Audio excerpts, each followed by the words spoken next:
Okay, my connection seems stable. We should be live now. So yeah, Hyper. Also, Purple Star. Holy crap! Getting Cosmos as Nia's second blade. That's even more insane than me getting Zenobia as Rex's second blade in my first playthrough of Xenoblade 2. But yeah, Cosmos is like a 1% chance, isn't she? And that's kind of crazy. She's also like the only like... Oh wait, no, there's that weird dragon as well for the light blades. But most of the time, yeah. Hi Samsara Naga, hi Gamer Zoro. So yeah, for anybody who's just checking this out, like if you come here from my Ace Attorney streams, sometimes I like to just chill with like a platformer or something. I know they're not like the most popular things I do, but I have fun with them. And I've been playing Sonic Frontiers for most of this year after having been fully Sonic brain-rotted, and hopefully I'll finish it this stream, but I've heard very bad things about this upcoming boss rush.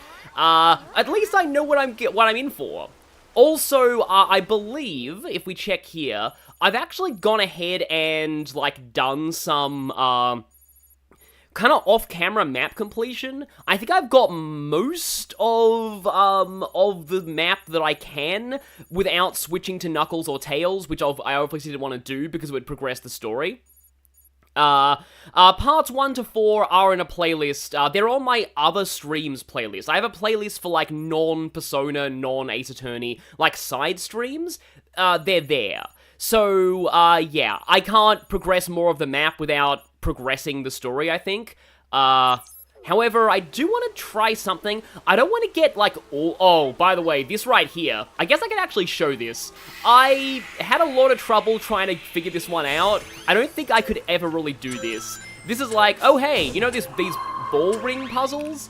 Yeah, this is a little rough to actually get working.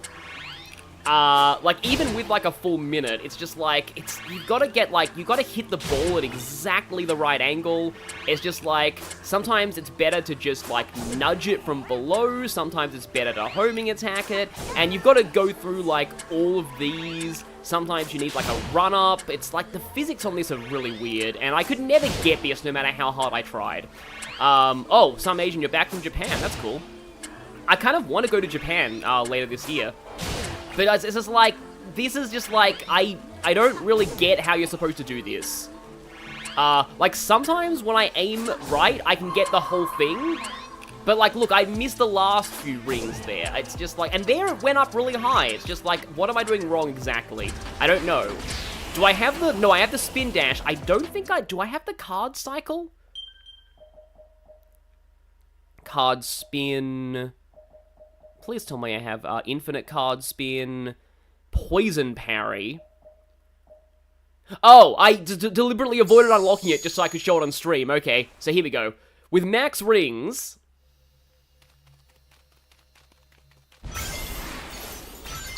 Yeah, Amy now has a card bike.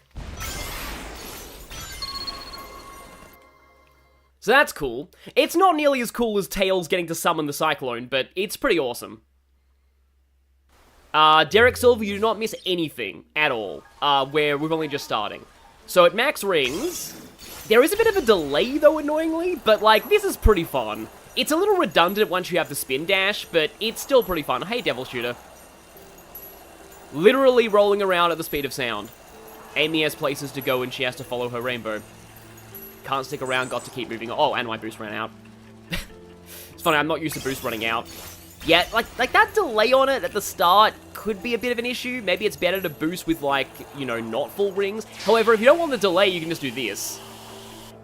And, like, the spin dash is always available in Final Horizon, so like, I don't really see why you would need another thing, but okay. Yeah, I agree that Metaphor ReFantasio is amazing. We went from card games on motorcycles to cards being the motorcycles. Exactly. Exactly. Oh, there he is. Hi, Sonic. So, I don't think I'm going to show all the dialogue here, because I've heard that a lot of it is actually very generic and kind of boring, but I want to just do this to see if it's the one that I think it is. Man, what a shockwave. Amy, are you okay? I'm fine. Oh, but we need to protect the Coco. I have to make sure they're safe. And they might know something we don't. If Okay. anyone can learn something from them, it'll be you. I'm counting on you, Amy. Okay, so it's more of a plot thing, but hey, we have more Sonic showing concern for Amy, and I like that. On that note, I have a bit of a... Wait, where's the story destination again? There it is. Okay, yeah. So, I am worried for a second... I'm not worried, wait. I am worried that once we go here, we're just gonna end this Amy segment immediately, because I already have like a bajillion Cocoa from Starfalls, and this whole segment was meant to be gather a bunch of Cocoa, but I already have like all the Cocoa I need because Starfall. So this segment might end before I get a chance to like actually... Oh, speaking of which, also Lookout Cocoa, the fact that I've got so many Lookout Cocoa here is like, I haven't even needed to play any of the cyberspace stages, which is strange because I've heard that the Final Horizon cyberspace stages are really good. Like they are genuinely amazing, apparently, and it's kind of sad that I'm not able to play any of them. Maybe if I actually beat the boss rush fast enough, I will, you know... Oh, hi, Mew Fangirl. I feel like I haven't seen you in a while. But yeah, if I beat the boss rush fast, which is probably unlikely, maybe we can do some cyberspace. Or maybe the cyberspace stages, if not, can be their own stream. Because, like, again, I've heard they're really good. But okay, Daniel M saying playing is the most broken one. That's true in, Sonic, oh, hi Ninja, let's avoid you for a moment. That's true in Sonic Adventure 2 multiplayer, but in this game, Tails is the most broken character by a very, very, very long shot. And you'll see why when I switch back to Tails. Like, you will seriously see why. Tails is very, very hilarious in Final Horizon. I don't know what they were thinking with him, but they were thinking something very good. Because, yes, because Tails. Now, is this a purple one? Oh, yeah, it's the hammer, one. Why are there all of a sudden a bunch of spikes here? Okay, well, I'm on one of these now. Side note as well, I guess I should mention about, it's triangle, yeah. About, like, because I've... Wait, what? That's kind of weird. Okay. But yeah, about, like, Sonic X Shadow Generations Frontiers influences. So, I don't know if any of you have, like, feel the same way, but, like, I've... Uh-oh. Yeah, that's not great. I guess I'll, yeah, avoid that for now. I love the level design in the Shadow stages. Absolutely fantastic. Like, phenomenal level design. My only complaint is the game is not longer, because, like, holy crap, we need a longer game like this. Like, I'm already, like, halfway through Shadow's campaign, and I've only played for half a day. So, that's kind of a pain. But the one thing that does actually bug me a little bit is they brought back the circular grind rails from Frontiers. Like, the grind rails that are in full circles. And I'm just like, I never really liked those very much. You've seen them if you've watched the previous stream, you've seen how much they messed me up, and I'm just like, they don't show up that often in Shadow stages in Generations, but, like, it's just like, okay, if circular grind rail is going to be a thing going forward, I'm not sure how I feel about that. Yes, I had over 2,000 more than I needed. Out of time. Knuckles needs to hurry. And we're switching to Knuckles immediately, aren't we? Wait. Or not. Or we have to go to another home with Coco. Okay. Well, at least Amy's not gone yet. Someone mentioned specs making them cry inside. That's probably like some kind of like PC thing, yeah. I've been playing the Switch version of Shadow Generations, and it's actually kind of, like, on my big... Okay, that's fun to do. On my really big TV... like, the Switch version actually does have some graphical issues on my big TV. But, like, overall, for a Switch port, it is really good. Like, in, the regular portion of Generations looks fantastic. In handheld mode, it feels fast, despite 30 frames per second. Like, it generally seems like a very good Switch port. Especially considering, you know, the existence of Sonic Colors Ultimate. But yeah, like, the level design of Shadow Generations so far is, like, absolutely peak, level design.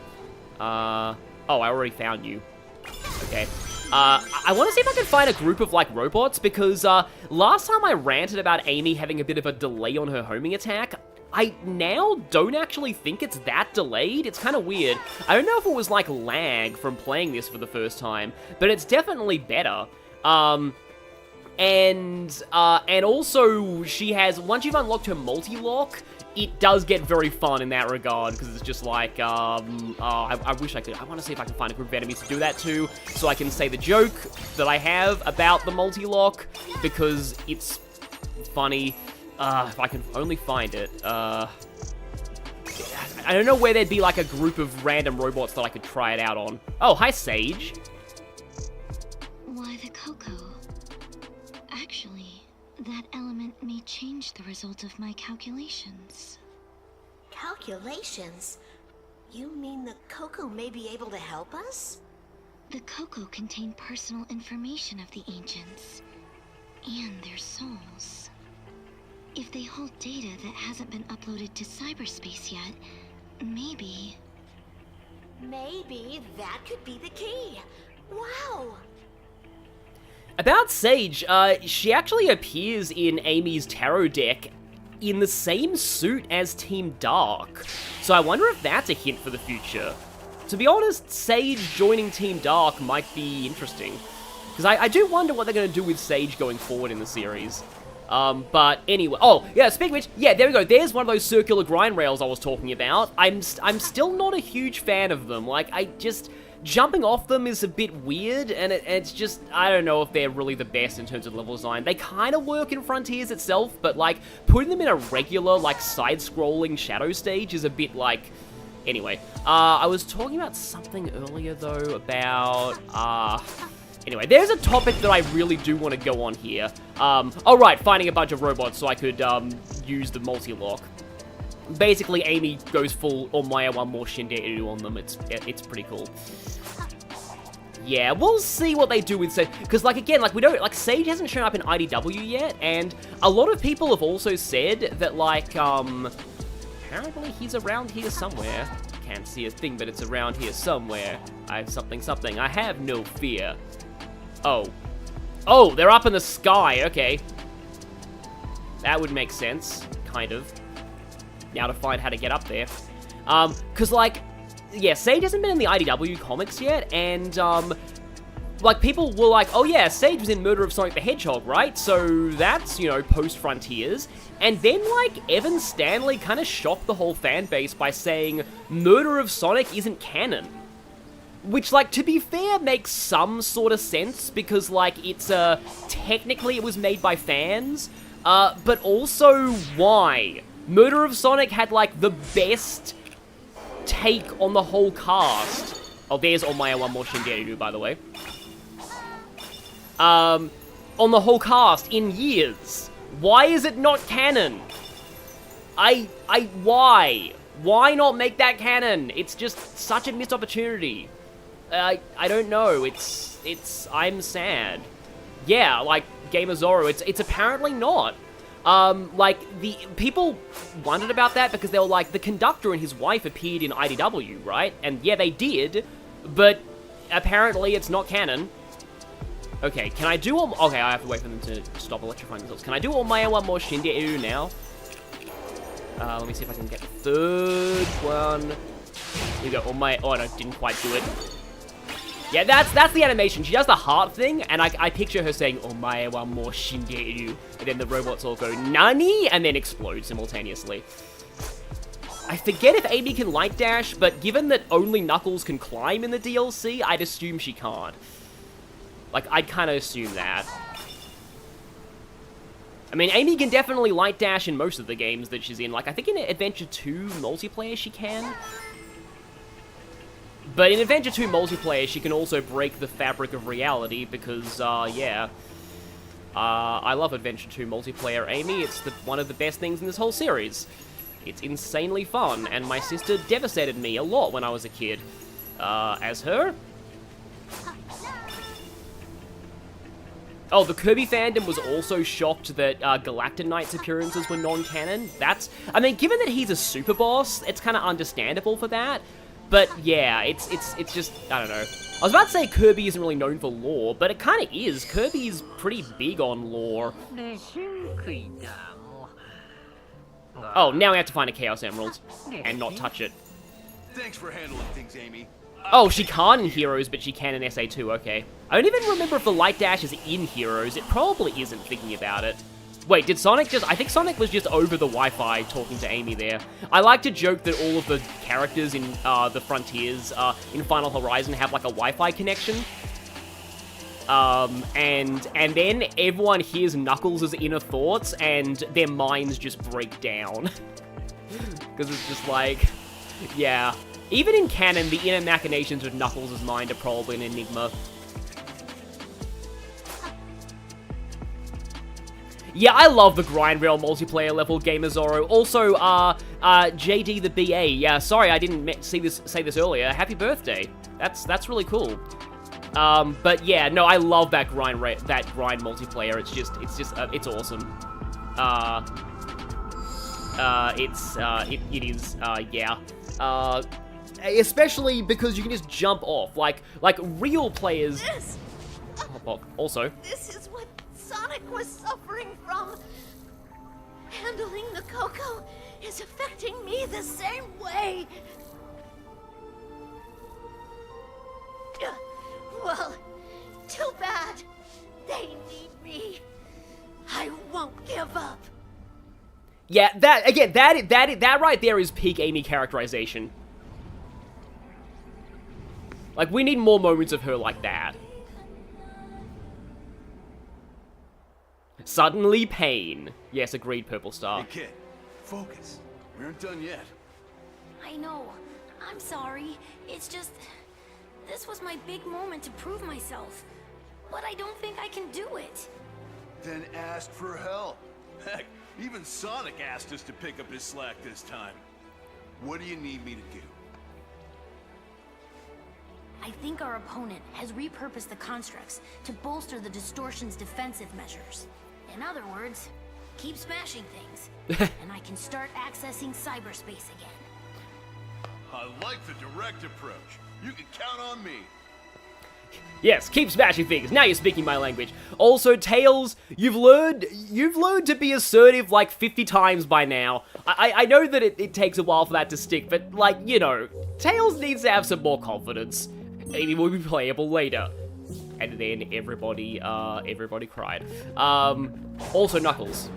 So, for those who are just tuning in, Knuckles' glide used to have a really dumb delay animation until they, patched that.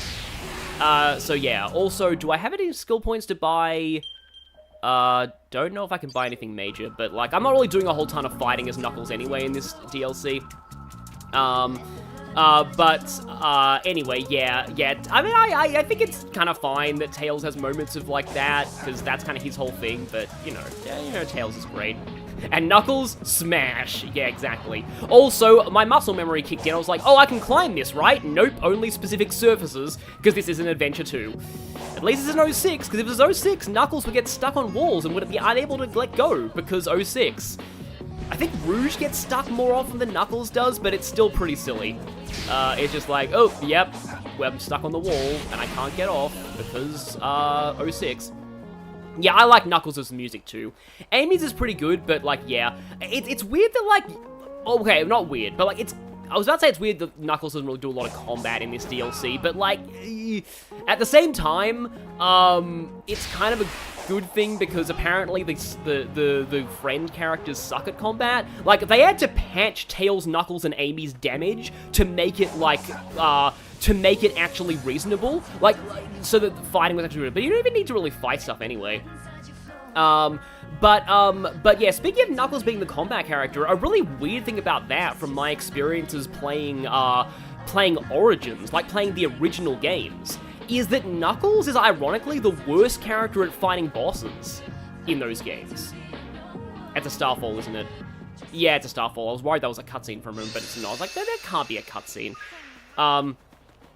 Knuckles' thing is just the beat of all hot-blooded characters, yeah. I am glad Knuckles is a much better character now than he used to be. I'm gonna give a slight rant about Amy a little later, because of stuff that they did with her in Shadow Generations that I'm not a particularly big fan of. But at the same time, I've got to be really careful talking about it because, like, Ian Flynn's apparently been harassed about it, and that sucks because it's not his fault. And Ian Flynn wrote the Shadow portion, which is peak fiction, so please stop hating him because he deserves all the praise for that and Dark Beginnings.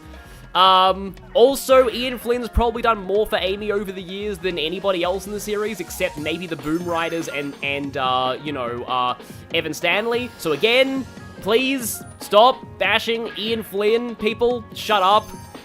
He's done way more for Sonic than you'll ever probably know.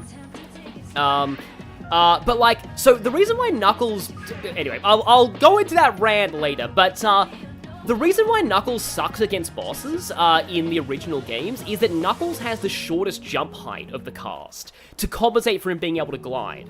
And so you'd think like, oh yeah, so this actually makes Knuckles an example of what TV Tropes calls easy levels hard bosses. Tails kind of too similarly. Derek Silver, okay, what's going on this time? Oh boy, people who don't know, I'll go into that. I'll go into it really soon, don't worry. I'll go into it soon. But for now, I just want to finish this topic for a moment.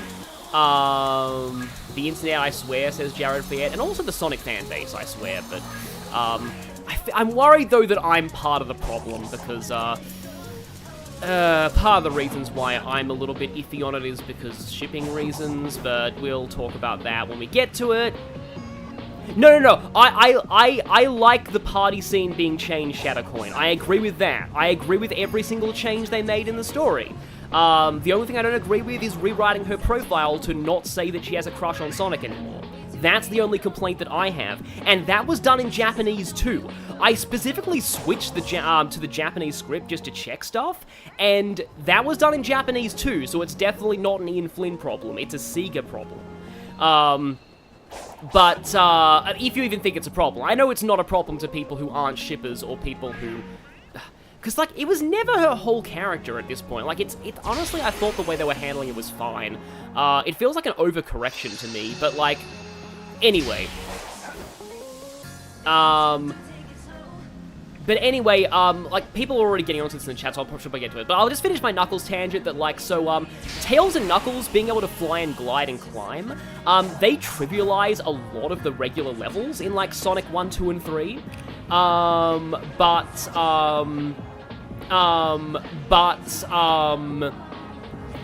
But Knuckles in particular has a problem with boss fights because the bosses are designed with Sonic's jump height in mind. And Sonic, Tails, and Amy all have the same jump height in Origins. Knuckles is shorter because, again, for the gliding. Because of this, it actually means that Knuckles has to, like, ride on... Like, for example, in the Hydro City boss, Knuckles has to ride on the, like, the updrafts from its bombs to even reach it to damage it, whereas the other three can damage it whenever they want. But the particular issue is, if you play as Knuckles in Sonic 2, the Death Egg robot, the final boss, Knuckles is only able to damage that at one very particular split second in its vulnerability period. Like, the very instant that Eggman drops down and the stomach of his mech hits the ground, that's the only time, that is the only time Knuckles can actually hit him. Like, that... Everywhere else, like, meanwhile, Amy has, like, the best time against bosses, but she's, like, DLC, so, like, I guess that kind of checks out. But, like, yeah, I'm probably dead. I might be able to salvage this, actually. Can I salvage? Nope, okay. Yeah, it just kind of eventually stops you if you fall a certain distance. But, like, anyway, so, like, Amy against the Death Egg robot, if you ever have problems with a Death Egg robot, like, or you had problems with it as a kid,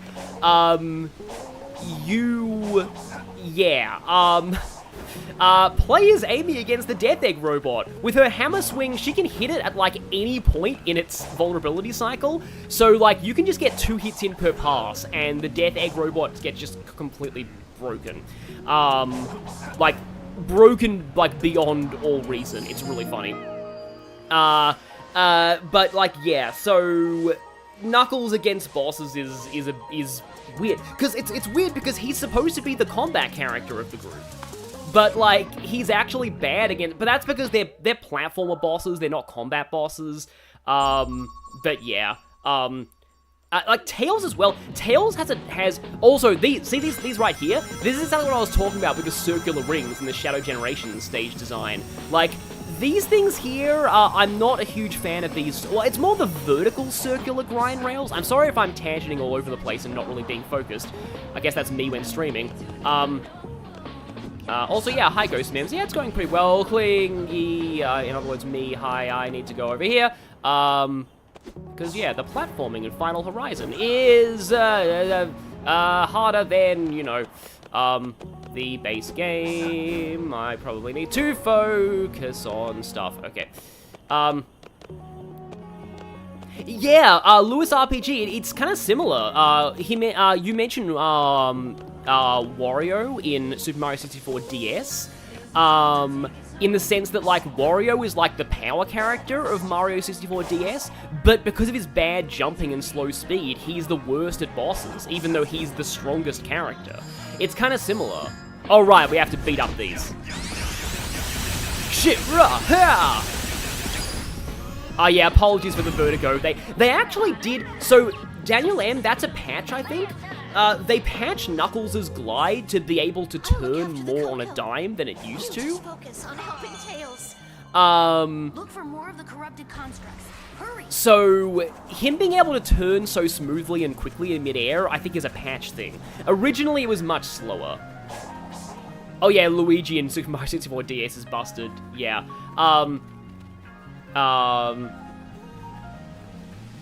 But yeah, no, I do agree about, you know, Shadow Generation should have had a level from actually Shadow the Hedgehog. Like, I don't know why they didn't do that. Like, Black Doom's there, but, like, why not? Because one of my only complaints about Shadow stages is that, like, they're really all, like, and it makes sense because, you know, you don't really expect Shadow to be doing, like, running around in cartoony places like Green Hill, but, like, because Sonic, oh, hi, Amy, because Sonic, his levels draw from the whole history of the series, he gets a big variety in stages. He gets, like, realistic factories, he gets wild, fantastical locations like Green Hill, he gets, like, mixes of both, like Seaside Hill, he gets realistic urban settings like City Escape. Shadow really just gets, he really just gets hyper-realistic buildings and ruins. That's kind of all he gets.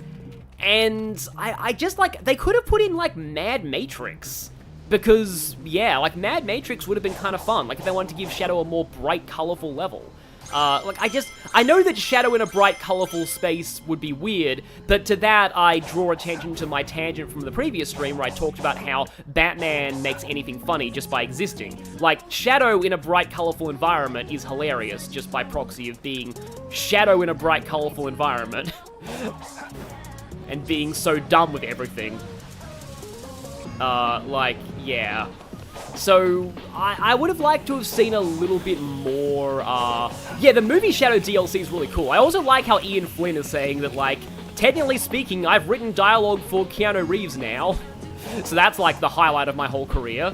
It's like, that's awesome. But, like, I'm probably gonna buy that DLC. Yeah, you can defeat Master Ninja with Knuckles, but, like, do you want to is the question. I don't think you really need to do a lot of fighting with these characters. I forget if Knuckles even has a homing attack. He probably does. I think they all do. No, Tails doesn't, from what I remember. But all of the others I think do. But, like, you know, why bother when you can just glide and climb? Oh, Sonic and the Black Knight stages would be... I mean, again, even though technically it's Lancelot and not Shadow, Sonic and the Black Knight would be really cool to see in, like Shrouded Forest. Like, again, I would really like some, Purple Star, you got some lag? I have 0 drop frames on my end, so I'm not seeing lag. But anyway. Do you like how there's definitely momentum when you go downhill on a grind? But okay. So, I knew that would happen. I knew that would happen. Yep. I didn't realize one was, like, right at the top there, but, Yeah, Shadow doesn't have a gun in Shadow Generations, but there is a joke where Omega says, like, something like, if you have Black Arm's DNA and you can turn your body into anything, you should be able to turn your arm into a gun. Unfortunately, Shadow never does that, so that's kind of a shame. You died. Sonic has passed. But yeah, yeah, that's the thing in that game. So okay, okay, now at the expense of being able to focus, can we talk about how Mephiles is the most, tragic boss in Shadow Generations? Yeah. Can we also talk about how Mephiles is Robbie Damon, by the way? So, I'm surprised nobody's made any memes about, oh, I thought I heard someone talking about delicious chili dogs. Right. That was a miss. Okay, there. I think I might be able to get back on here, though. Yeah, Omega is another comically serious character, I feel. Like, Omega can be really funny when he's just saying really weird stuff out of nowhere like that. Like how... Or, like, Omega's one of the few Sonic characters they can get away with really dark comedy with. Like, in one of the Tails tubes, when Amy says that she has robot friends, which is probably referring to, I think, Belle from the IDW comics, Omega demands to know where Amy's robot friends live. It's like, okay, yeah. Oh, you actually have seen a Mephiles Pancakes edit? Okay, that's amazing. But yeah, it should be like, Mephiles just shows up in Sonic 06 and is like, I thought I heard someone mentioning delicious chili dogs.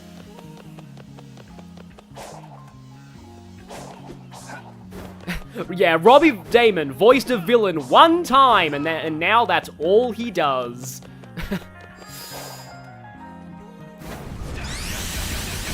Just, yeah, the life of getting typecast, I guess. Because, like, Robbie Damon, before he played villains, Robbie Damon was mostly just, like, upbeat heroes, like Sori. And now it's just like, okay. Fine. Keep doing your thing. It's working. Just a few more and I can hack my way in.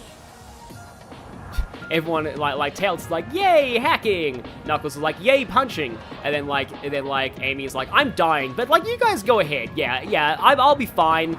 I'm totally okay, by the way, but, like, yeah, I may be suffering from severe pain right now. I'm okay. I'm okay.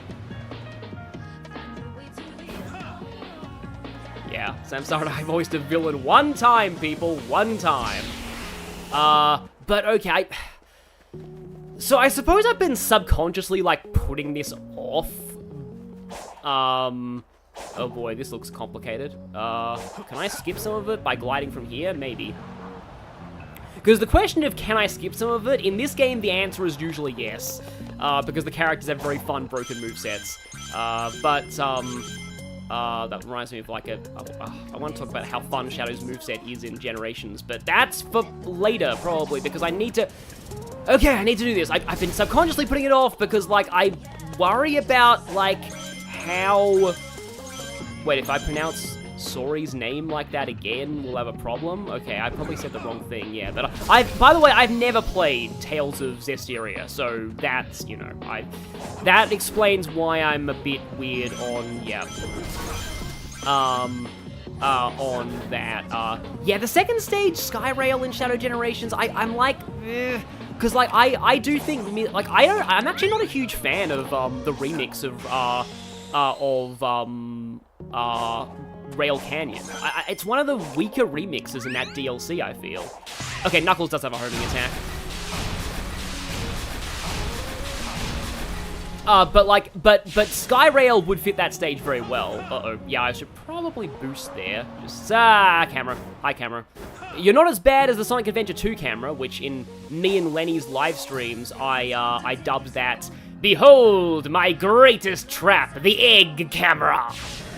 And then when they actually started playing as Eggman and the camera, like, messed him up, Eggman's like, I never thought the egg camera would eat my face.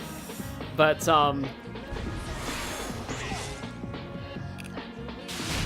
But yeah. So, okay, then. Soray. Okay. Like, the only thing I know about Soray is... sorry, wrong, I did it again. Damn it. The only thing I know about Soray is that him and Mick are basically canon. And it's like the one, like, kind of canon, like, gay pairing in Tales of. Because, like, apparently, yeah, it's basically canon. Oh no. It's funny that I'm saying oh no as Knuckles, but still. Yeah, Black Dude being Ben Diskin is like, okay. I know Ben Diskin has range, because he's freaking Saizo in Fire Emblem Fates, which is like, okay, because Ben Diskin plays Mega Man, which is more of a Sonic-type voice, the kind of, like, young shonen hero kind of deal. And then he's Saizo, the really deep-voiced ninja. So I'm like, yeah, I guess. Apparently, though, Goku's VA tried to audition for Black Doom and didn't get it, which is sad. And also sad is Dan Green didn't even get to audition for Mephiles. Yeah, I probably should focus here, though, before I go on my Amy tangent / rant, because it's like, the thing about this thing I want to say about Amy is that I am horrendously biased. I can't really give an objective, like, view of this whole controversy, because not only was Son Amy one of my formative ships as a kid, along with Ash and Misty, like, it's that important to my history of shipping. But also, like, I started to ship Son Amy again this year and wrote, like, 5 fanfics about them in the span of 1 month. So, again, I'm very, very biased, and that probably is going to color my opinions here. So, I really don't want to, you know, make it look like I'm hating on, like, Ian Flynn or, like, the new changes. Because, again, I've stressed that, like, you know, I think Ian Flynn did a fantastic job.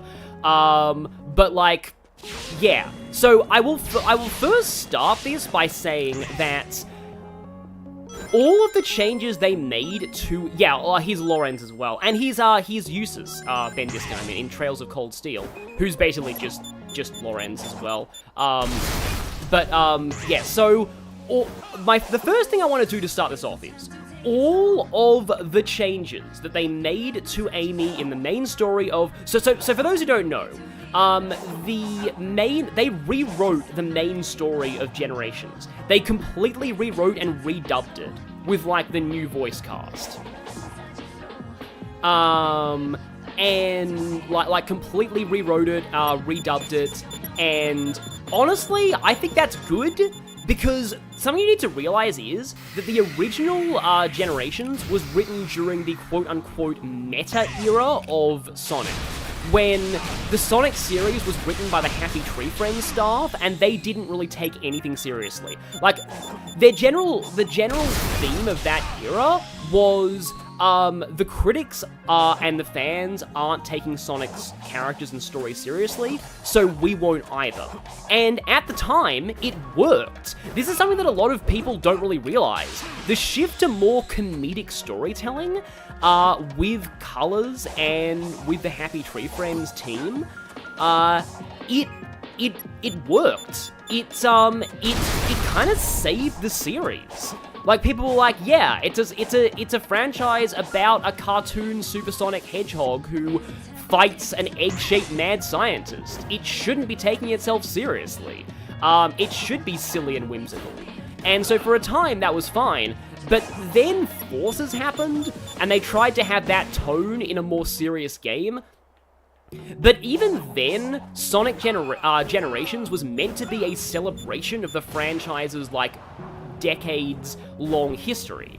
And so not respecting the characters and their continuity and, like, their development over the years was a bit of a shame in the original Generations, just playing them as a joke. But the main reason why I am okay with most of the changes is that literally my first thought when I heard that Generations was getting a remaster was, oh boy, It's gonna be so jarring going from Frontiers and IDW and Murder of Sonic Amy to Amy forcibly trying to hug him and Sonic shoving her face out of the way in the opening movie. Like, literally the first few seconds of the game, you have Sonic shoving Amy's face out of the way. And that's really out of character, because, you know, even if he doesn't reciprocate her feelings, she's still his friend. I don't think he'd treat his friend that way. It's just, it was just him being a jerk, and my wishful thinking was that, okay, oh, we've got another one to do. My wishful thinking was, I hope they reanimate that scene to, you know, actually make Amy and Sonic their friends, and not, you know, a stalker and someone who hates them. Why am I climbing the tower? Because I have to. Knuckles the Echidna is climbing a tower. Why is he climbing a tower? Because, yeah, that's a Star Trek meme, by the way. Captain Kirk is climbing a mountain. Though that goes in a weird direction. So I'm gonna have to pause my tangent here because we're gonna be switching to Tails. I can't believe people are actually mad at Sonic and Amy respecting each other's boundaries now. Yeah, exactly. Like, so the thing that I want to mention is that literally every single Amy fan and Son Amy shipper I know wanted that scene changed. And they got their wish. I didn't think they'd reanimate that scene. And they did, which was cool. And I also really hated all of Amy's dialogue when you rescue her, when she's like, I thought I'd never be able to flirt with you again, and Sonic face palms. Like, here's the thing, like, Amy was never like that since Battle. In 06 and Unleashed, Amy was fine. Like, totally fine in those games. Meanwhile, Knuckles is happy to be in pain. Oh, no, you don't. Sonic handled 4 islands of this mess. I'm not going down to just one. You hear that? This isn't over until I win. Knuckles is like, yeah, bring on the pain, I love it. And I thought I wouldn't feel pain this time. Yeah, Shadowcoin, I agree. Most people I know hated Amy's writing in Generations 2. So, I'm really glad that they changed it. And now it's broken time.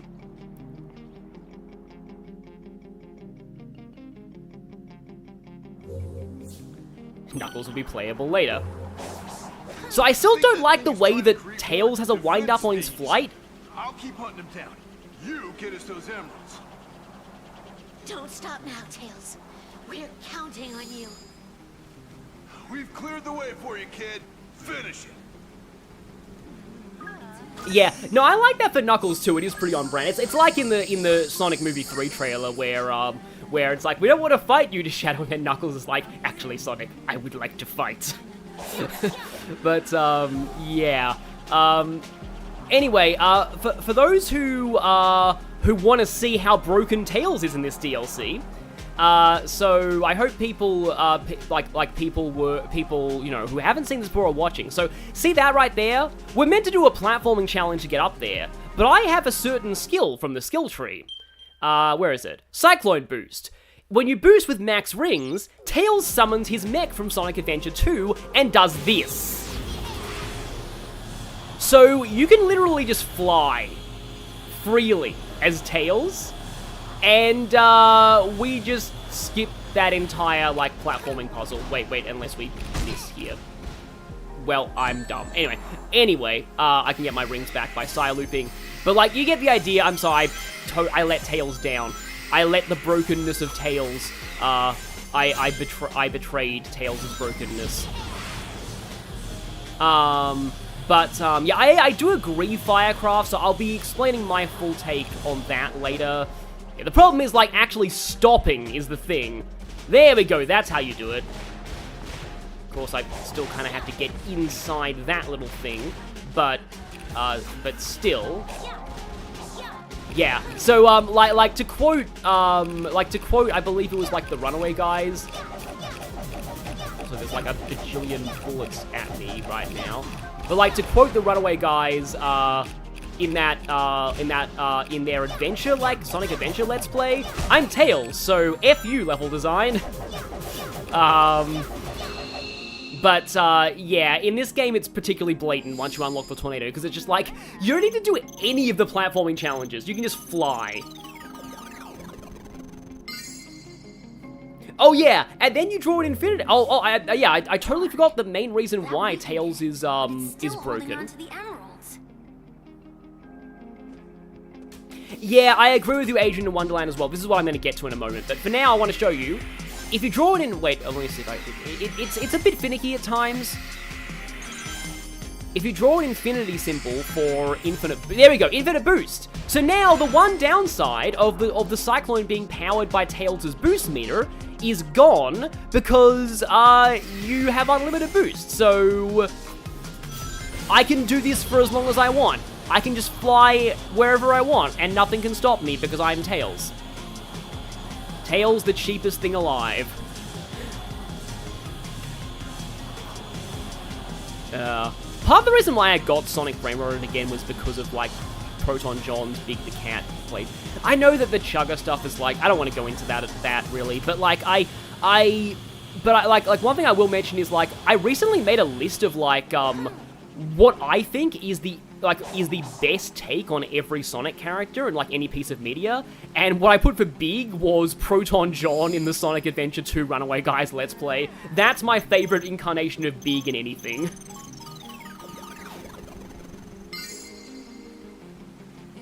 Buy my book. Oh, so close. One more should do it. It's like, I forgot that Tails actually went from Kate Higgins to, Colleen O'Shaughnessy, but honestly, I actually prefer Colleen O'Shaughnessy's Tails. It helps that she's in the movie, which, by the way, Purple Star, I've actually in preparation for this stream, I finally went and watched the Sonic 2 movie, but only, like, I watched the first hour and 10 minutes. I stopped at, like, the Labyrinth zone.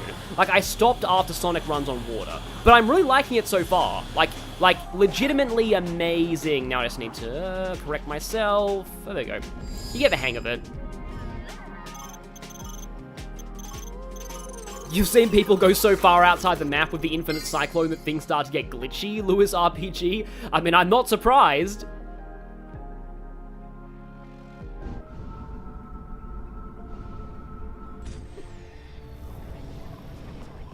Every time I interact with cyberspace, I'm getting more corrupted.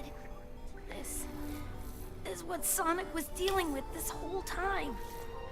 I knew he was sick, but I never realized it was like this. If I'm going to be at his side, then I need to keep at his pace. I won't let this stop me. Yes, difficulty does not exist in Tails' world. But, yeah, when I get to the next segment, in fact, I get a sneaking suspicion we might have another tower as Sonic, and that's going to give me a lot of time for tangents. Stood a chance against Sonic. Now you're up against all four of us. You should have quit while you were behind.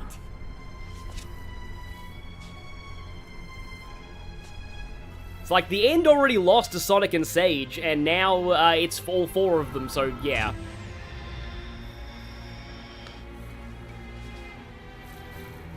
This is still sad, though, huh?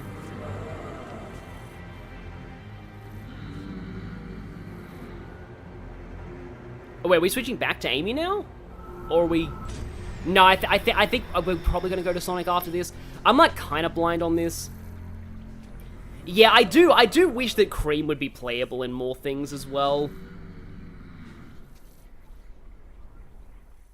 But yeah, Cream's in Dream Team, which, like, finally brought her back for the first time in, like, forever. She's actually relevant now to the story, which is good, because, like, yeah, Cream is really a really good character when they do it right, just like all these characters. Oh, hi, Lenio. Yeah, we're back to Sonic. Oh, I have the crown as well. That's for 100%ing the main game. So yeah, Lenio, we just finished all of the friend segments, and we're now back to Sonic for Final Horizon, and uh-oh. Okay, there's a tower. So, we're probably gonna fall off. Yeah, I want Dream Team on other consoles as well. Oh, hold down the parry if you fall in the tower? Thank you for that, Mario fan 997. Yeah. Yeah, it's entirely possible that Eggman causes distractions just so that Cream can't break all of his schemes. Yeah, it is funny that there's a Mario and a Sonic game called Dream Team. But, I mean, Dream Team's a common thing. Whenever you've got something about dreams, it's like, yeah, we're going to call it Dream Team. It's like whenever you've got something involving time, you have to name an episode It's About Time at some point. Like Crash Bandicoot 4, It's About Time. Go, Tails, go! You can do it! Sonic's like, what about me? I'll see this through. I have to. This one's easy. Almost too easy. This is probably the last tower, so it's going to be a thing. And then, oh boy, we've got the boss rush of Ultimate Doom and Tragedy, which is going to probably take up most of the rest of the stream. But anyway. Oh yeah, all the games on DS that abbreviate to DS, like I thought Advance Wars Dual Strike was pretty clever, honestly. But yeah, so now that we're going to be climbing it to actually, hang on a minute, sorry.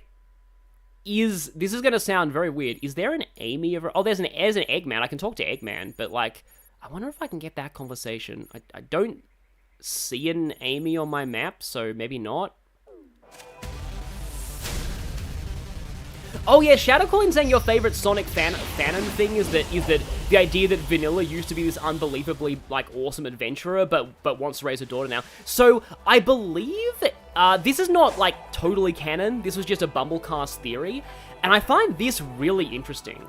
So Ian Flynn said in one Bumblecast. Oh yeah, Castlevania Dawn of Sorrow as well, that he personally believes that when Vanilla was younger, her personality was more like Amy.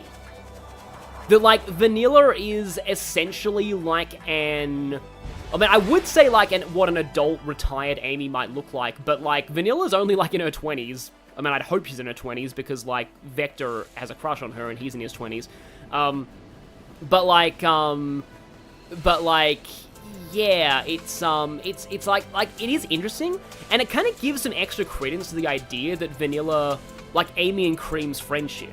Because, like, Vanilla's probably met Amy, like, because, you know, because Amy's been friends with Cream for implicitly a while. And that's retired in anime years. No, Vector's 20, Big is 18, weirdly enough. Although the ages aren't canon anymore, by the way, so yeah. But like, there's also a ton of theories as to what happened to, like, what happens to Vanilla's, I'm not used to not being broken with Tails right now, or Amy. Like, what happens to, like, Cream's dad. Like, yeah, exactly, Shadowcoin. My theory is that Cream's dad, Vanilla met him on an adventure, and that he was also kind of an adventurer, and that he, like, he did this thing where he would often go out on his own adventures, and, like, sometimes he'd leave the family for a bit, and, I mean, granted, I will say this is partly Son Amy headcanon bias, but, like, this is a bit of a theory that I have, that one day Cream's dad, like, left on one of his adventures, and he didn't come back. And we don't know what happened to him. Again, this is purely fan speculation. Purely fan speculation. I mean, Cream could be adopted, honestly, but she does look a lot like Vanilla. There's no canon name for Cream's dad, I don't think. I am not used to not being able to glide and, like, fly and triple jump, so I need to get used to not having crazy aerial control. But, like, what I was saying was, like, yeah, that, again, I was gonna write this into a fanfic at one point. Like, I had this theory that, like, one day, and it would be ambiguous what actually happened, that, like, one day, he just, like, never came back from one of his trips. And we don't know if he died, or if he just went missing, or yeah, or anything else, but, like, he just didn't come back. And that was just a bit of a headcanon that I had in the sense of, like, it was more in the context of, like, one day Cream might give Sonic a speech of, like, look, if you do like Amy, don't do that to her, please. Because, yeah. But anyway, that's just a me headcanon bias thing. But, like, we don't know what actually happened to Cream's dad. And we will never know because Sega isn't allowed to create parents for, who don't already exist. So, yeah. Yeah, it's also really interesting that, Abraham Towers, like, that name got canonized when that was from Archie. Like, that is literally an Archie Sonic name. And, like, Archie Sonic is normally off limits because Ken Pender's lawsuits, but they let them bring back his Archie name. Granted, people have said that's not the only thing. Oh yeah, Abraham Towers is a grandfather by the end of Shadow the Hedgehog because of the, you know, I don't think it's, I want to say I don't think that the hard mode of Shadow the Hedgehog is canon, but it is kind of, because Black Doom is also talking to Shadow and encouraging him in it, so it's probably not canon, but, like, in that, it's a training simulation where all of the characters from the game are all encouraging Shadow to, like, you know, do his best, and, like, it's all like, hey, we've designed this training exercise for you, whoops, that is probably falling down, but it's fine, I'm only early in the stream, but yeah, from what I've heard as well, Tails' parents in the Ken Penders comics are really controversial characters, like Amadeus and Rosemary Prower. Those are not the names that I would expect for them, but apparently they're like, it's weird. Oh yeah, I love the Cream segment in the Shadow Hard mode where it's just like, where it's just like, chow chow chow chow chow chow chow chow, and then Cream just like, she says do your best. Yeah, that's funny. But, like, Black Doom, I think, is one of the characters who encourages you, which is a bit silly. But yeah, in the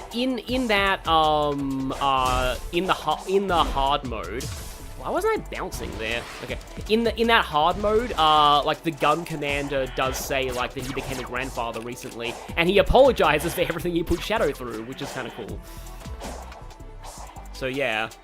I wonder if the gun commander in the movie continuity is a grandfather. He might be.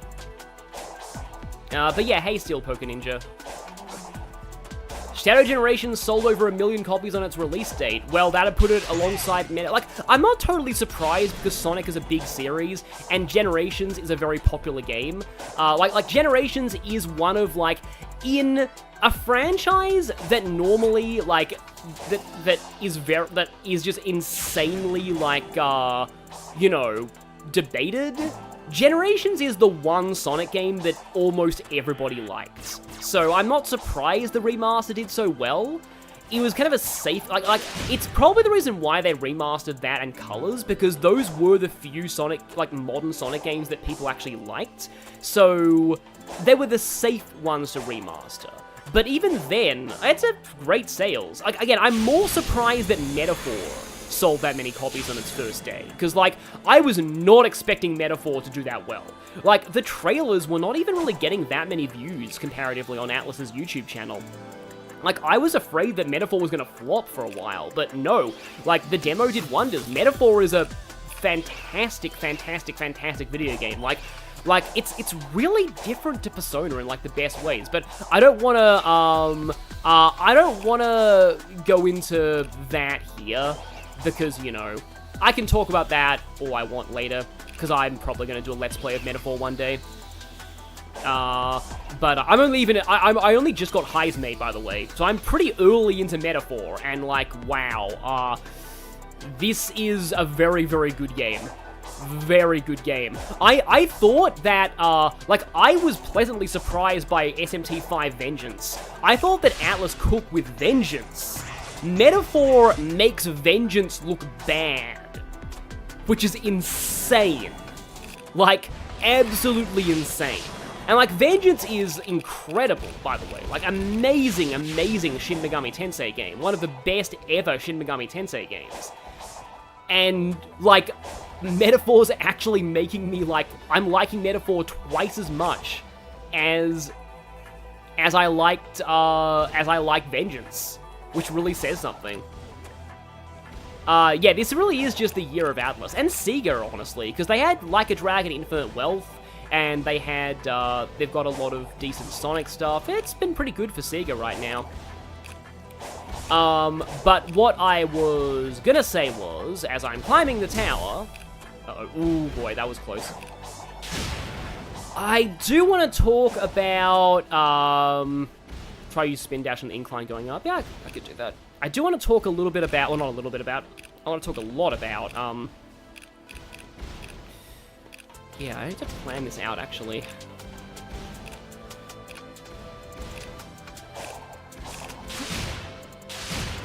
Okay, there we go. There we go. Some of the stuff involving, like, Amy in the Generations remaster. So again, about the rewrites, like I said, so my previous point was, rewrites good. Don't complain about Amy no longer being Flanderized, because Amy was out of Flanderization in Generations, like the original Generations. Generations was the last game where Amy was that bad. And that's why I'm kind of glad that it's gone, because it's like, okay, good, now Amy's last game of being bad is Battle, and that's a spin-off. So, we no longer have that, like, oh yeah, Chaos Control in these sections is so fun. But, like, that's gonna make me tangent, though. I'm gonna have to wait to talk about that. Okay. It's a good thing that you keep your momentum when jumping there, over those obstacles. Okay, this is interesting. Is it just me, or is this climb less bad than the one for Crane's Tower? But like, so yeah, so like, Amy should not have been horribly Flanderized in Generation. So I'm glad that that is gone, and that people who are now just getting introduced to Amy via the new media don't have to deal with that. The main complaint that I do have is her profile.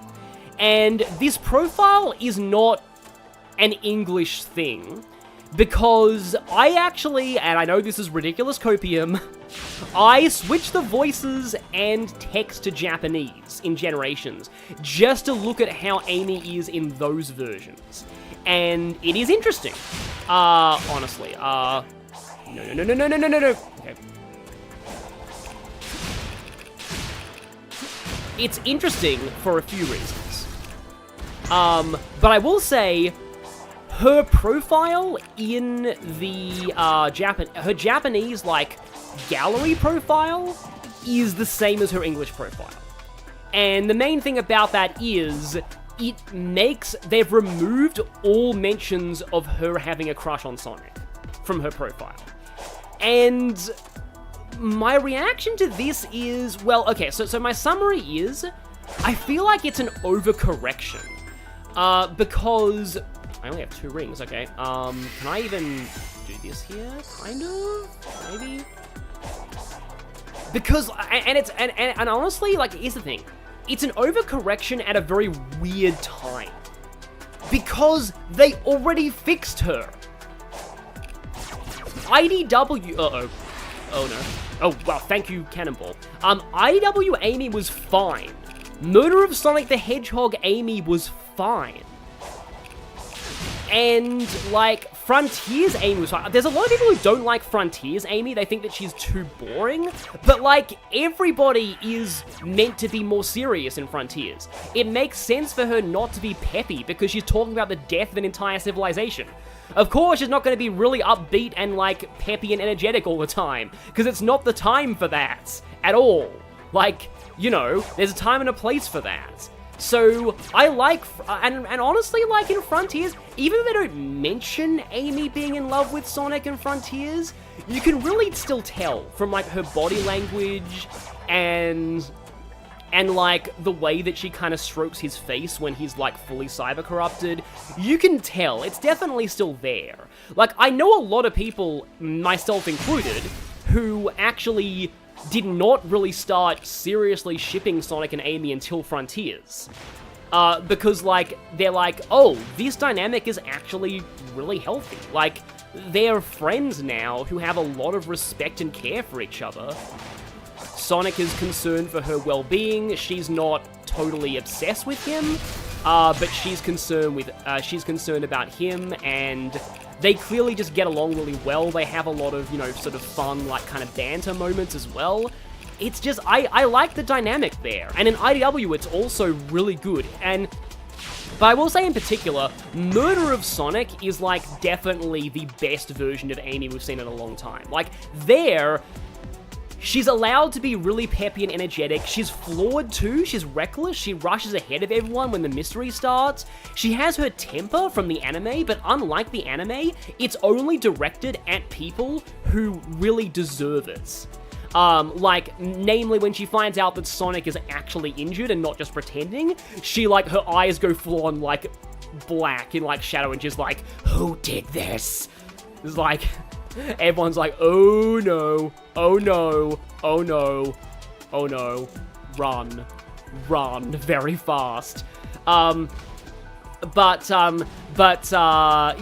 being peppy would be the equivalent, I agree, Shadowcoin, of Tails in Adventure 1 being like, all's well that ends well, right? When the city is destroyed. Or like Eggman having a dark philosophical conversation about his grandfather, and Tails being like, I don't know, but what I do know is, we all did it together! I'd laugh so much if Tails says that in the third movie. Like, in the credits, when, like, they're teaming up with Eggman, and then Eggman's like, did Gerald really mean to destroy us all? And then Tails is like, I don't know, but we all did it together! And then, like Sonic or Knuckles is like, Tails, there's a time and a place, Tails.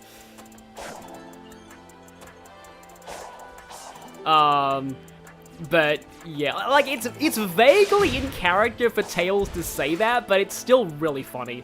Like, I love that line. Yeah, I agree, Lady, that one never might be funny. But like, what I was saying is like, so like, Murder of Sonic the Hedgehog Amy she's got her peppiness, she's also flawed, like, she's fun, she's very energetic and excitable, she does still have the crush on Sonic. But you know how many times it's brought up or alluded to? Twice.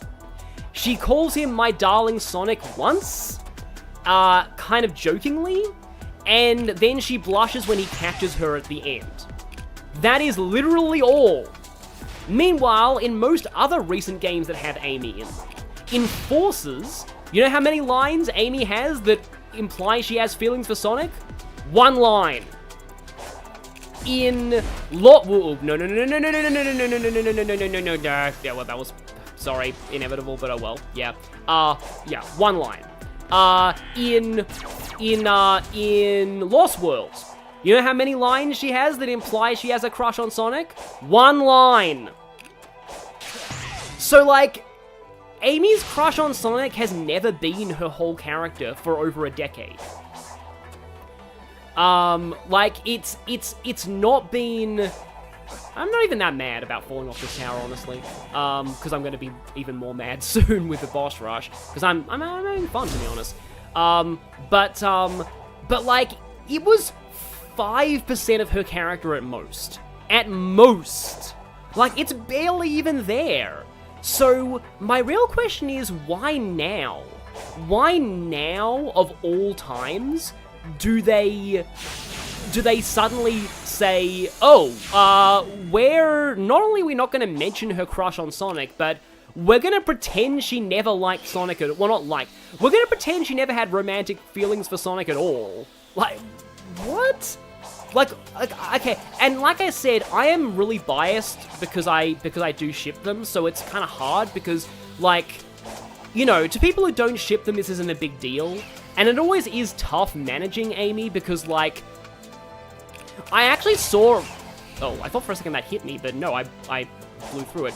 I saw a Tumblr post by Bobby Schroeder, the one who did the Thanks Ken Penders blog, where she said, like she basically said, you know, if you don't, you know, if you make Amy's crush on Sonic too overpowering, then, you know, she's annoying and it's an unhealthy relationship dynamic. But if you don't mention it at all, then you make the Son Amy fans mad, and the Son Amy fans, and I quote, don't understand that they are Charlie Brown and Sega is the person holding the football. I don't know how many people here are aware of Charlie Brown, but if you are, that metaphor makes sense. Like, Ian Flynn described the Sonic and Amy relationship on Tumblr, not Tumblr, why did I say Tumblr? On Bumblecast once as like a dangling carrot that we're never gonna get an answer to one way or another.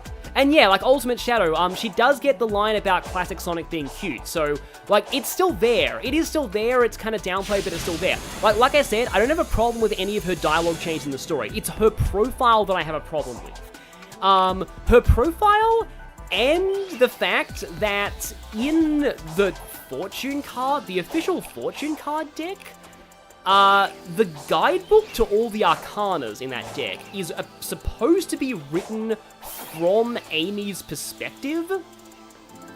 And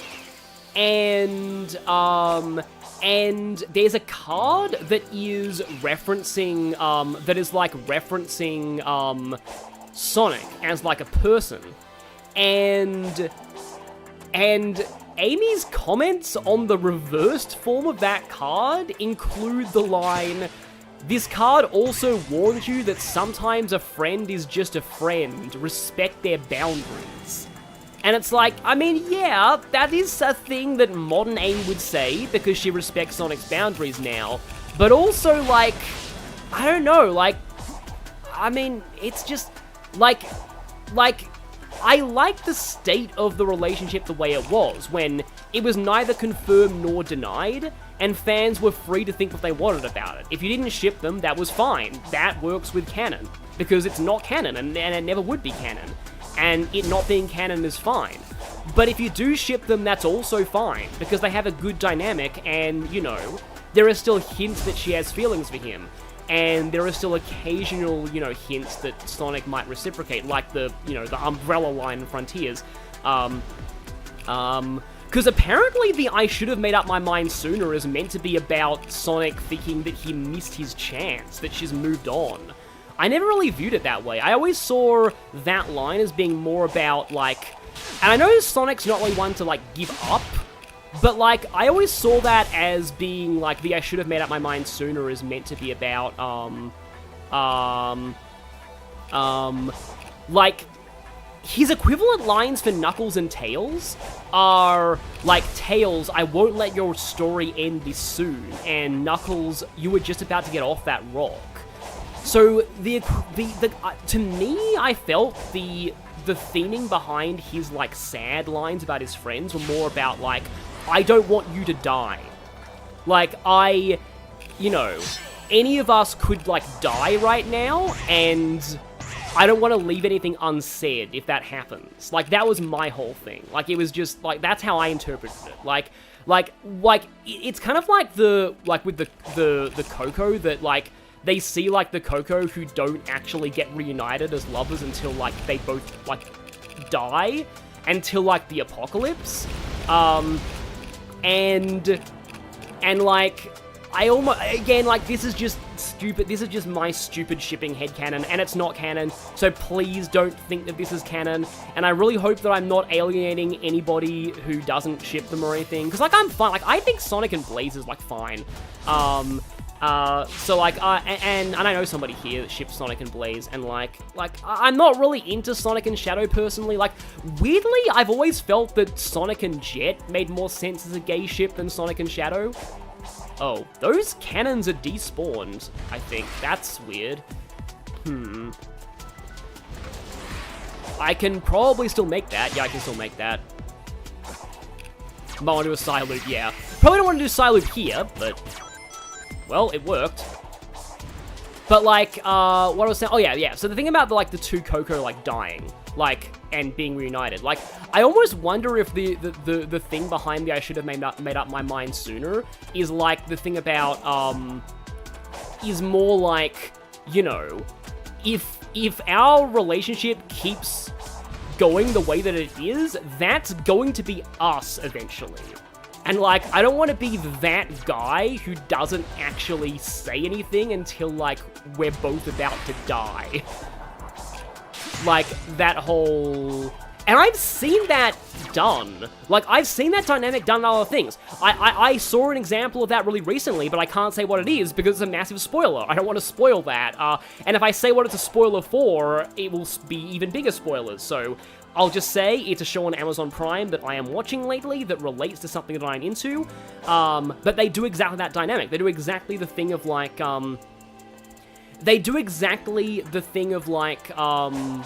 you know, yeah, I want Blaze to be in more things too, Shadowcoin. But, like, the dynamic of, like, you know, I was too, like, afraid of getting attached, and I'm kind of, because of a traumatic, well, not traumatic, I don't think Sonic has a traumatic past or anything, but, like, the whole idea of, like, I was too afraid of the idea of commitment that I never said anything, and now it's too late, and now they're dead. That dynamic. Like, that, like, that's what I saw that I should have made up my mind sooner as being about. And again, I don't think Sonic is one to give up, like to think that they are all gonna die, but it's just like, this is the most dire things have been for him and his friends in a very long time, especially with, like, his cyber corruption as well. Like, I fully think that, I fully believe that, like, on, what was it called, Rhea Island, with, like, where he was, like, really corrupted, and he was starting to actually forget everything, like, he was starting to forget his own name. I feel like that's the point where he's actually starting to think that, you know, maybe he could die there. And that if he did, he'd be okay with it if it meant that his friends were safe. Because, like, this is another side note. I've heard some people say, oh, Sonic is out of character, in Frontiers because he trusts the mysterious voice, like the end, and is dumb and follows it. I don't think Sonic ever trusted the mysterious voice. Like, the way that I always saw it was, Sonic is just like, I'm gonna do this because it saves my friends, and if you turn out to be evil, fine, we'll just beat you, because that's what we always do. Like, that's how I saw Sonic's character arc in Frontiers. Like, I really don't think that he... Like, I don't think that I don't think he was blindly following the mysterious voice, if that makes sense. Like, he was being like, you know, screw you, I'm doing kind of what you want, but not for you. I'm doing it because it saves my friends, and again, if you turn out to be bad, we're gonna destroy you, because that's what we always do, and we're good at that. So, and I think he's confident enough that if he doesn't make it, that everyone else will be able to finish the job. Because that is one thing that I do like about Sonic and Amy's modern dynamic. He definitely respects her as a fighter. He does, like, he doesn't, like, treat her as a nuisance or anything, like, and he doesn't think that she, needs to be, like, protected. He's just like, yeah, you know, she's got this, she's good, we're all good, like, we can do this. And yeah, exactly, he straight up tells Sage that. So those people who say, oh, Sonic is blindly trusting the end in Frontiers, they clearly haven't watched the cutscenes. Because yeah, he literally does that to Sage, yeah, as the chat is reacting. He says that verbatim, to Sage. So... please tell me I'm almost at the end. Hey, there we go. See, that wasn't so bad. But this is gonna be so bad. This is gonna be so bad. So anyway, my overall take on the whole thing is that, like, you know, I'm okay with Amy having her character, you know, less reliant on Sonic. That's good. It's a good thing for her. But I also feel like they shouldn't just pretend that her having a crush on Sonic doesn't exist. Because, like, somebody can still be a strong character and still have romantic feelings for someone. Like, yeah. You got this, Klingy, yeah. That looks like a homing shot, you got this. So, there's some kind of interesting dialogue here.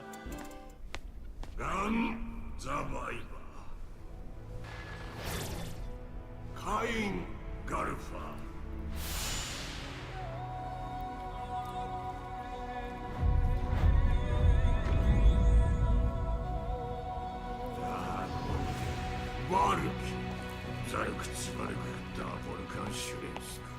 Wow, somebody's feeling high and mighty.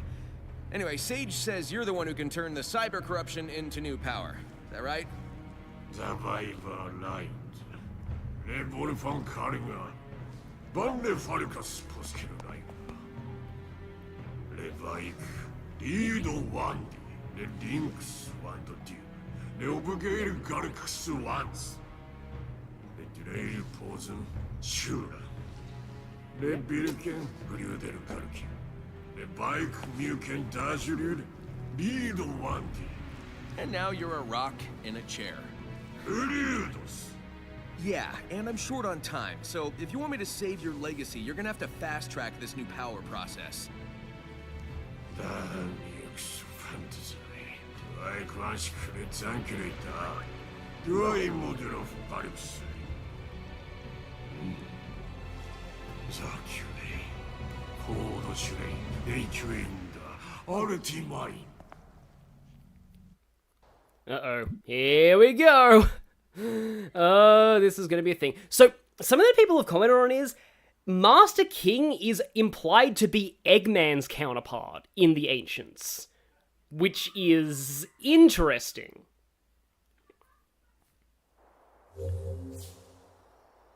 Oh, wait, hang on.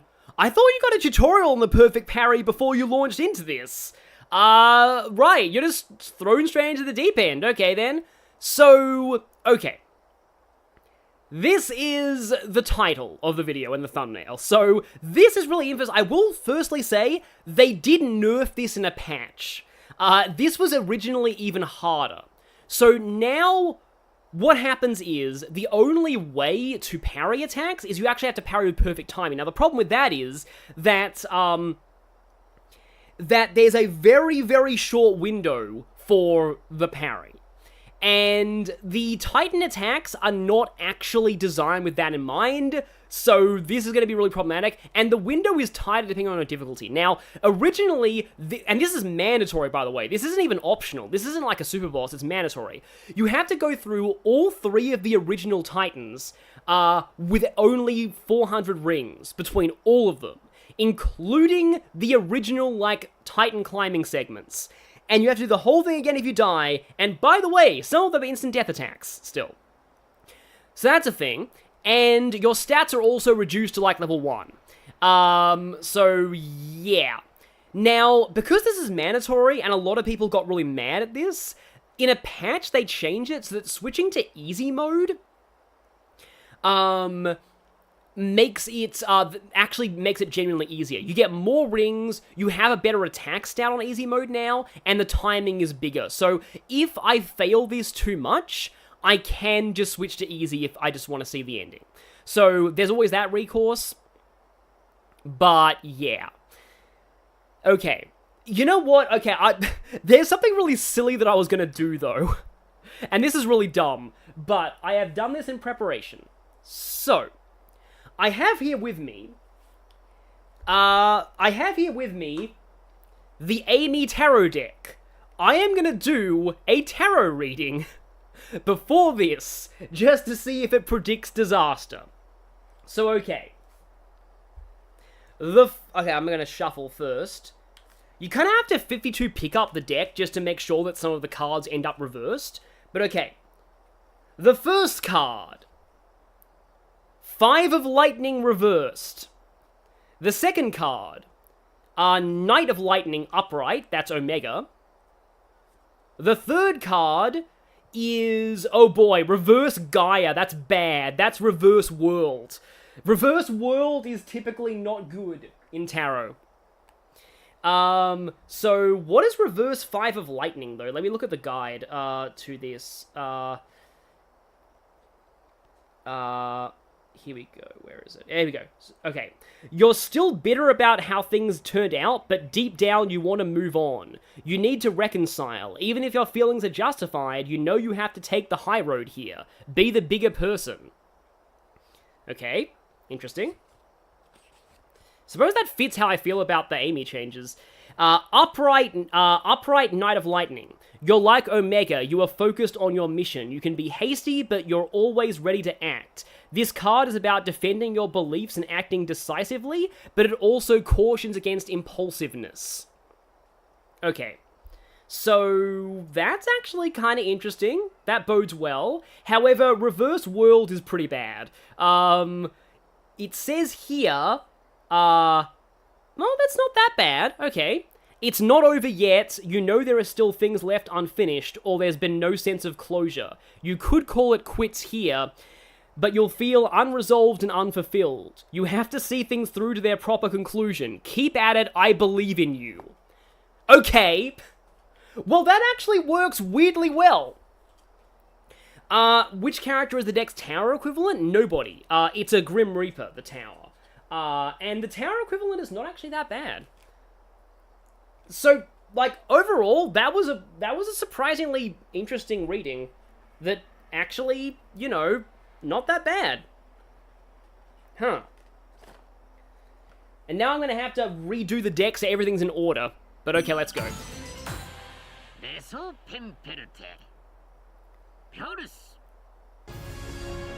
Yeah, tarot cards are telling me not to do easy mode. Exactly. So I believe that, like, if you get hit during the climb, you basically have to, like, reset because there's no way you'll have enough rings for the stuff. Okay. Now, from what I've heard, Punch Punch Stomp is the best way to do damage efficiently.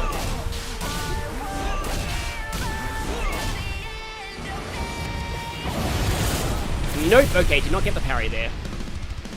Yeah, Reverse World does sum up this boss rush weirdly well.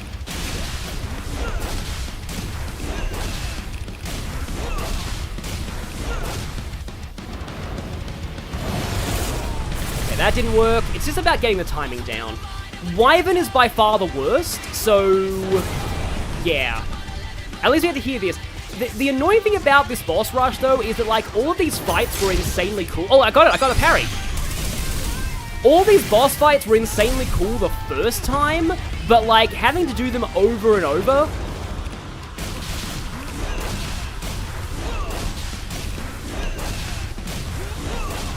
It does get kind of old eventually. Yeah, that was too soon. That was way too soon. The parries at the very end of the spin. Oh, yeah. Yeah, this is just practice, basically. Like... Okay, got that one. Again, they did make the... Okay, it looks like the ring drain does... The ring drain does actually stop while you're doing the parry counter. Wyvern has randomized delays on its swings. Oh god, no. That sounds awful. Yikes. Because Wyvern, you have to parry to actually do damage. That's the one that screws over a lot of people. Okay, that this attack. At least you can, like, mash the control stick.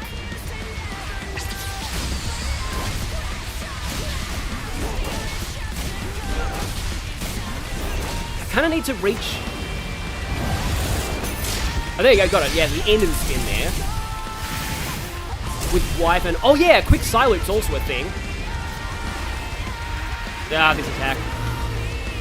Yeah, I tried, like, I practiced this in the, what was it? The like, Island Battle Challenge mode in the main menu, and I actually found that side-looping Giganto is not, like, the best.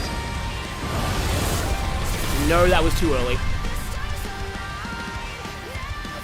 I haven't even tried the Mario... Oh, that's the bite attack. Which I think is instant death if you fail. Okay, I am definitely... I don't think I have enough, like, rings with it.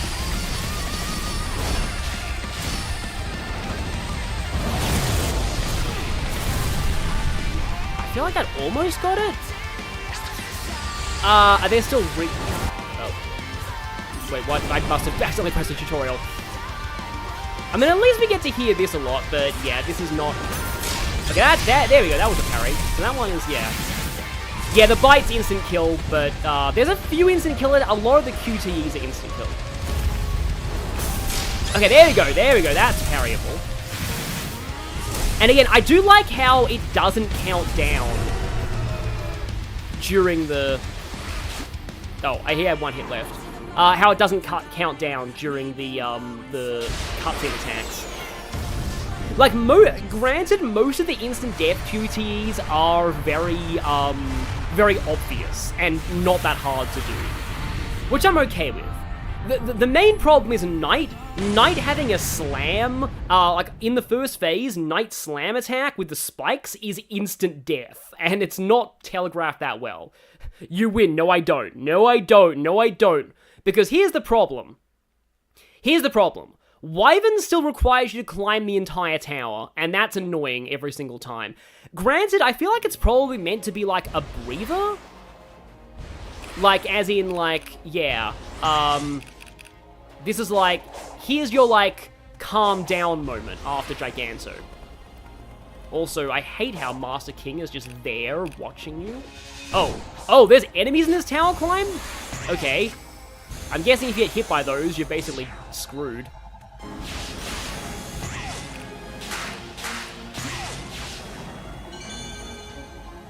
Yeah, so it's admittedly very annoying that you have to still do this climb. Where are you, Wyvern? There you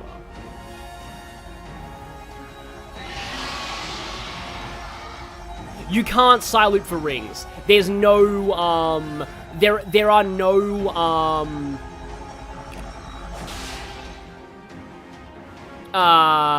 like no rings whatsoever in this sequence.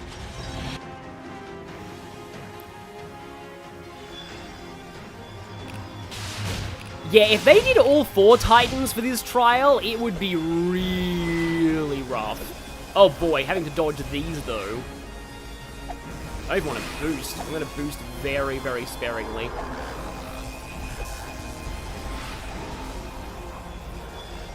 Because, like, getting hit here would be, like, absolutely awful. At least your rings aren't constantly draining in this phase. So that's a small mercy.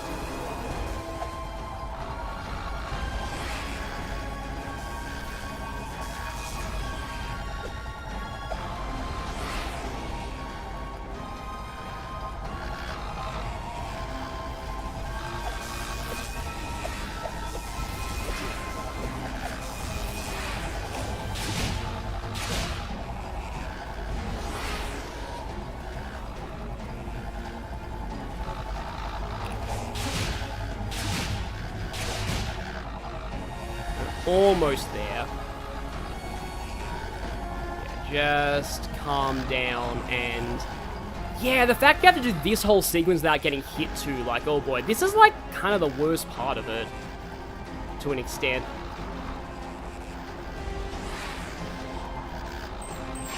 There you go. Okay. And now the real problem begins. It's amazing theme, like awesome theme, but you have to parry to even be able to damage this guy. You have to parry the missiles.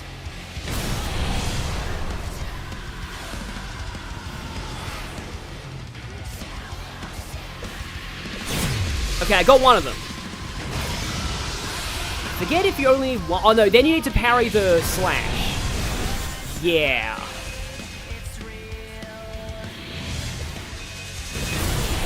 Yeah, this is where, yeah.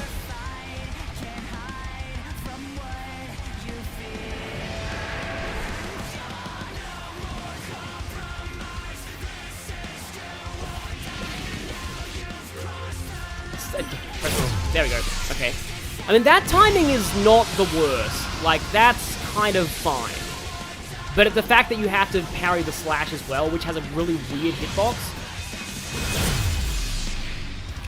I think I got him that time.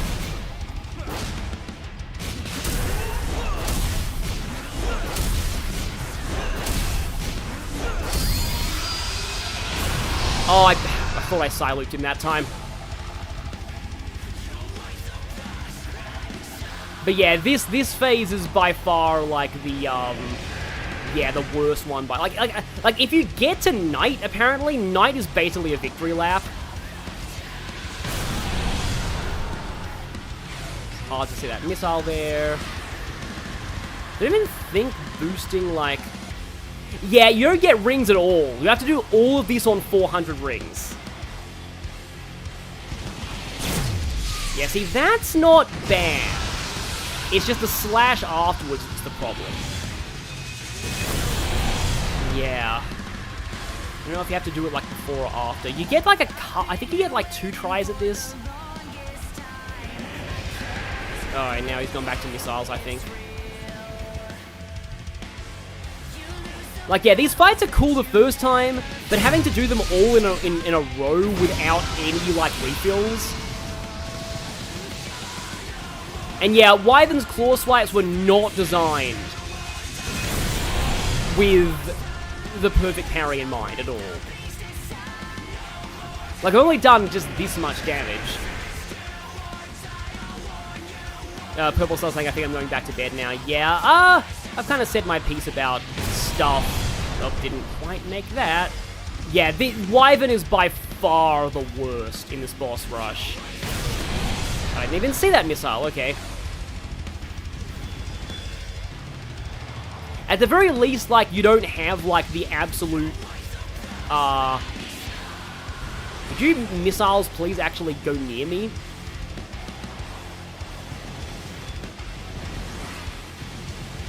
Yeah, it's like having to do the Wyvern chase with the pressure of like, oh yeah, if you get... Okay, I think I got it that time.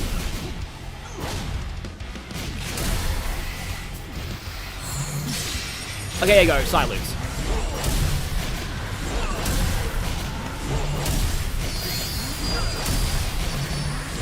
Yeah, there we go. So like once you get him a few good times, if I got a run like that on the first hit, that would have been good. Yeah, the missiles are really small. That always sucks. And then we get the good part of the song.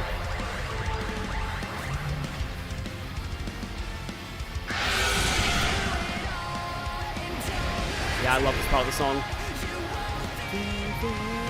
Because the fire engine never dies. I just think about this song as being about like a fire engine.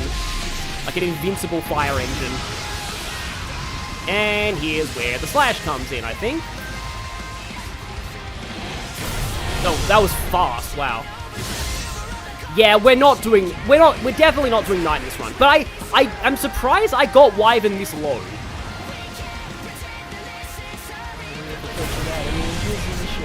I mean, at the very least, this is giving me, like, good memories of streaming the first, like, islands of the game. I didn't even see that missile!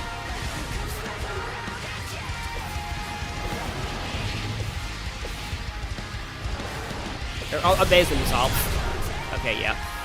If I can actually get to you once more, I would appreciate that, but I don't know. Also, my silent meter is not even, like, full. Where are the freaking missiles? There we go. Probably not, because we only have one ring left. Nope, yep. Food. I believe I got, like, first try, literally halfway through the trial. So, that wasn't that bad of a first try. But, yeah, we'll see. We'll see how this goes. The good part, this entire song is good. I would say that, but the chorus is by far the best part of Breakthrough It All.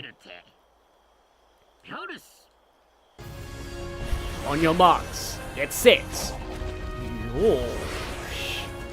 I mean, I wonder if Jim Carrey saying Omoshi Roy in the movie is a reference to Eggman saying Yosh.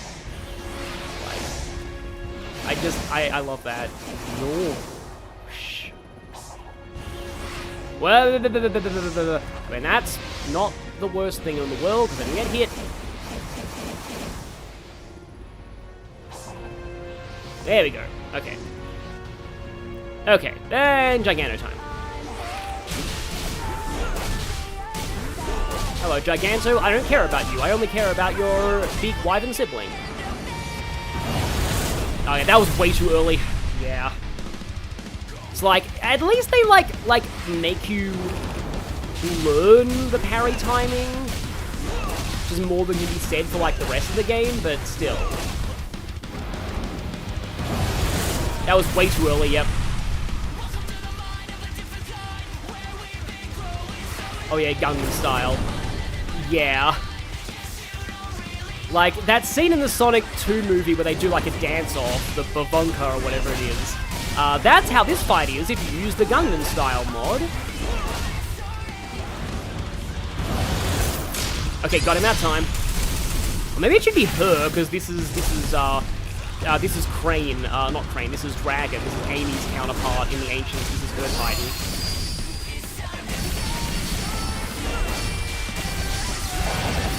Yeah, apparently this spinning attack is good. Stop accidentally pressing that button. Are you gonna get, am I gonna get what they call damage caps? I think I am, yeah. Because it has to start phase 2. Cross slash? See, I've heard that punch punch stomp is the most efficient. Like, cross slash is a thing, but I don't know if it's the best way to do this. Like, most guides out there just say punch punch stomp. Okay, attack is fine-ish. What I don't like is that the ring count still goes down when,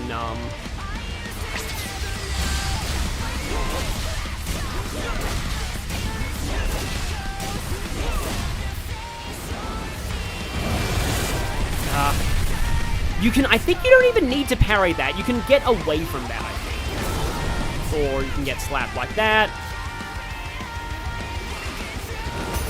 Okay, good. That was a parry. Yeah.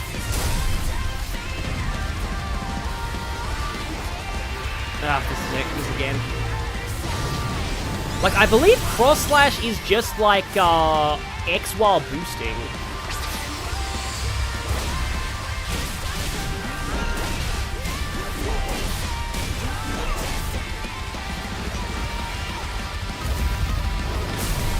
I don't know if you can parry the teeth or not. Oh, that's bad. Okay, that's not cross slash.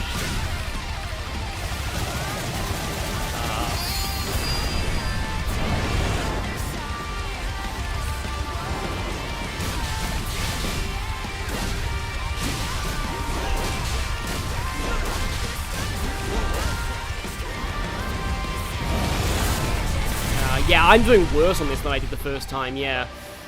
So what was cross slash again? It was like boost then X? That was not.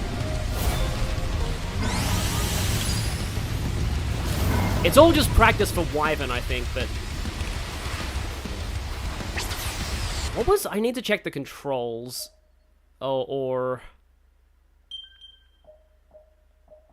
Because I know I was able to do cross slash a lot before, but...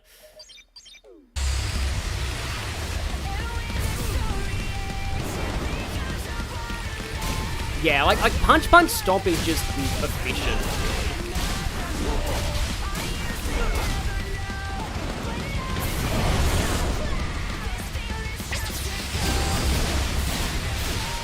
Boost an X, okay, yeah.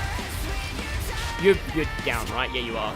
Yeah, that was a worse Giganto, so that doesn't bode well. And there's Knight as well at the end.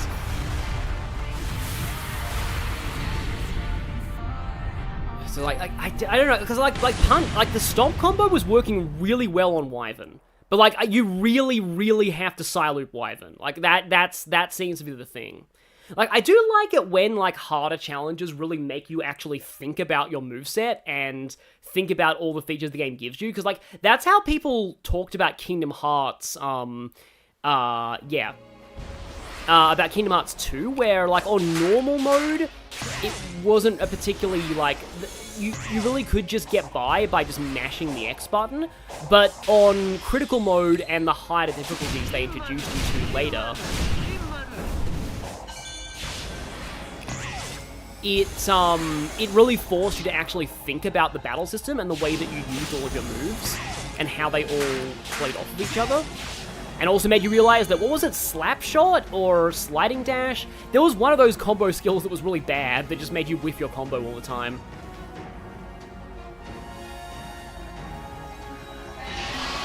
You know, the Ultimate Shadow mentioning Master King's, like, Master King's, like, mossy face. Maybe he's not the Eggman counterpart of the Ancients. Maybe Master King is, in fact, Agent Stone. The rock Agent Stone that, that Robotnik has in the movies. Maybe that's who Master King is. He's traveled the multiverse and has become the ultimate rock of all time.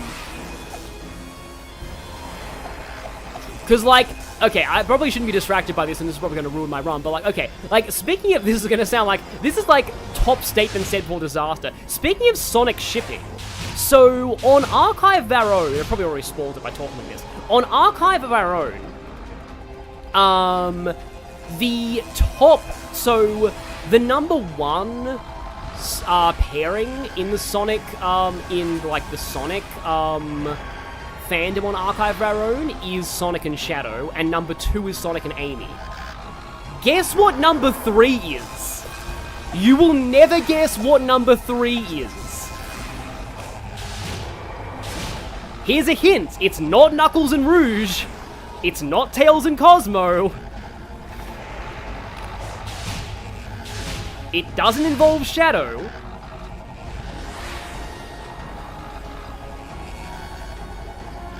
I will just give you a moment to try and let it sink in what it might be.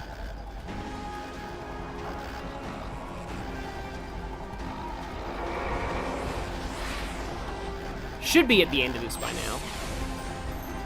It's not Silver and Blaze. Silver and Blaze is actually weirdly small.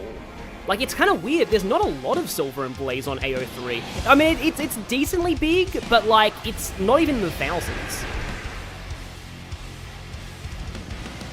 It doesn't involve Cream, it's, which I'm kind of thankful for.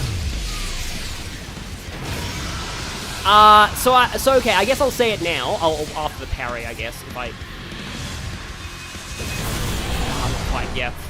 It's Movieverse, Dr. Robotnik, and Agent Stone. I knew that ship was popular, but I didn't think it was that popular. And it's, like, over 1,000, too. Like, it's not even, like, small... Like, it's not even like Sonic and Shadow is like 4,500, Sonic and Amy is 1,500. Dr. Robotnik and Agent Stone is 1,000, last I checked. Like, again, I knew it was popular. I didn't know it was that popular. Like, it's like, again, like, watching the second movie, it is very much canon from Agent Stone's side, and his actor ships it. Like, the actor for Agent Stone, like, is a big fan of what's called Stobotnik, but I didn't expect that it would be up there, like, that high.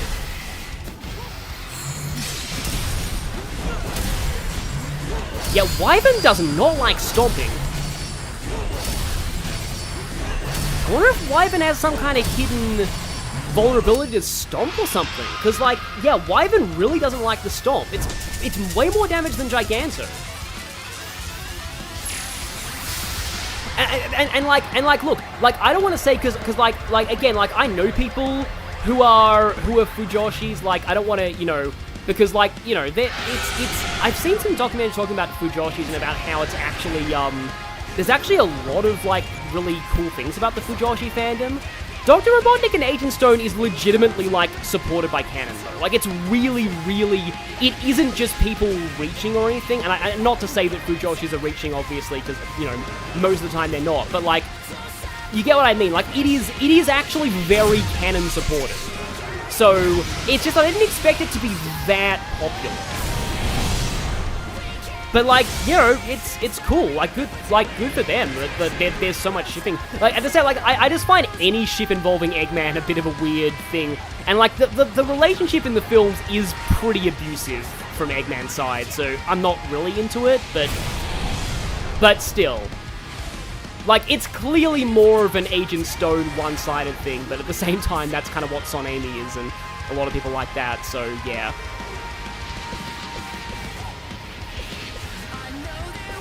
Could you actually shoot missiles my way, please? Come on, could you actually fire missiles, please? There we go. Oh, that missile went through me. Yes, never underestimate the power of middle-aged man Yowie. I've recently found out there's a surprisingly large amount of that in the Fire Emblem community, though I probably shouldn't be surprised.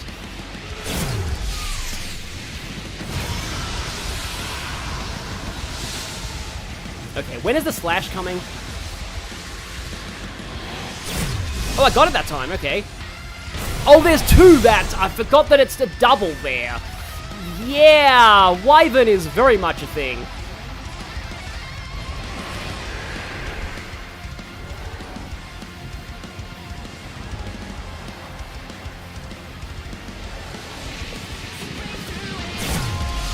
Yeah, the parry's pretty lenient on the missiles. It's just the slash that's a problem.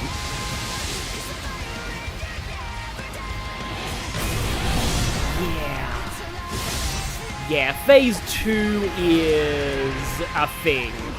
Like, Wyvern is by far the worst part of this boss rush. If you can get past Wyvern, it shouldn't be that bad. And I'm getting the missiles down pretty well, it's just that, like, you know. And, like, Phase 1, if I get Phase 1, I can get him down to half. Like, okay, got the first one. Ah, didn't get... Yeah. I didn't do well in Giganto, though, so that's on me. But, like, I'm consistently getting Giganto to, yeah, he either takes forever to attack or just slaps you instantly, yeah. I'm consistently getting, like, to the second phase of Wyvern, which is good. I'm only on a second try here.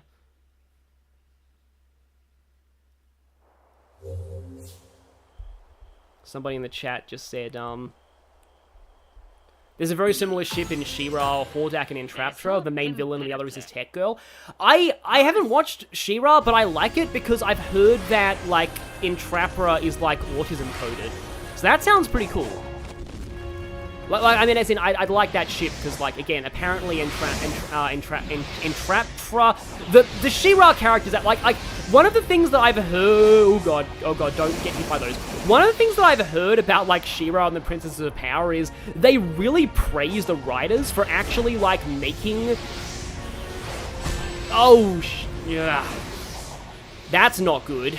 That's already very bad. Is there, like, a Yeah, I probably should retry. Is that, like, people manage to make good character development and good stories out of characters with names like Spinnerella and Entraptra and, like, a literal cat girl named Catra. Then again, like, My Little Pony managed to make good stories out of characters named Twilight Sparkle and Pinkie Pie and Fluttershy, so I shouldn't be surprised, because, you know, kids' cartoon writers are pretty awesome. But, like, yeah. The fact that so many of, like, the She-Ra names are really on the nose, and it managed to be such a good show is pretty funny. What does Yaoi mean? Yaoi is ships between two male characters, traditionally in Japanese media. Can I, like, actually dodge that?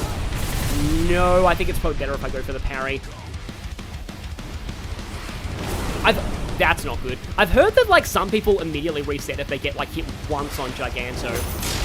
That's better.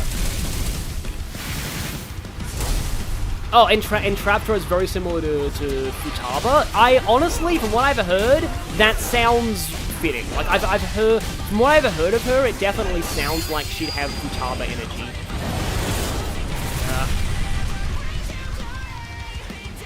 Oh yeah, One Piece has characters like Bon Clay and Signor Pink who are amazingly written, yeah. Like, I love the whole I wonder if, it's gonna be ages before I get to Signor Pink. Vicky's a Dressrosa character, which is gonna take, like, forever, but, like, you know, I mean, Bon Clay's gonna be in the next One Piece series, probably, but, because they're doing the Alabasta arc, but, I hate when people call it Arabasta, by the way. One Piece has a lot of problems with, okay, this is not a good Giganto right now. One Piece has a lot of problems with, probably restart this, honestly. Has a lot of problems with, like filler and stuff like that. And the Alabasta arc is apparently pretty bad. But, like, the thing with Senor Pink is that, like, it's like Senor Pink is a guy who dresses up like a baby. And yet, somehow, he is one of the deepest and most tragic characters in all of One Piece. Because of why he dresses up like a baby. Like, I believe it's because he, his wife is, like, in a coma, and like, they have, like, an infant son or something. I think maybe their infant son died, or something like that, and his wife got in a coma. And so, Senor Pink dressing up as a baby after his wife, I think, like, went catatonic after the, death of their child, I think. I don't really know much of One Piece, but, like, I think that's it. And that was the one time he got his catatonic wife to smile, so from now on, he always dresses up as a baby, like, everywhere. And so at first, it's like, oh, there's a guy who dresses up like a baby, and then it's like, oh no, it's a guy who dresses up like a baby. It's that, like, One Piece is actually really, like, we see it with, like, the Netflix show, but, like, One Piece is really deep for a shonen series. Like, it goes into issues like, you know, government corruption and racism, and, like, it's, yeah, there's a lot of stuff in One Piece that's really, compared to other shonen, that's particularly, yeah. Oh, I got Senor Pink's story completely right. Okay, that's cool.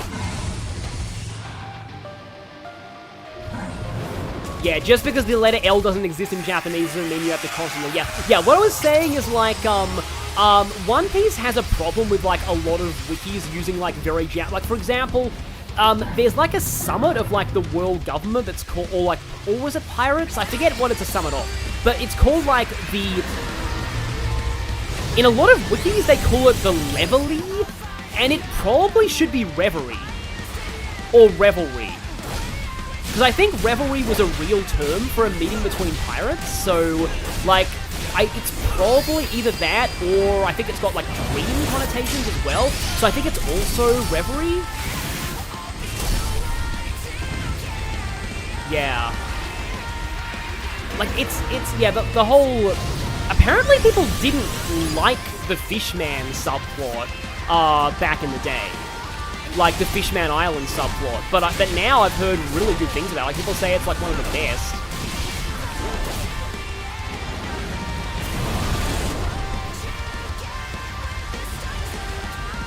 Okay.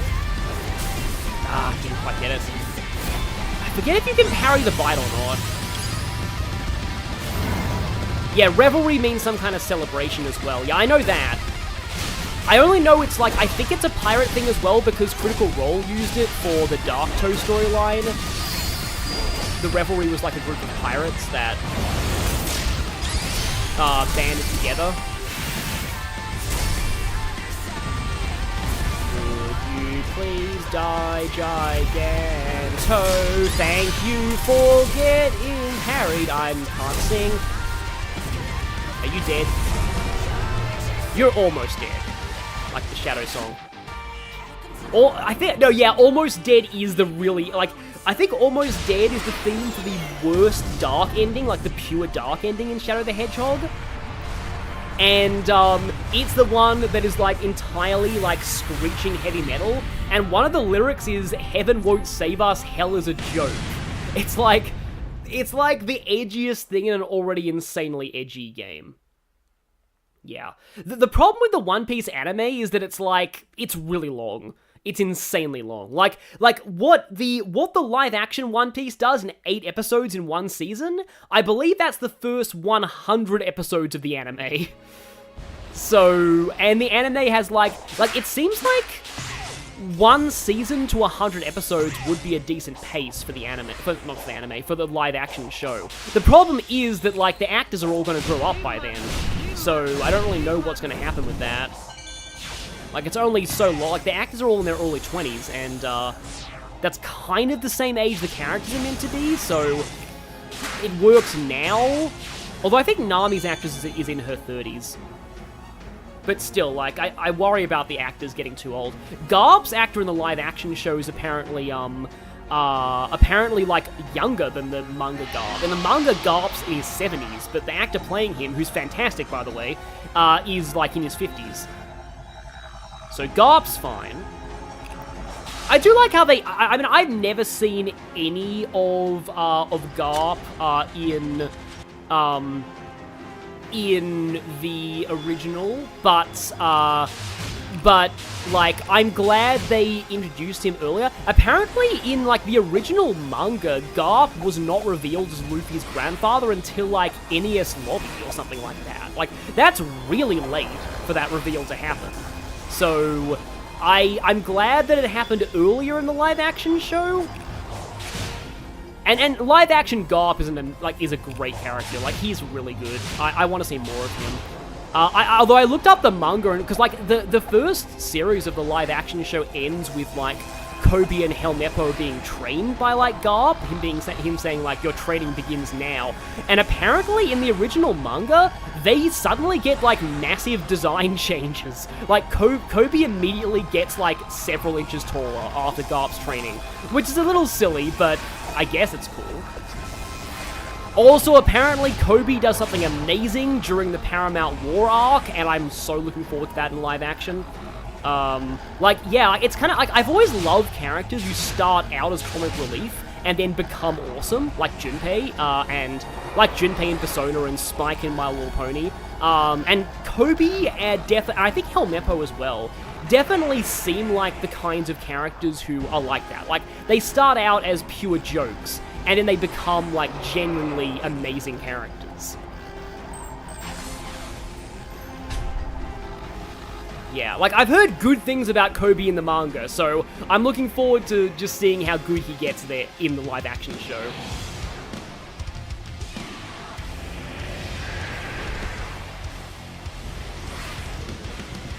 But now, we interrupt your One Piece for your regularly scheduled Wyvern. Just like in Fire Emblem, Wyverns are the bane of my existence. Wyvern... Ah, didn't get it. Kobe gets some massive W's later on. Yeah, I can definitely picture that. Most people in One Piece do, from what I can tell. But like,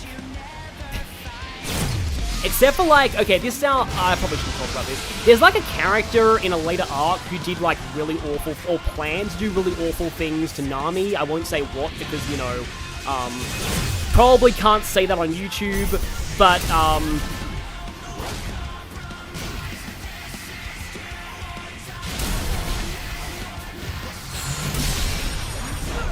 but, like, apparently, like, Oda straight up had to say, oh, don't worry, he died during time skip. Like, he's fully dead. We'll never be seeing him again. He's, like, straight up murdered. And I think most fans think that that's very much for the best. Because, like, people, like, not a lot of characters die on One Piece. Although apparently there's a character in the Alabasta arc that a lot of people are saying, yeah, he's totally dying in the live-action show. Because if they killed... There's a character in the live-action series who did not die in the original manga, but who does die in the show.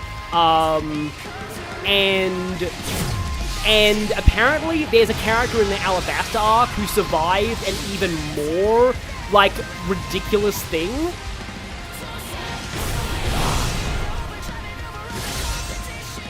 In, like, the original manga, and people who are watching the live-action shows say, like, yeah, there's no way in hell he's surviving there.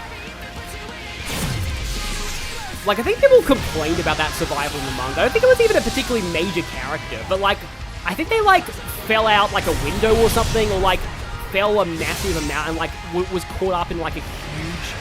There was, like, a full-on war going on, and, like, I don't know, or got caught in a cannon blast or something, and it's just like, yeah, I don't know why he survived. And then like in the people are just saying like, yeah, the live action version of him is totally gonna die. Like there's no way he's living. Sorry if I'm repeating myself. But Wyvern.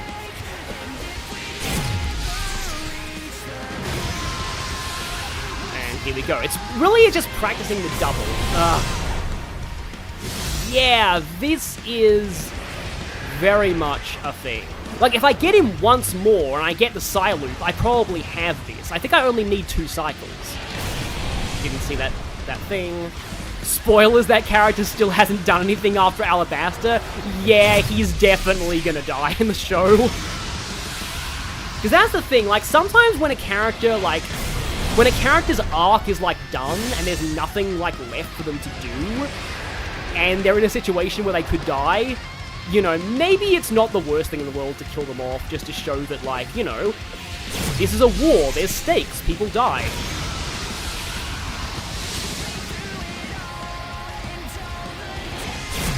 Well, I got the first one.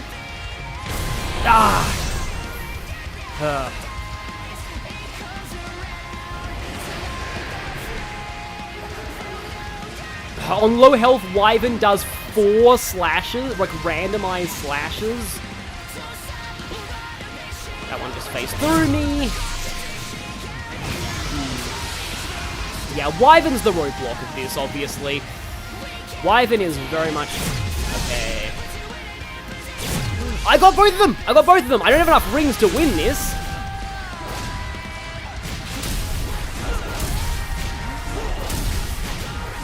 I don't have a quick Psy Loop. There's that. That's a throw into a mountain one. Okay, maybe I have to get 2 cycles at the end. So I don't feel like I did a lot of damage that time. Yeah, Wyvern was very, very not designed for perfect parry. Like, at least the missile window is easy. Like, the missiles are pretty easy to parry. Just the... Yeah...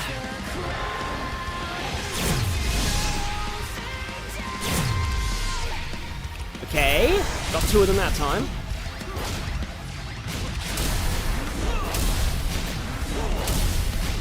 Stomp, punch, punch, stomp. Okay, where are we at now? We're in a QT. Is this the end of this, actually? I feel like this is actually the end. I may have actually beaten Wyvern. Or not. Let's see.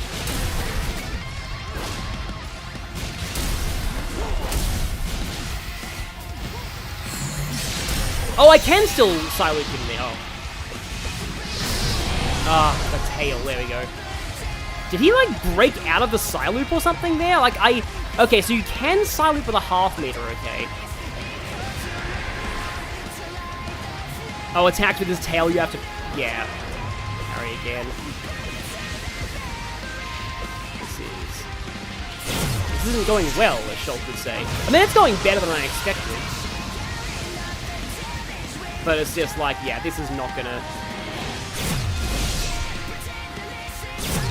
I can't believe I actually... I'm getting really lucky with him not having, like, 4, but I'm also dead, so yeah. I mean, that was better than before. Oh, he breaks out if you do it phase 2 of the Psy Loop. Okay, yeah, that makes sense. And then you have to parry him, okay. And then it's understandable given that you definitely, like, you know, the Psy Loop really wrecks Wyvern. So, like, in phase 2, like, it's good to know that, like, phase 1 is essentially free, but phase 2 is, like, to use speedrunning terms, but phase 2 is where it gets really bad.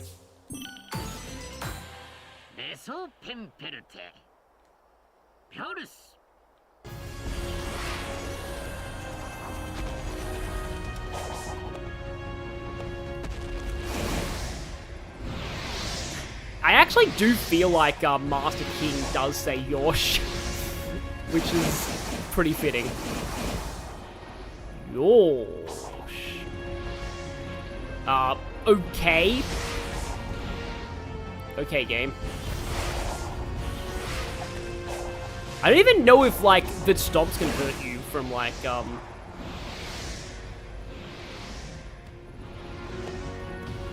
a ring perspective, but hello head, I'm going to get on you, and then I'm going to do this. Oh, if you double Psyloop him, he'll stay in place, but yeah, that is, I think like half a Psyloop meter only, and then you spend so much time on Wyvern, you forget the timing for Giganto. Like, by the way, imagine making it all the way to Knight, and then getting hit by Knight's instant death attack in the climb phase. Because Knight has an instant death attack in the climb phase. I just kind of mash the parry. Oh, if he steps on you, it's instant death. Again, I accidentally pressed the wrong button there. I just want to try something here. Oh wait, it's boost and X during a combo. There we go. Yeah, but still, it's... I don't know if it's really worth it. Maybe in the second phase.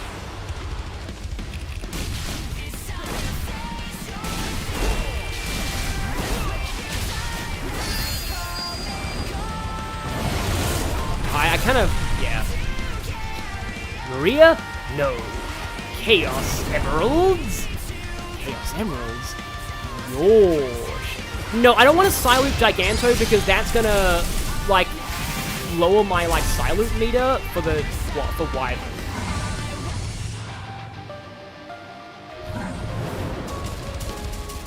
And yeah, it makes sense that, like, that you die instantly if Giganto, but, like, Giganto is really small, like, the lower part of its legs are very small, so you kind of have to be almost, I don't want to say, you have to be really trying to actually die to that, because, you know, the moment I say that, somebody's probably going to die to it. I'm so glad that I know about the spinning the control stick to make the thing faster there.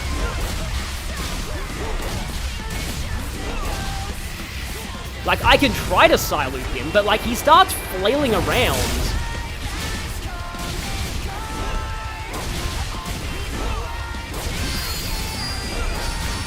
I mean, he takes more damage, though. That must be why I was doing so much to Wyvern.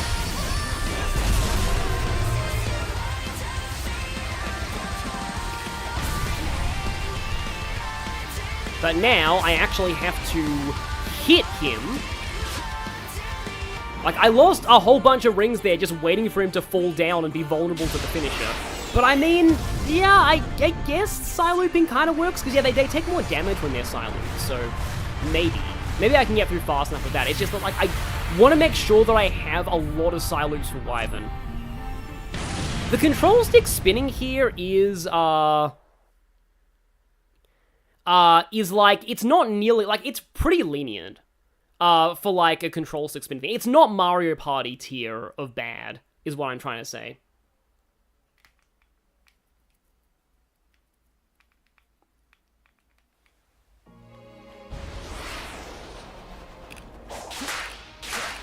But, okay, we are back to the Wyvern climb, which I lose track of, like, whether I was doing... I think I had less than 300 last time going into Wyvern, which is probably not good. But if I actually, yeah, so if I do follow the advice and Psyloop Giganto, maybe I can get through Giganto with more rings for Wyvern. Because, yeah, like, this is also another example of, like, that Kingdom Hearts thing of, like, yeah, the higher difficulties mean that, like, you really need to learn how the game works, because, like, you don't need to Psyloop the boss. Like, Psylooping the bosses is technically, like, a secret in the original. But, in the main story, I mean. But, like, here, it's really, really important. Does anyone know my plans for Shadow Generations? I'm already playing it on my own time, so I can't do, like, a blind stream. I am thinking of... There's a video idea I have for it. There's another video idea I have for it, but it requires me to unlock a certain song, and that's going to be pretty funny when I do unlock it, but we'll see. We'll see. Yeah, thinking back to, like, Supersonic getting crushed by, like, Giganto's feet, like, I'm pretty sure that even in the...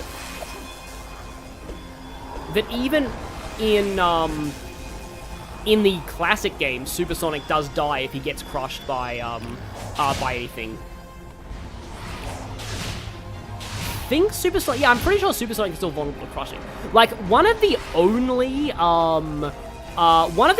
platformers that I've ever played where the platforming hero does not instantly die to being crushed is Donkey Kong. In Donkey Kong Country Returns, Donkey Kong does not instantly die from crushing, which is really amazing. But I guess it makes sense because he's a giant gorilla, but still.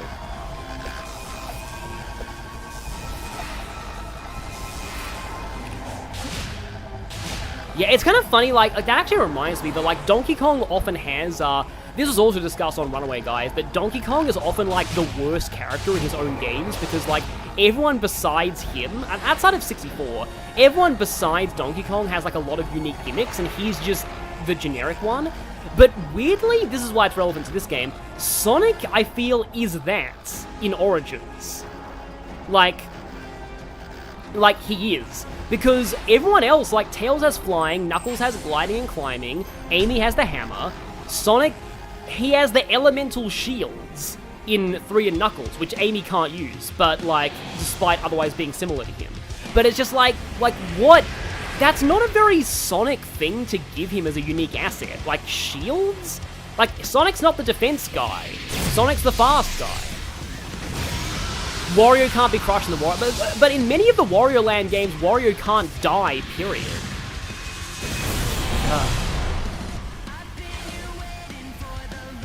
Yeah, Super Sonic might be able to drown in the classic games as well. But like, yeah, I'm already down 30 rings, holy crap.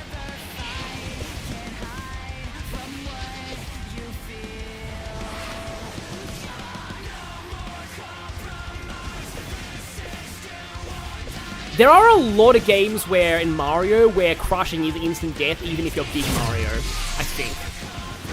Like, I think in most games, crushing is instant death even if you're Big Mario. So I get him during the wind-up.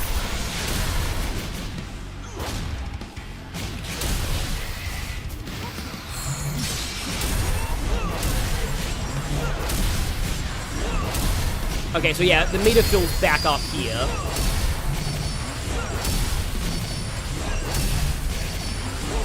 With Wyvern, it is insanely important that you finish phase 1 in one cycle, otherwise you have to go through another phase of parries. And yeah, Sonic has the insta-shield. The problem with that is that Amy has the hammer, which is effectively insta-shield with a bigger hitbox, but again, she is DLC in Origins. But I've played the full Origins, thing. He has the drop dash now, and what's interesting is that a lot of people say that, like, that Amy's hammer dash is the same as Sonic's drop dash. It actually isn't. Like, Worster, the speedrunner, has a pretty good video explaining, like, some of the things of that in Origins, that, like, Amy's hammer dash is not the same as the drop dash, because she's not in ball form. So, she actually can... Essentially, she has way more mobility than Sonic does with the drop dash. Because it doesn't force her into a ball. So, like she can freely move, like, forward and backwards as much as she wants while she's doing that dash, whereas Sonic has to go forwards and is in ball mode.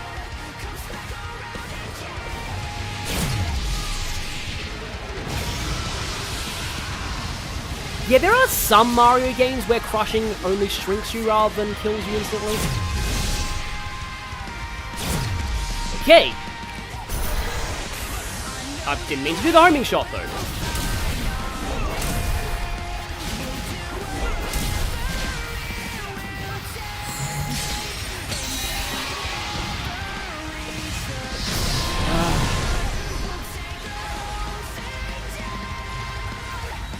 Yeah, apparently if you, like, double side loop it works, but I'll have to practice that. Yeah, Wyvern is very much a, pain. I knew this would be this case. I knew this would be the case, though, so, like, I'm not, like, you know, I'm not actually getting frustrated at this or anything, because it's like, I knew this would be hard.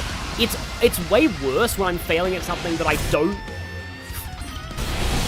Tutorial jump scare. When I'm failing at something I don't expect to be hard. Like, but I knew this would be bad going into this.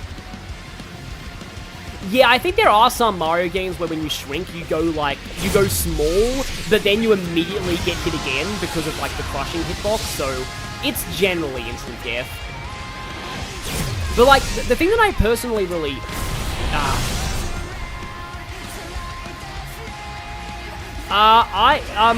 Filthy Fish Goddess Mermaid is such a weird name, but like I agree with you. I want more games with playable Amy too. That's why I like Superstars, because it's like the thing is like the thing with the like it's really weird. The thing with like the kind of revamps to Amy's character. That was slower than I thought. Is that I'm actually oddly okay with them in the classic era. Because, like, I don't know about you, this mostly just plays into my headcanon. I mean, honestly, like, what I really want right now, though, is I'd like playable Shadow in a 2D game. They can't do that for the classic era, like, because, you know, it would break the timeline, because Shadow isn't released from his capsule yet. But, like, a modern day, like, make a modern day Rush or Advance 3, and have, like, Shadow and Rouge playable. Like, how would Shadow and Rouge be in 2D? And have Shadow, like, keep, like, because, like, a lot of the Chaos powers they gave him in Generations, it's given me hope for, like, what Shadow might be like in the future of the series, as, like, have a campaign where, you know, you don't have to play as Shadow the whole time. Like, Shadows are, like, you can choose who to be, and, like, being Shadow with his Chaos control has its own advantages. Like, you can choose Shadow for Chaos Spears and Chaos Control, you can choose Amy for the Hammer, you can choose Sonic for the extra, like, speed and stuff. Like, yeah, do that. Like, that'd be really cool, honestly. But no, what I was saying is about, like, it's more about, like Amy's character in the classic era. Like, even in the classic era comics, like, I'm actually fine with her being less, extreme, and I'm gonna die in, like, 4 seconds, and her and Sonic being, like, on better terms in the classic series, because, like, it's a headcanon thing of mine. Like, I headcanon that it makes sense for them to be less awkward when they're both kids. Like, you know, it's like, this sounds weird, but, like, puberty hadn't hit yet, so it kind of makes sense for them to be less awkward around each other, and, like, for her to be forcing the issue less, and for maybe Sonic to be not entirely aware that she has a crush on him. So, like, I think that modern dynamic being imported into the classic games, it makes a lot more sense than, like, going into, because, like, again, like it's fine with Generations. Like, again, I like the dialogue in Generations, that's fine. What I and a lot of other people are honestly afraid of, is that, yeah, that wasn't great, but oh well, is that they're gonna, like, remaster Adventure 2, and Amy's gonna be totally rewritten in Adventure 2. Because, like, Adventure 2, as bad as Amy can be in a lot of Adventure 2, and as much as her being captured is, like, a bad look for, like, the series' main female character,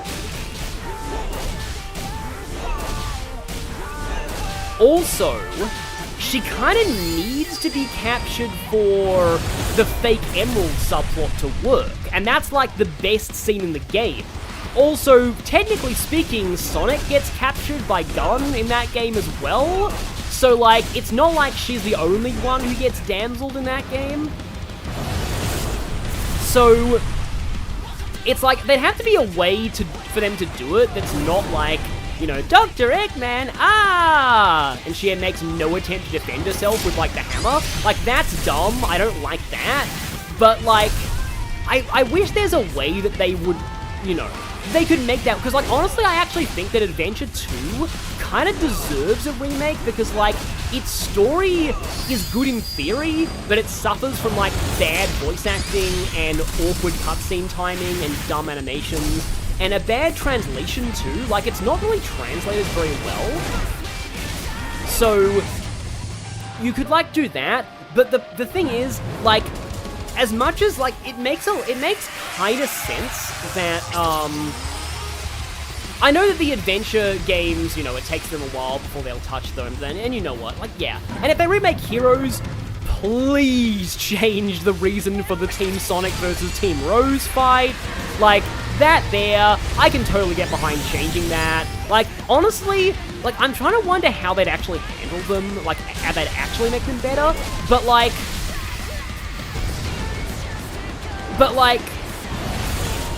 this is why I don't like Psylocke and Giganto in this phase, by the way, because they flail and have extra parry attacks.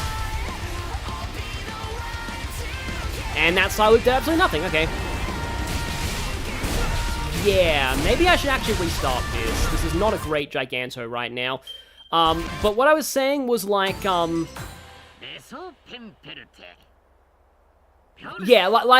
okay, yeah, like Amy is low, like, I agree with you, Shadowcoin, that Amy is low-key the most important character in Adventure 2, because, like, Shadow would not have turned good if it weren't for Amy. Like, she was what reminds him of, like, Maria's promise, and that's important. The main problem that I have with that is that, like, it doesn't feel like all that earned, because, like, Amy barely did anything until that point.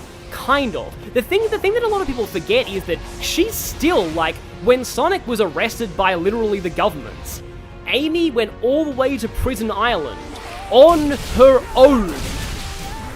Like, Tails found her there. She was totally on her own. Like, and then when Tails went through Prison Lane, Amy was the one who got to Sonic's cell. We don't even know how she got the gun keycard. She must have stolen that somehow. Like, she was the one who broke Sonic out of his cell too. So it's just like, maybe they could actually add some, like, you know... Oh, I saw the spider sense there. I probably should have predicted that. Maybe they, like, could have added, the problem with, like, adding an Amy playable stage, is that, like, what would they do to the Dark Story then? Like, if they gave Amy stages in Hero Story, how would they handle, like, balancing that with the Dark Story? The simple answer is give Shadow more levels, because Shadow only has 4 levels in the Dark Story. Like, in Adventure 2, the game that introduced Shadow, and was like Shadow's main game, he only gets 4 levels. Like, yeah, like, so yeah, that's my thing. Some agent should beat a guy with hammers. My headcanon for how Amy got the pass is that she basically found a guard, pretended to do a tarot reading for him, and shuffled his pass into the deck while he wasn't looking. That's my headcanon. Because it feels like something that she'd do.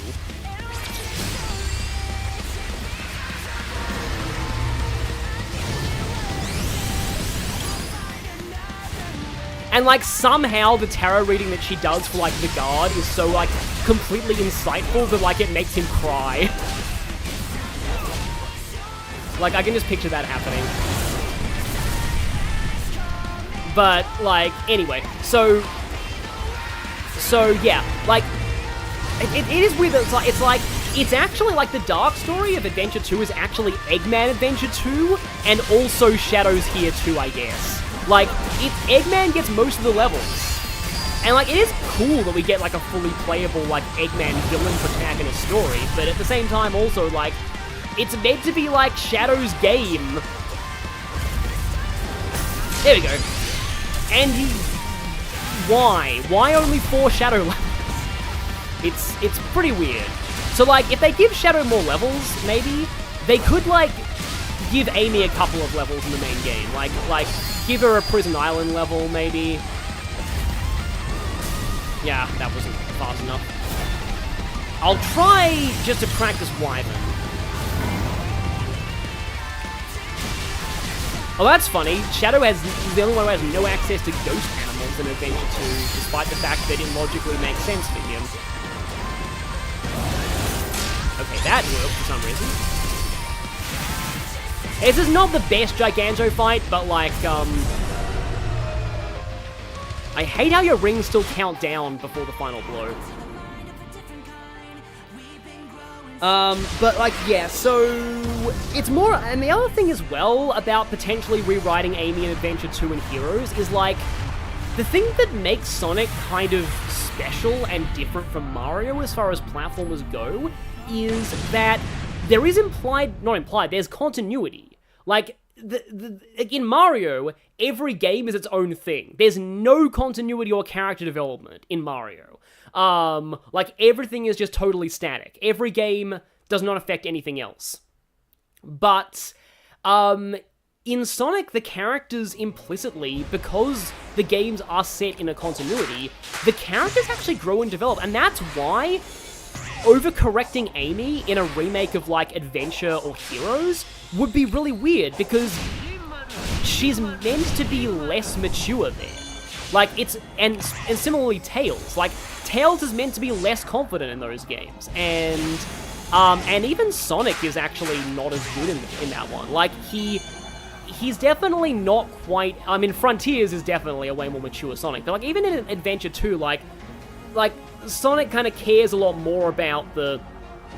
Because one kind of funny thing as well, like, I guess, showing that maybe Sonic's a bit less mature in Adventure 2 is that, like, if you see the first Sonic versus Shadow rival battle, like, from Sonic's, from the hero story perspective, Sonic is all like, I failed you, faker, and it's just like, you know, and it's just like, yeah, I'm gonna beat up my rival. And then if you look at that from Shadow's perspective, Shadow was trying to save Rouge's life at that point.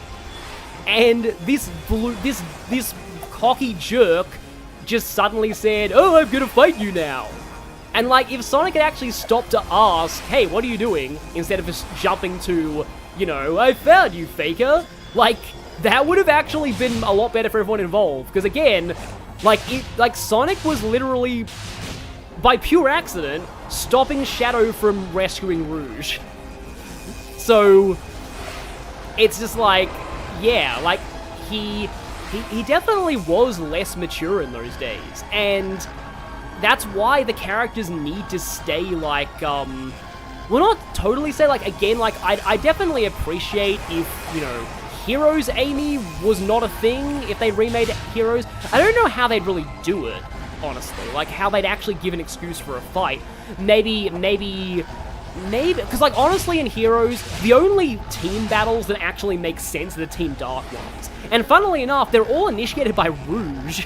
It's not even Shadow. Like, they call Shadow an edgelord, but Shadow doesn't even care. It's just Rouge who picks the fights. Because she thinks Team Chaotix are after Eggman's treasure, when actually, no, there's other stuff involved.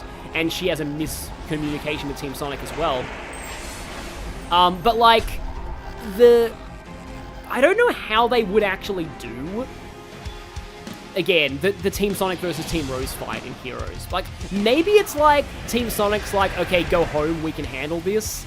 And they're like, no, we're just as strong as you, we want to prove ourselves. And then, like, yeah, Sonic's just like, because there's actually a lot of, like, in a lot of times in fighting games, like, a lot of the time in fighting games, you often have, like, characters who are family or loved ones fight each other, but, like, for the purpose of, I'm not letting you fight the big bad because I want to be the one in danger and not you. And it's kind of awkward that the characters fight over things like that, but it's a common trope. It's like Hawkeye, even though this was dumb, Hawkeye and Black Widow fighting each other over who gets to sacrifice themselves. Like, it's like, you know, if they made the Team Sonic versus Team Rose more like that, it still makes no sense, that, like, Team Sonic is willing to throw cream off a building. Anyway, like, the team fights in Heroes are stupid. Like, TLDR version is just that. They're really dumb, and they should not be a thing.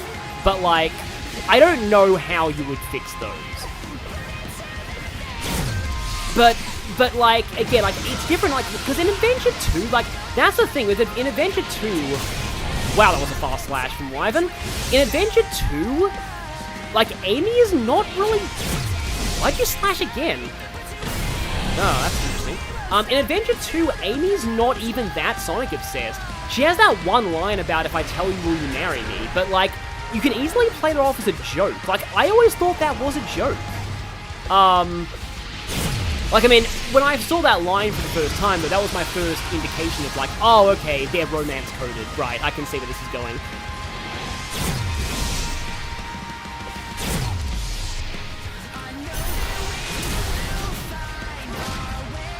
I probably should not attempt to side loop now. I have to do another parry.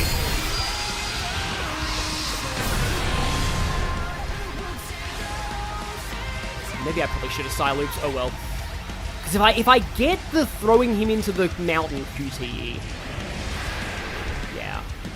The Team Chaotix versus Team Rose fight, it's okay, but the one problem, they really need to change if it's about a date, they'll have to wait because Vector is like an adult and Amy is a teenager, so like no. Even though it's a misunderstanding, it's still a disturbing thing to even imply, so don't. Just, that should go. But like, yeah. Apart from that, the Team Rose versus Team Chaotix fight is not that bad. Because I love how, like, Big just goes, "It's not nice to tease my friends." It's like, the moment that you hear that, it's like, oh no, run. Run now. If you piss off Big, it's all over. You will not survive. You cannot survive Big the Cat's wrath. Like, he does it so calmly, too. It's just like, "It's not nice to tease my friends." And then Team Chaotix is like, "Who's this? Why should we be concerned about this big fisherman? Oh no! Oh no! Oh no!" Espio's about... I think from what I can tell, Espio's a little older than Sonic. He's like around a similar age to... He's on the older end of teens. Yeah, I don't have enough of these for, Big, you didn't find my book. Exactly.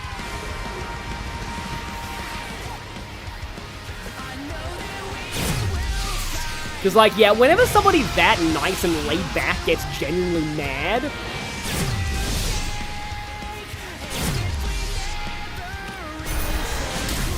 Okay, I'm gonna do this just to practice, because he's gonna break out, and then he's gonna do the tail attack. Oh, okay, it's kind of delayed, alright then. But I want to see if I can get the tail attack.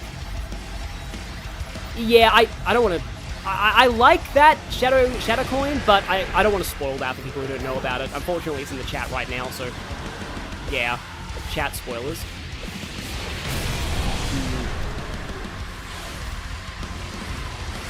I think I've spent like about an hour on this boss rush right now, but I mean, yeah, I've never got past the night yet either,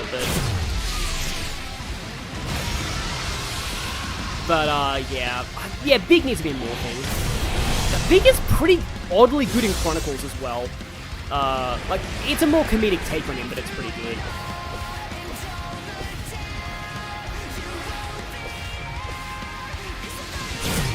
Yeah. I still love the headcanon that, like, Charmy and Espio are basically Vector's kids. Because, like, that's actually pretty heartwarming. Like, adoptive, but, like, yeah, like Vector treats them like his children. He kind of does, like, in Metal Virus as well. I mean, it's Metal Virus spoilers, but, yeah. But, like, Big is, like, not Big, sorry, Vector is, like, with Charmy and Metal Virus, is just very much a protective dad in that arc. But, yeah, and that's also why, like, while I'm not totally, like, you know, into the Vector and Vanilla ship, it is kind of wholesome, the idea of Cream and Charmy becoming like, siblings-in-law.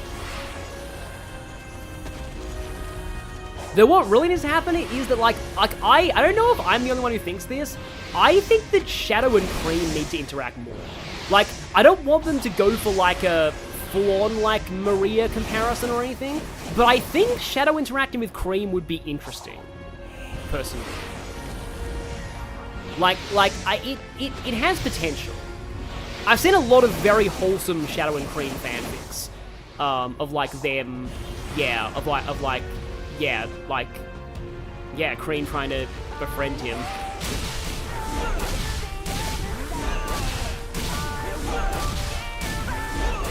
Like, it's like, because, like, Shadow needs somebody as wholesome as Cream in his life.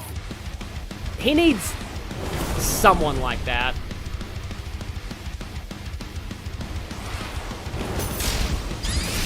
Didn't think I'd parry that, but oh well.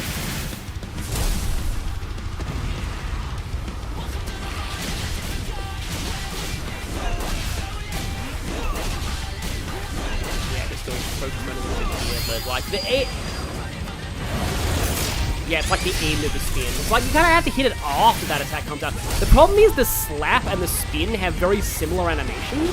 It's like what I keep saying about Sonic and Smash Bros. One of his biggest assets is the fact that he fakes you out by how similar all his animations are. It's like so many of the animations were him turning to a ball and spinning. Yeah, it's after the animation comes out, yeah. Wait, Shadow canonically has a Dark Shao he keeps as a pet? That's actually really cool.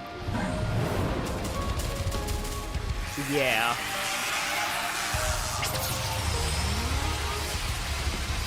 I used to have, I remember back in Adventure 2, I used to have Chao named, Chaoro and Cha-Cha. Those were actually two of, like, the default names. So, but I remember, Chaoro, I think he was my first one that ascended to becoming a Hero Chao. And I think I did make somebody a Dark Chao at one point as well. But, like, I do remember, like, yeah, he was one of my, yeah. Yeah, it's more consistent if you go for the parry after the big spin slash appears.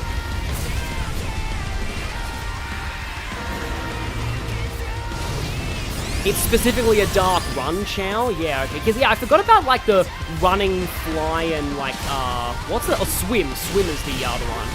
I don't think I ever got a Chaos Chao, though. Apparently, Chaos Chao is super rare. But, like, Chaos Chao are really awesome looking. Also, Chaos Chao are technically their true form. Because the Chao are actually the Ancients, which are the same species as Chaos from Adventure, so yeah. Or the Chao are what the Ancients devolved into. And this is a good Giganto run, but, yeah. There was a lot of... Like, apparently there's, like, an unused, you can get, like, Chao that look like the characters. There's, like, Sonic Chao, Shadow Chao. I think there's, like, an Amy Chao that's unused. But the Amy Chao is, like, on her first four figures statue. Which I don't have, by the way, because as much as I like the Son-Amy pairing, I am not spending 800 Australian dollars on a statue of Amy. That's not me at all.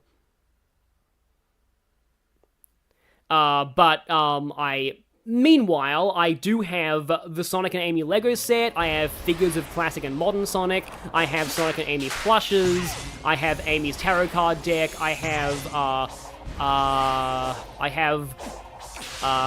the Metal Virus arc, which is pretty kind of Sonic and Amy coded a little bit. So, like, I am definitely not normal when it comes to shipping these two, but, I don't have any interest in buying the like, $800 statue of the character. Oh, the Amy and Knuckles Chao are available in the Dreamcast version. Okay, they must have just been cut from the... I know that the PC version added the big cameos that were cut from the GameCube version back in. So maybe they did add those Chao back in the PC version. It's easier than you think to get a Chaos Chao, just leave the game on, give your Chao enough swim stats that don't do the drowning animation instead of the... Okay, yeah. Yeah. I don't know, I just, it's more than, like, I got back into the Sonic Amy. Like, I used to, like, I shipped them for a while when I was a teenager, and then I stopped because the dynamic got really bad because she became, like, a stalker and it became unhealthy and I hated it. Like, you can see in my Smash Bros. Ultimate videos, on the Amy Spirit Battle, I say, I used to ship her with Sonic, and I don't anymore. And then IDW and Frontiers happened, and, like, yeah, like, I think the thing that, like, really kind of says something about how, like, I personally don't actually, like, this moment isn't as important to me as it was to a lot of shippers. But in her first appearance in the IDW comics, and this is, honestly, this I think is how... This is a perfect example of how you don't need to completely write out her crush on Sonic to make it good. You just need to do this. So in the first issue, basically the whole idea is that Amy, thanks to, like, the event of Forces, and a lot of people accuse Ian Flynn of turning, well, there's so many things about how to get a Chaos Chao in the chat, and they all sound like old Pokemon Playground rumors. But, like, so people complained because people complain about everything, that Ian Flynn, quote-unquote, turned Amy into Sally, you know, from the Archie comics, Sonic's love interest in Archie and Sass AM. And I can kind of see that, but also no, because Sonic Forces had Amy as the co-leader of the Resistance. So the comics was set directly after Forces, IDW. So all they were doing, because like Knuckles left, partly because Ian Flynn didn't think Knuckles should be the leader of the Resistance. He thought that like it didn't make sense that Knuckles wasn't like the best leader. So basically Amy started taking over the Resistance full time in the comics, and it leads to a really interesting... You have to get the shower from under the truck, yeah.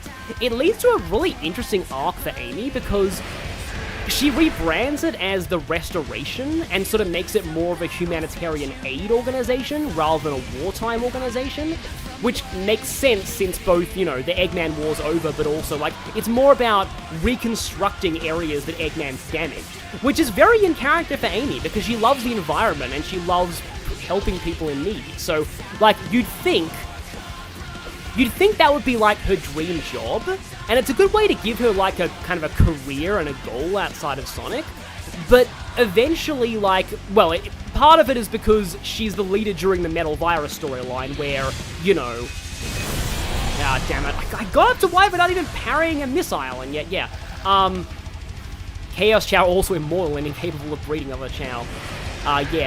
Chauro and Cha-Cha, those two I had, ended up actually breeding, and I was like, okay, because I saw them as both male, and then they bred, and I was like, huh, okay. But then I found out that I think canonically, Chow don't have genders now, so, like, I guess they just reproduce asexually. But, like, yeah, Chow are all agender now, which is cool, I like that detail. Although Cheese was referred to as male a lot earlier, but I'm pretty sure they all use they, them pronouns. Yeah. What actually stopped Son Amy versus Son Alley, in my opinion, was people finally realized that the Archie universe was not the game universe. And it's like, yeah, you know, I mean, like, we don't need... These ships don't conflict because they're in different continuities. Why is there shipping wars? They're not even in the same canon. Like, yeah. It's just... And the thing that people also kind of realize, too, is that, like, when they argue about which one, like, Amy or Sally makes more sense for Sonic, Sonic is a very different character in Archie. He is a vastly different character in Archie. So, like, somebody like Sally makes more sense for him there, because, again, he's very different to Game Sonic. So, again, like, I don't see why, like, people finally stop being dumb. But, like, anyway, so, like, so the thing about, like,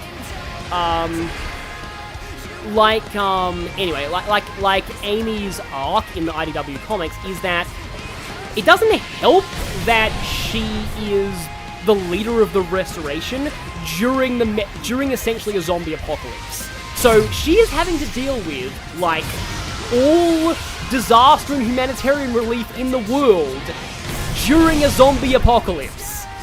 So if you can't tell, she kind of goes insane from stress and, like, starts, like, really breaking down. Like she is not okay in that arc. And with what she has to witness Cream go through too, and also Sonic is infected at the very start of Metal Virus. Stupid tutorial. And like, she was there when he got infected too, so like, she probably has guilt over like, I could have prevented that from happening and I didn't. And like, now Sonic is in trouble, I can't afford to think about him or help him, because I need to make sure that the whole world doesn't get destroyed. So it's like, it's a very interesting, like, character arc, I find, and it's a really interesting way to, like, take her personality and kind of make it a flaw, that it's like, I know that some people think, like, oh, caring about people too much is, like, not really enough of a flaw, but, like, or almost a Mary Sue thing, but it is interesting that, like, she goes out of her way to help people so much that she completely burns out. And that's really cool, because I know people in real life who are like that. I know a lot of people in real life who are like that. Like, my sister is like that, a lot. And that's kind of how she got chronic fatigue. So it's a really serious thing that affects a lot of people. But, like, by the end of that story arc, she's just like, you know, I love being the leader of the Resistance, but I wish I could just go back to the days when I was adventuring with Sonic. And just being, because, like, she kind of realizes that she's more into field work than desk work, which makes perfect sense. Like, why would she be into desk work? Like, because that's the difference, I think, between Amy and Sally, is that Sally's more of, like, a commander, whereas Amy's more about being in the field.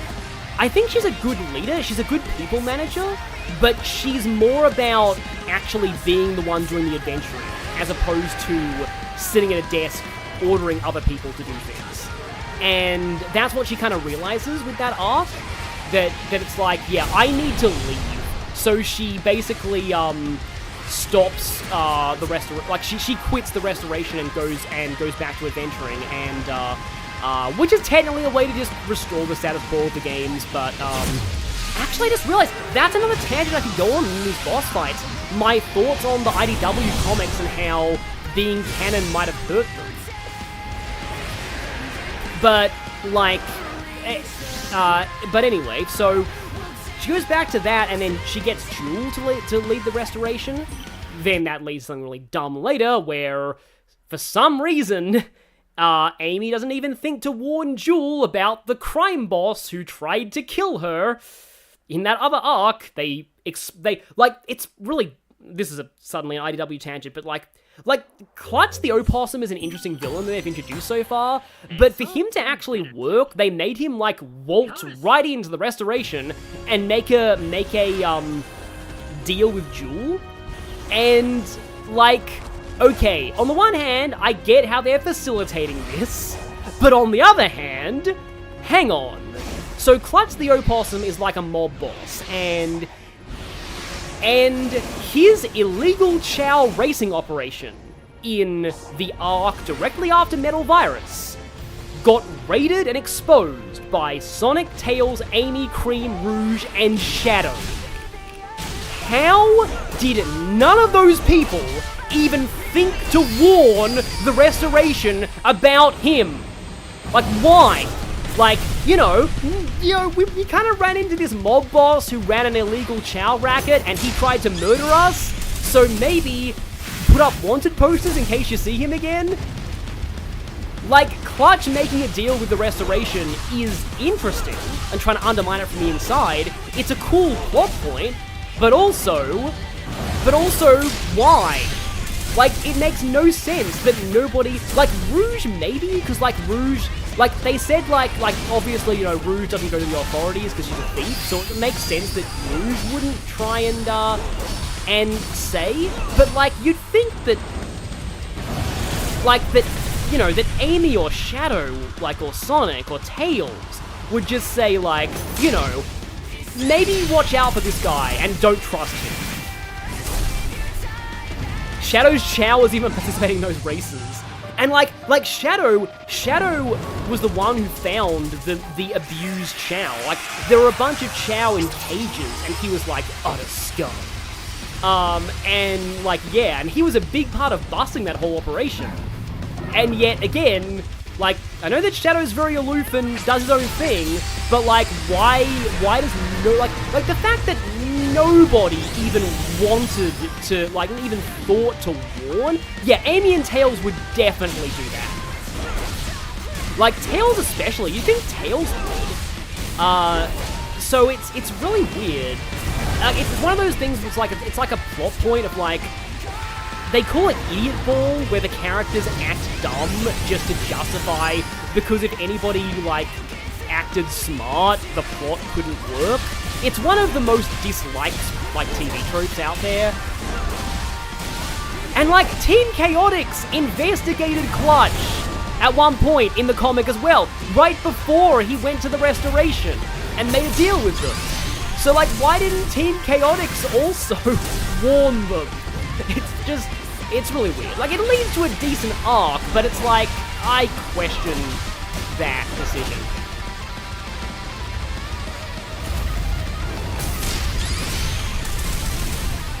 Yeah, like that's true. Like if it wasn't like a G-rated comic, Shadow would have killed Clutch if he got his hands on him. Exactly, Shadow Coin. But like, yeah, it's weird. But yeah, so there's that whole arc, and wow, I went way off my original tangent because because I do really like Amy's arc in IDW. It's really, really fascinating as a sort of a character study of sort of how to do a character right. But she does all that while still her crush on Sonic isn't gone. It's very subtle. Like, it's kept extremely subtle, but it's still kind of there. And again, I tangented out of this from the thing that I was going to say about, like, the shipping thing, which, again, I don't personally think is, like, a thing that sold me on the ship, like it did a lot of people. But in the second issue, so like, all of this was background 2. So back in issue 2, Amy is the leader of the Resistance, and she's trying to get Sonic to come back to the Resistance full-time. That's the whole point of issue 2, that they're both fighting a bunch of badniks, because, like, they beat Eggman in forces, but, like, but it turns out Eggman's army is still fighting. So they're like, okay, hang on. How do we stop these rogue badnik attacks, and who's controlling them? Spoilers, it's Metal Sonic and it's awesome.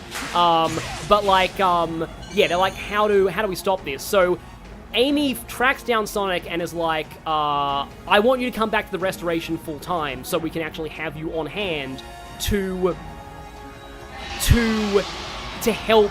IDW Sonic is peak, by the way, at least the early ones. Definitely read it. Metal Virus I highly recommend. But, like, yeah, she's basically saying, like, you know, Sonic, we want you to come back to the Restoration. And Sonic is like, yeah, thanks, but I prefer doing my own thing. I think I can help people better just traveling the world on my own and just helping people when I see them, tracking down the source of the badniks via my own style. This is one of the issues where people complain about Ian Flynn making too many song references. He literally says, living by my way, my own way. Like, he says that. He's basically like, yeah, like, I'm, you know, because, like, Sonic's not the kind of guy to report to, like, an organization that would give him orders. He's more of a free, yeah, he's more of, like, a free agent who helps them out occasionally. But at the same time, it's different to Shadow, because, like, Sonic likes being with friends, whereas Shadow kind of prefers being alone, except for with Rouge and Omega.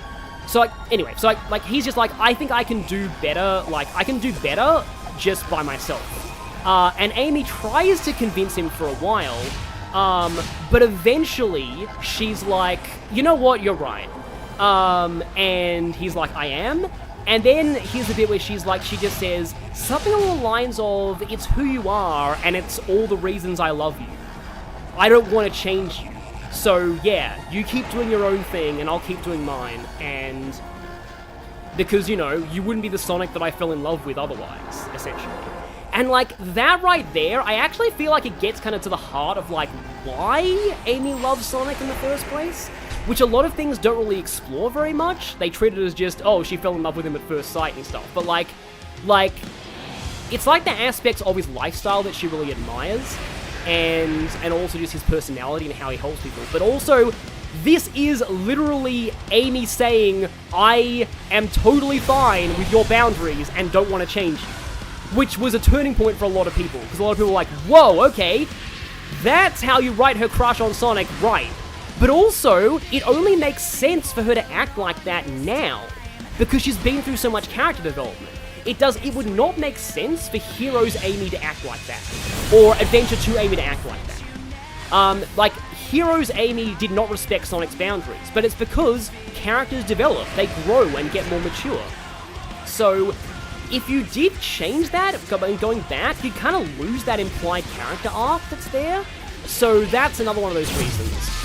But anyway, like that's kind of my key showing of like how you can do that dynamic without, you know, making it annoying or obnoxious and unhealthy. So yeah, that was cool. But like personally, like to me, that was not the point, like in IDW where I was like, yeah, Shadow's more of a Black Ops mercenary agent. He does his own thing. He's sometimes, I think in a lot of the profiles now, they say that he sometimes works with Gun, but like more as like a contractor, and like he doesn't join them, but he's like somebody that sometimes, yeah. I like to think that Rouge is like a shadow liaison, that sometimes whenever, like, they need shadow for something, Rouge, like, I wrote that in one of my fanfics. I had, like, Amy with the restoration with the metal virus being like, hey, Rouge, if you're still around, find Shadow, we need him right now. Because, like, I in my headcanon, Rouge is, like, the shadow liaison for a lot of people. And then because he doesn't show up until, like, later in the arc, in the Metal Virus arc, I basically, later on in that fanfic, I had Amy say like, you know, she's like, oh yeah, good job, Rouge, good job talking to the president, blah, blah. What do you mean Shadow's gone off the grid? Again. Because that's probably what would happen.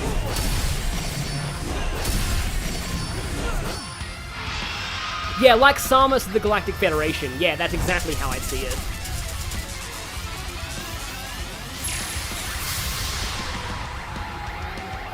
Oh, that was it. I also wrote in that fic, I was like, when Amy tells Rouge, like, we need Shadow, like, and then Rouge is like, that bad, huh? Okay. Because, yeah, I feel like if somebody, like, directly asks to, like, okay, we need Shadow now, it's a sign that things are really dire.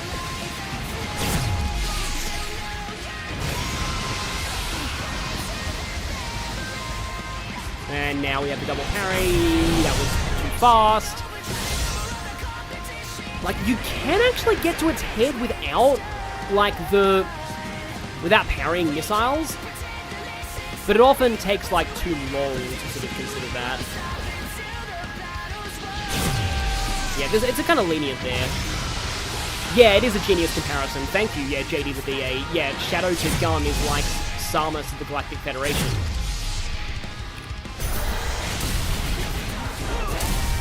I mean, I should just go spamming. I mean, I'm not going to have enough to beat Knight, but still, the will to fight the Knight. Can you parry that?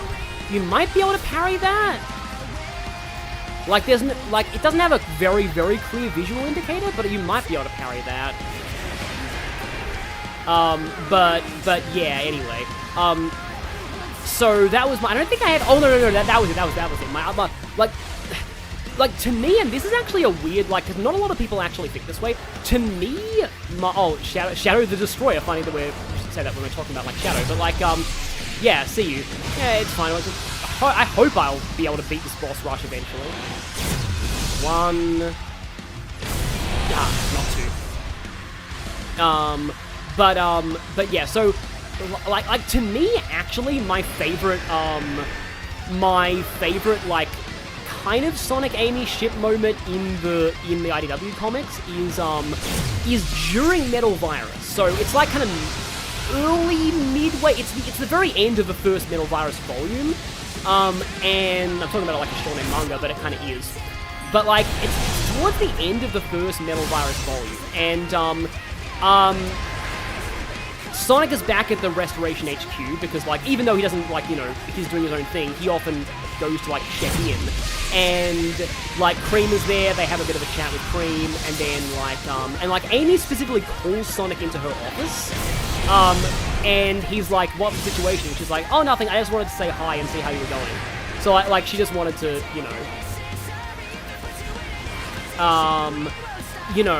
like, she just wanted to see if he was okay, because he's infected at this point, by the way. And, like, okay, so here's the thing about Metal Virus. So, in order to normally when people get infected by the Metal Virus, they turn into, like, robot zombies immediately. The only reason Sonic can stave off infection is because he can run it off.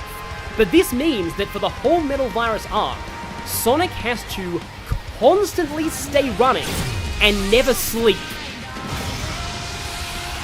Which is horrifying when you think about it. Like, imagine what he, like, with that and, like, the cyber corruption in Frontiers, Sonic goes through some really strenuous stuff. Like, yeah. So basically, if he doesn't constantly stay on the move, the virus will, like, completely infect him. So he has to keep, like, running, and it's almost like the bomb in Speed, except you turn into a zombie. So it's, yeah. And so the fact that he even takes the time to visit Amy at the Restoration is pretty significant. Yeah, he's quite literally running himself ragged. And towards the end, he's, like, losing his ability to keep it up, too. Because he hasn't slept for, like, weeks. Which is kind of insane.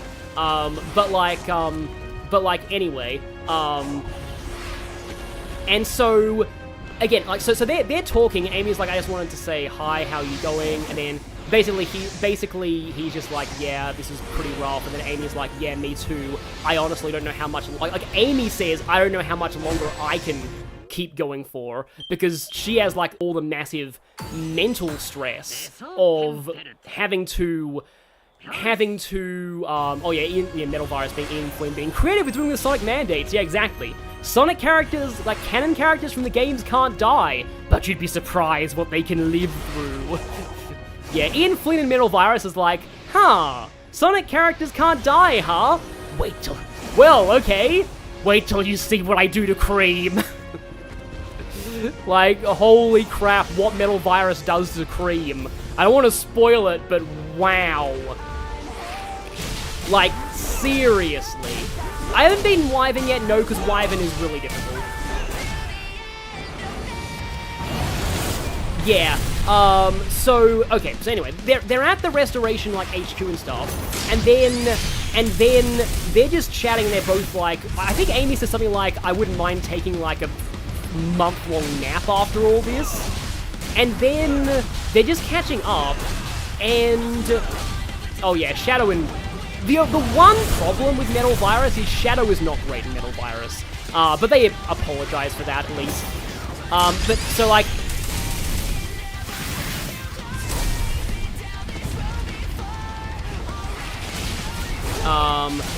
yeah, never say die. Torture is A.k.a.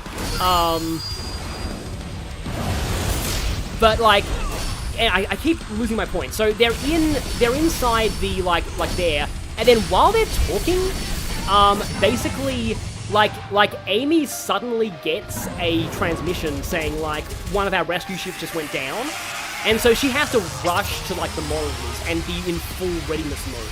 Being like, okay, I'll see if I can get an evac to you, and then another ones are like, wait, what happened? And then it's like, they're calling them, like, the shuttles, like, Echo something, and then it's like, she tries to get in touch with Echo 3, and then there's no response at all. And then she's like, and in the art, like, she looks like she's on the verge of a panic attack at this point, saying, like, has anybody heard from Echo 3? It's, like, implied that, like, Echo 3 is, like, gone. Like, they've been either fully infected or they've, like, crashed. Like, yeah, maybe their whole shuttle crashed and maybe people, like, full on died. Like, it's that bad.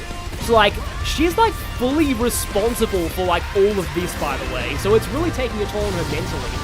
And all this time, like, Sonic is not saying anything. He's just watching her go through this. But he looks like he's just been stabbed. Like, he looks completely just distraught at seeing Amy this emotionally, like, wrecked. And and at one point, he reaches out, like, he reaches his arm out, and then he holds back. Because it's like, it almost felt like he was going to, like, hug her.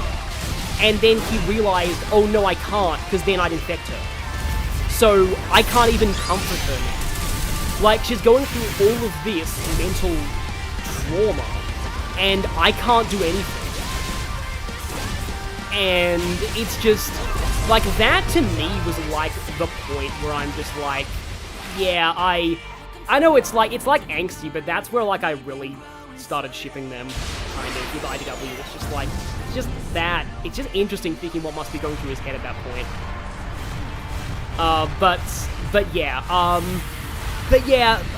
Firecraft says you kind of prefer the post-Genesis wave worlds as in Reviver and the IDW decisions. So, now it's time for, now that I've gotten all of my Amy character arc tangents off my chest, now it's time for, again, someone else knows. Has anyone heard from Echo 3 scene? It's like, I need to post that on my Tumblr. It's such a good scene. Because, like, it conveys so much with just the facial expression. Like, again, like Amy looks like she's on the verge of a panic attack there.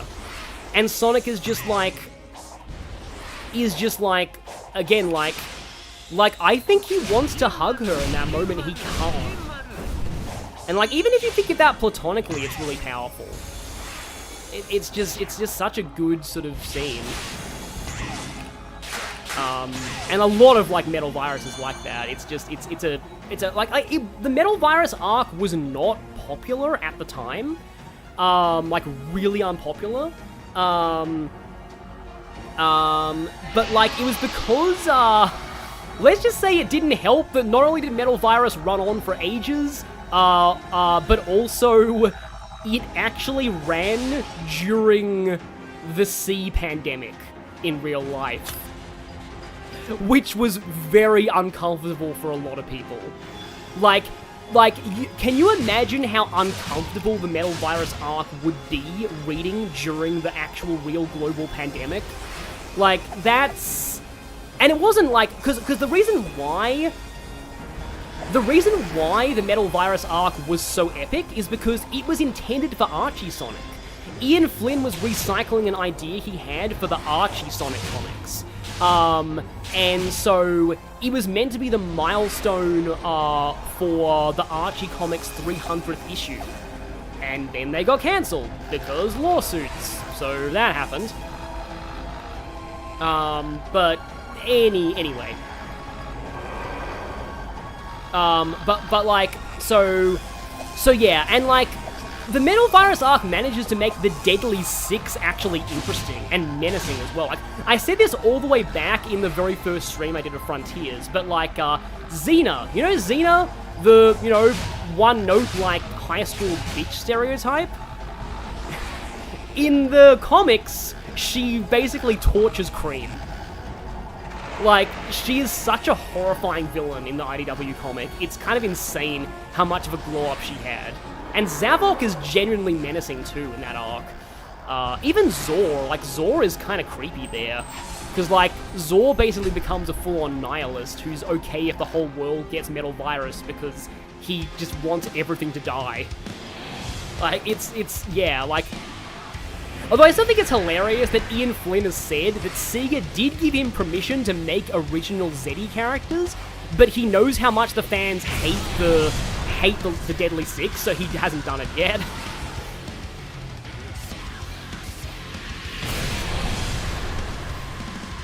But anyway, so like, yeah, Metal Virus was not appreciated at its time. Metal Virus is great now. Volumes 2 and 3, hashtag not sponsored. Volumes 2 and 3, hashtag not sponsored, are available on...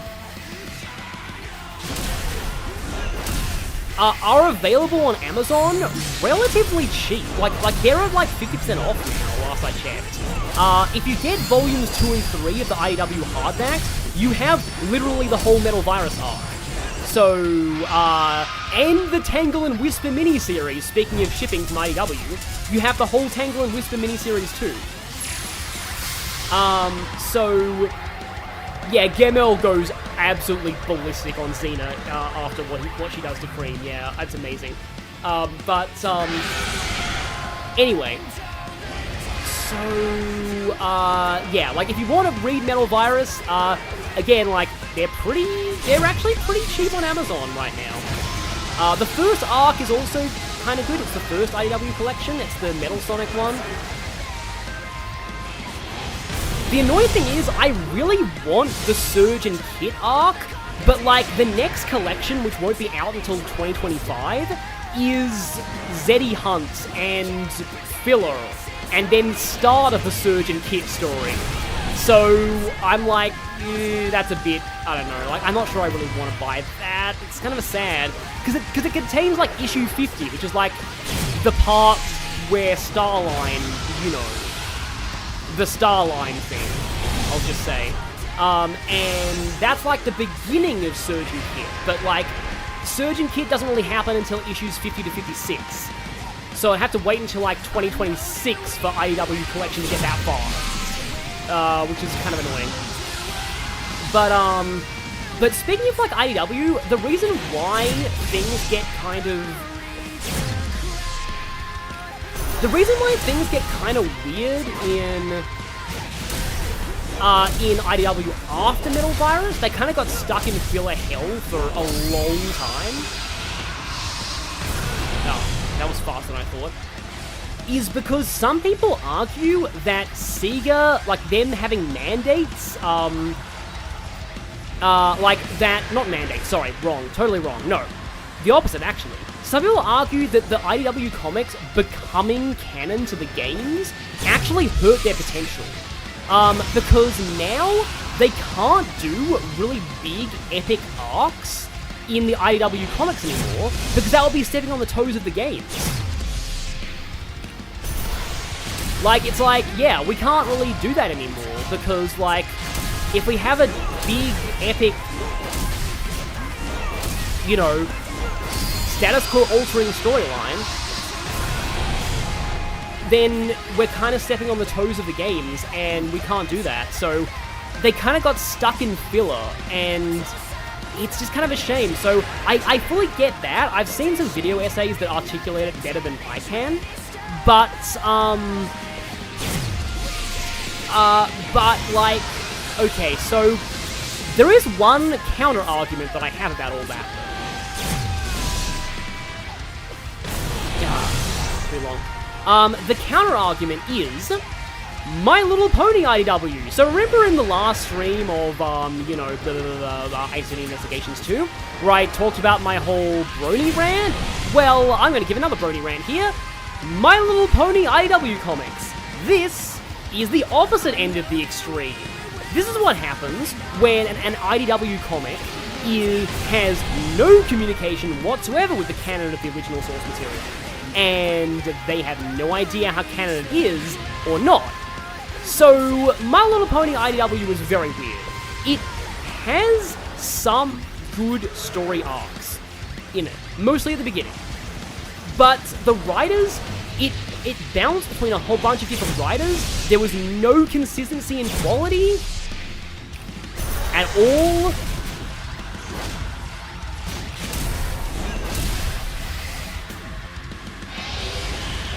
Like, no real consistency in the quality of the whole thing.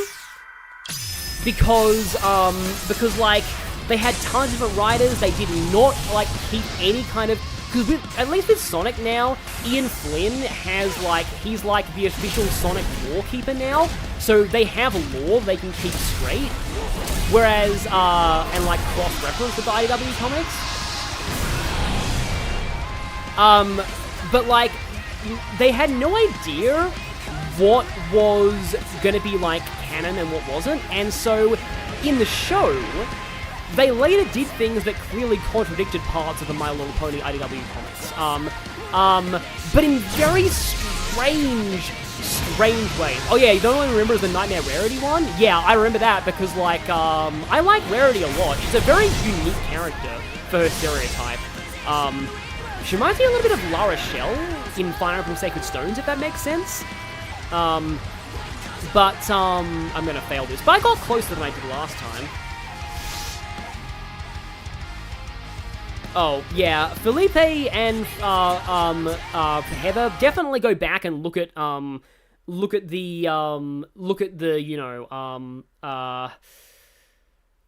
the last Ace Attorney stream, towards the end, like, the last third of that video, because I gave a lot of funny rants about Pony, but anyway, so like, okay, so, like, they had an arc in the comic books called Fiendship is Magic, terrible pun, I know, where they gave backstories to a lot of the villains in the show who didn't have real backstories at the time. And, like, the King Sombra one was really well received, because, like, they took a character who a lot of people disliked, and they made him actually really genuinely interesting. Like, King, like they gave him a full backstory, and, it's kind of hard to describe his backstory here, but people really liked it. However, they also gave the Sirens from the Equestria Girls movies a backstory in that comic, and people really did not like the Sirens comic backstory at all. The strange thing, though, was, later on in the show itself, they explicitly showed the Sirens backstory in the show, and it totally rendered the comic version non-canon. So, okay, so I guess Fiendshipper's magic isn't canon. Or is it? Because in the season finale, they reference T-Rex's father, another one of the My Little Pony villains. Discord taunts T-Rex by saying, like, you're overcompensating for never living up to your father's expectations. King Vorak was it. Now, King Vorak is the name of T-Rex's father in his flashback in Fiendshipper's magic. So, T-Rex's backstory from the comics is still canon, but the other part is not canon. So what the heck is even going on? I don't even know. And so yeah, and then the thing that honestly annoys me the most, by far, is that when they made, they did a 10th anniversary reprint of the first issue of the My Little Pony comic.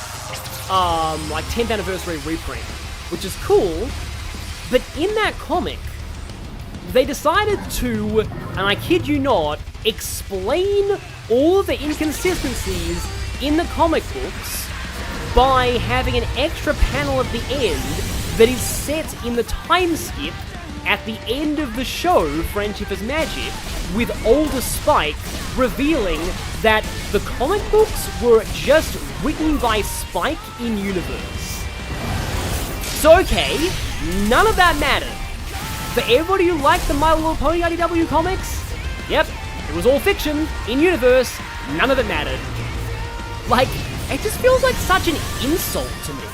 Like, a massive, just insult to the people who enjoyed any of the comic arcs. And like, and that could have all been solved by them collaborating more, like, readily with the show writers and saying, like, what I'm trying to say is that, Sega's approach to the IDW Sonic comic, it has its problems, but it also has its advantages. Like, this whole draconian oversight of the canon. Because it means you don't get situations like that happening.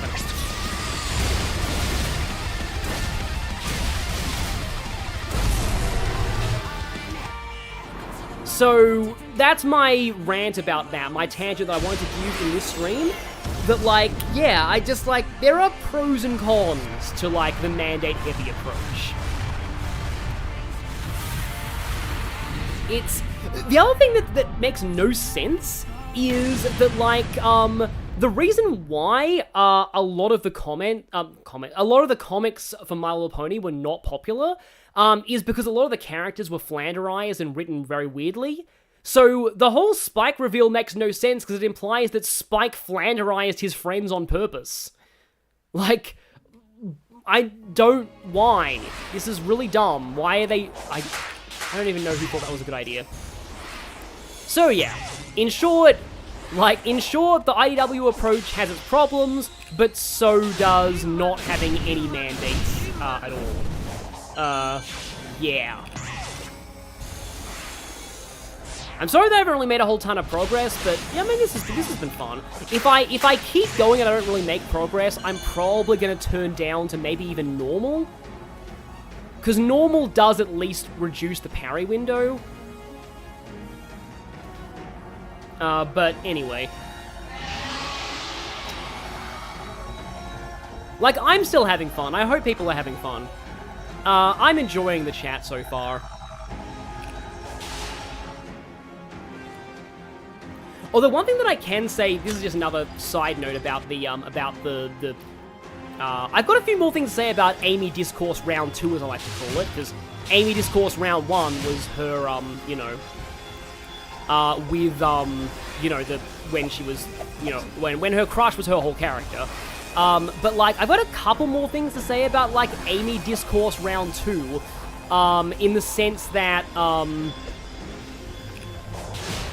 so, I've seen some video essays lately that argue that, like, the modern Amy has become too boring, and that she's just the girl with no real interesting qualities, and, like, And to that I say, as somebody who, like, I do think removing the crush on Sonic entirely is too far, but, like, to that I say, what the hell are you talking about? Like, Frontier's Amy is fine.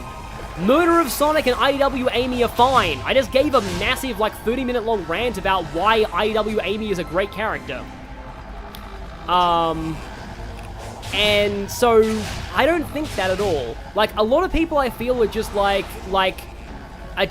do you want her to go back to the heroes phase? Do you want her to be completely obsessed with Sonic with no other personality traits? Because one video essay I watched was literally arguing that. Like, he actually liked when she was chasing Sonic and trying to hit him with her hammer. Like, why would you like that?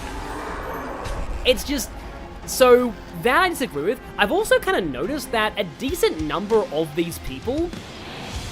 Let's just say that I don't want to be presumptuous, but they're all guys. They're all guys. And some of them have these weird views on, like, oh, Amy shouldn't be strong. She should just be the normal one. But it feels a little sexist to say that the one girl of the main cast shouldn't be strong. Like, shouldn't be as physically powerful as the guys. It's like... a decent number of, like, these people, it kind of feels like they are the... I don't want to bring this up, but I kind of have to. They... I don't want to say they're entirely anti-woke, but they might be mildly anti-woke leaning. And that's why I don't really take their arguments that seriously. Because, yeah. Like, again, like, the thing that is so good about Amy is she's both. She can be the negotiator, but also a fighter. She gets Shadow and, like, she redeems Shadow and Gamma and Trip, but she can also destroy you with a hammer when she needs to. There's an entire sequence, I agree, Delta Dragon, it does sound hella sus. Like, yeah, I like that she has a personality beyond girl in love with the main character. Like, do you not want that, people? Yeah, anyway, so like, there's a sequence in Sonic Boom that I think actually nails it perfectly. Like, it's from the episode Canine to 5 Knuckles, like with a K. Knuckles gets into this bad contract, and at the end of the episode, Amy, like, reviews the contract and says, like, you've totally conned him, this is, like, these conditions are totally unreasonable. And she basically goes off on, like, the con artist who tricked Knuckles, and she basically gives a speech saying... people think I'm the cute one, the girly one. You know, sweet, innocent little Amy Rose. I blend in, but I carry a big hammer. And I never forget. And, like, I think that sums up her character pretty well. Honestly. Like, a lot of these people, like, these, like, you know, people of certain leanings are saying, like, ugh, they made Amy a girl boss. Bro, girl boss is like the word that sums up Amy the most. Like, Amy has always been a girl boss. What are you talking about? Even in her first appearance in, like, Sonic CD, when she got captured by Metal Sonic, she got through most of Little Planet on her own. She gets to the final level. Like after you beat the final boss, like, Amy shows up in that cutscene, implying that she managed to make her way through the entire... I'm gonna link that clip, by the way, seriously. Damn it, I need to sign in to actually get to the chat. I want to link that clip. I maybe have to go into my phone to do it, but it's a really good clip. It's not even the... I didn't even quote the whole clip, by the way, as well. So... But yeah, the point is that she's always been a girl boss, and, like, stop trying to accuse them of, like, ruining her character by doing that. Because, yeah.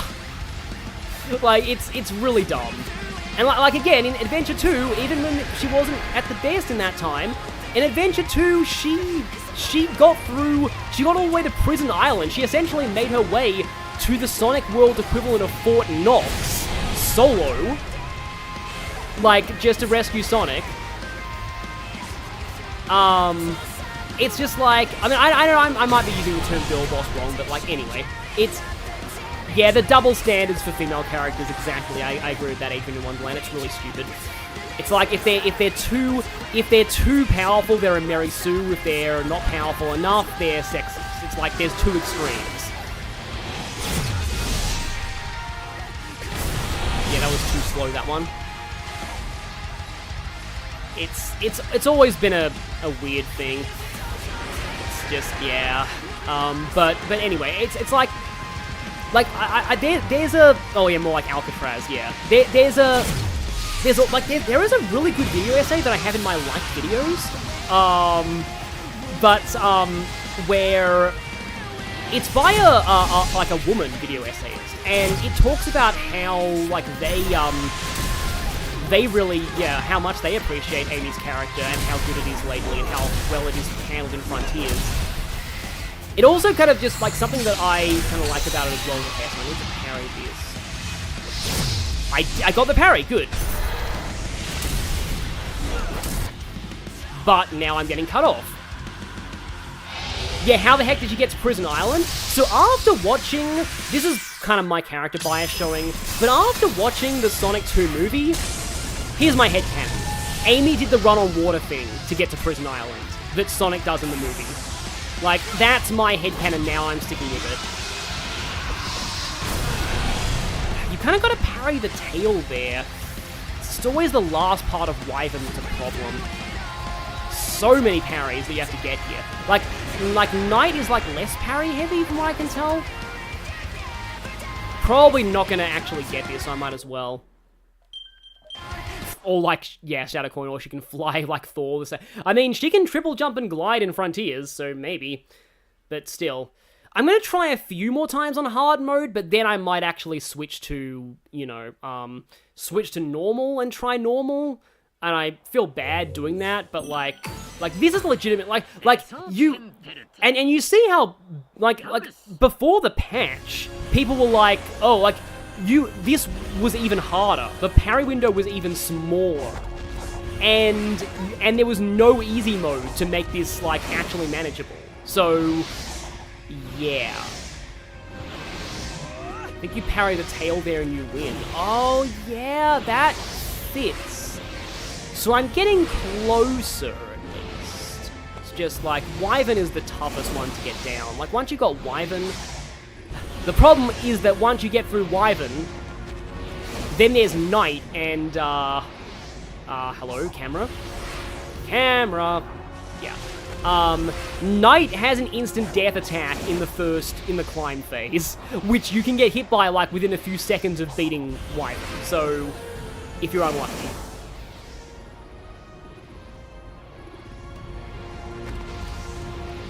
But, yeah, anyway. Yeah, I still think Punch Punch Stomp is like... I mean, you can do the Psy-Loop, but I don't like how it flails. There. But, like, yeah, there's... it's kind of hard to... Like, oh, that's it. Like, one...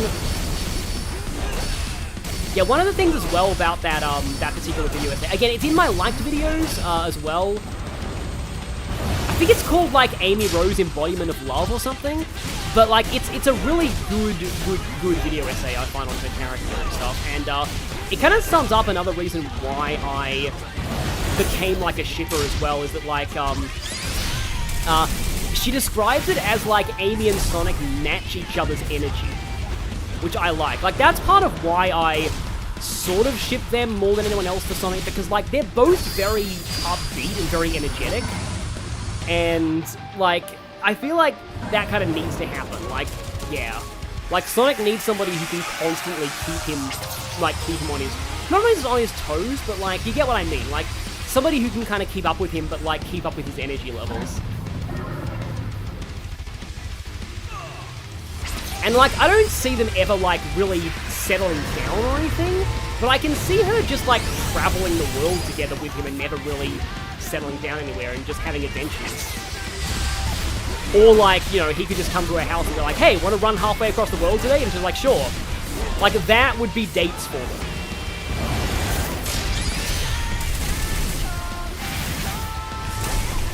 Yeah, I haven't even got the throw Wyvern into the mountain carry.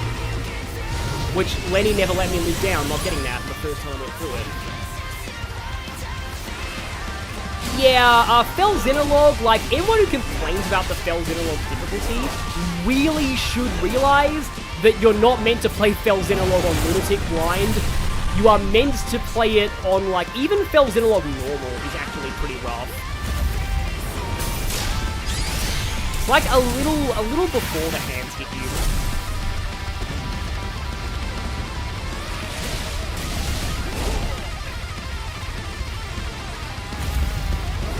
Yeah, like when the hand's like there.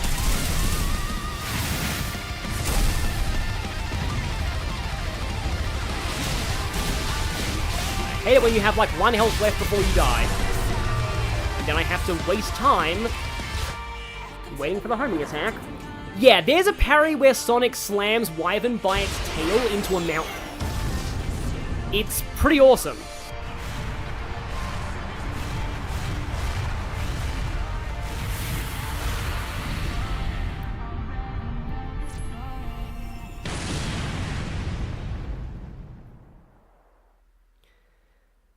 Yeah, so anyway, like that's been a weird thing that's been kind of going on lately, so it's just I don't know. But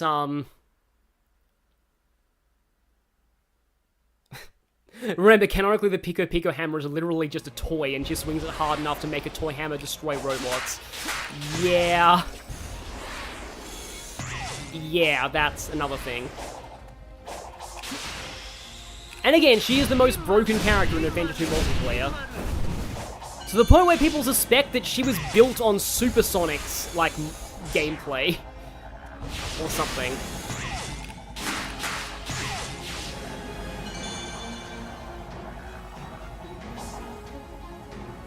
Yeah, because Pico Pico hammers are a real thing. In fact, like, that's why the golden hammer in, Smash Bros. Like Brawl has a chance of being a dud because it turns into a golden Pico Pico hammer. They're like the squeaky hammers. Like Pico means like squeaky.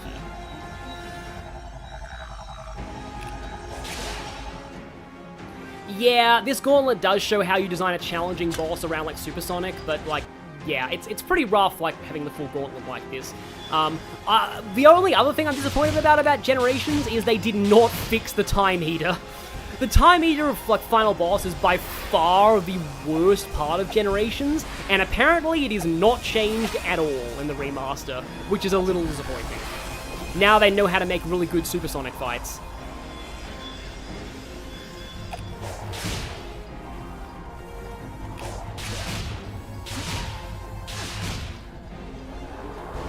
Oh yeah, that's where the Tails art Pale Hammer comes from.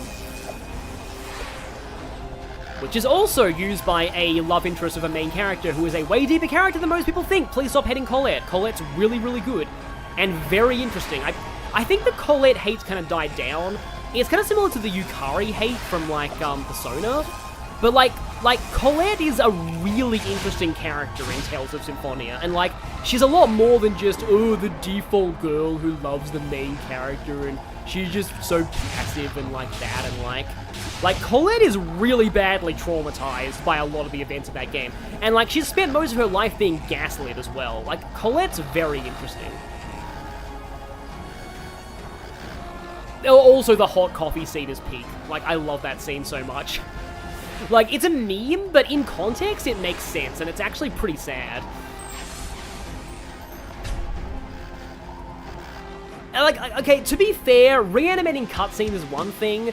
Actually completely revamping an entire boss fight. Like, apparently the 3DS version of Generations has a very good time eater fight. But, yeah. The missiles all just sail past! You didn't even say that one.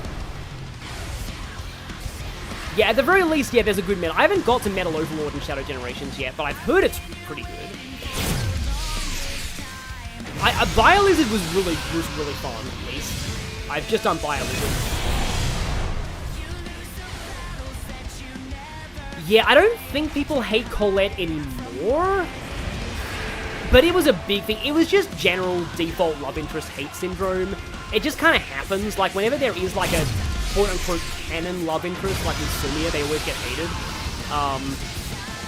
So, yeah, like now they've... But I think it's kind of like Ken as well and Yukari in Persona 3. Like, people now finally realize that, like, Colette has had a very messed up life. And yeah, fully agree, Rage the Nerd. Nice women does not equal boring. Like, yeah. And, like, Colette has a lot of surprisingly mischievous moments in the story as well. Like, she's not totally that nice stereotype.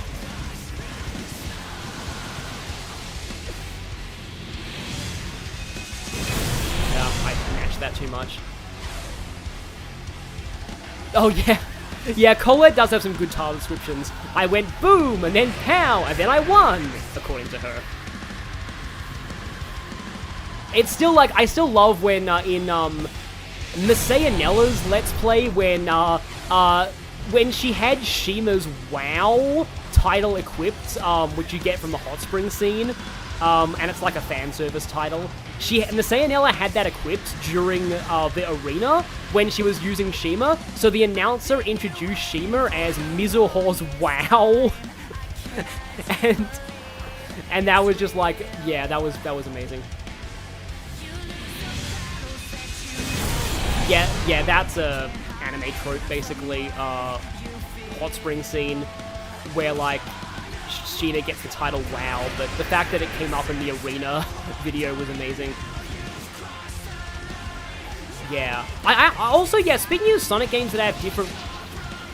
Yeah, my reaction to Wyvern are getting more sluggish. Honestly, and this is too much information, my hands are getting sweaty too. So that's another problem. Yeah. I should probably switch to normal after this. Yeah, that's better. But I'm down to less than 100 rings. Stomp. Stomp. Silute.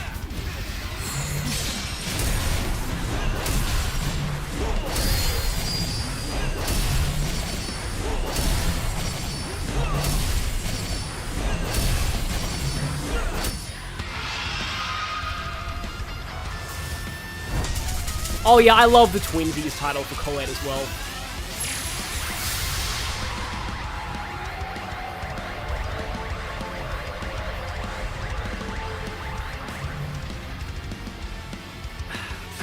Yeah, I'm playing this on hard. So yeah, the parry window is lower on the other difficulties, I think.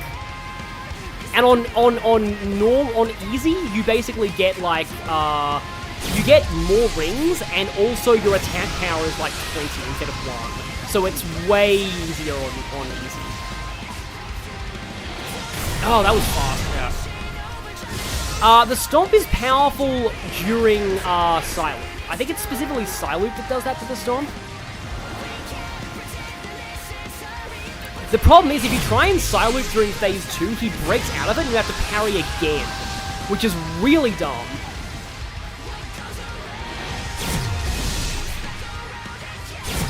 Yeah, see, I got the 2 parries that time.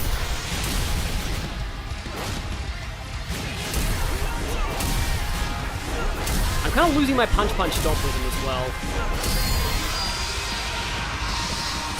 Oh, I got the parry that time. Great.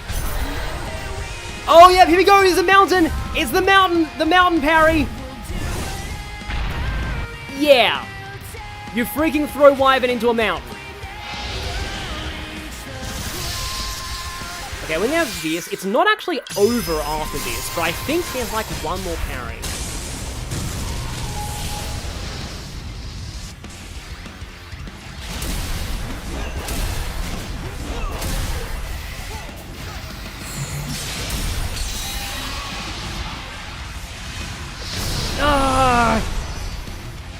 So close! So close!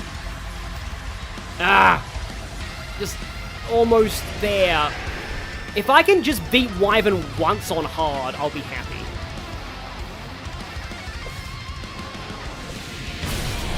Didn't get the parry that time. Like, yeah, the mountain throw is great, but like, yeah, missiles are getting destroyed by Wyvern's regular...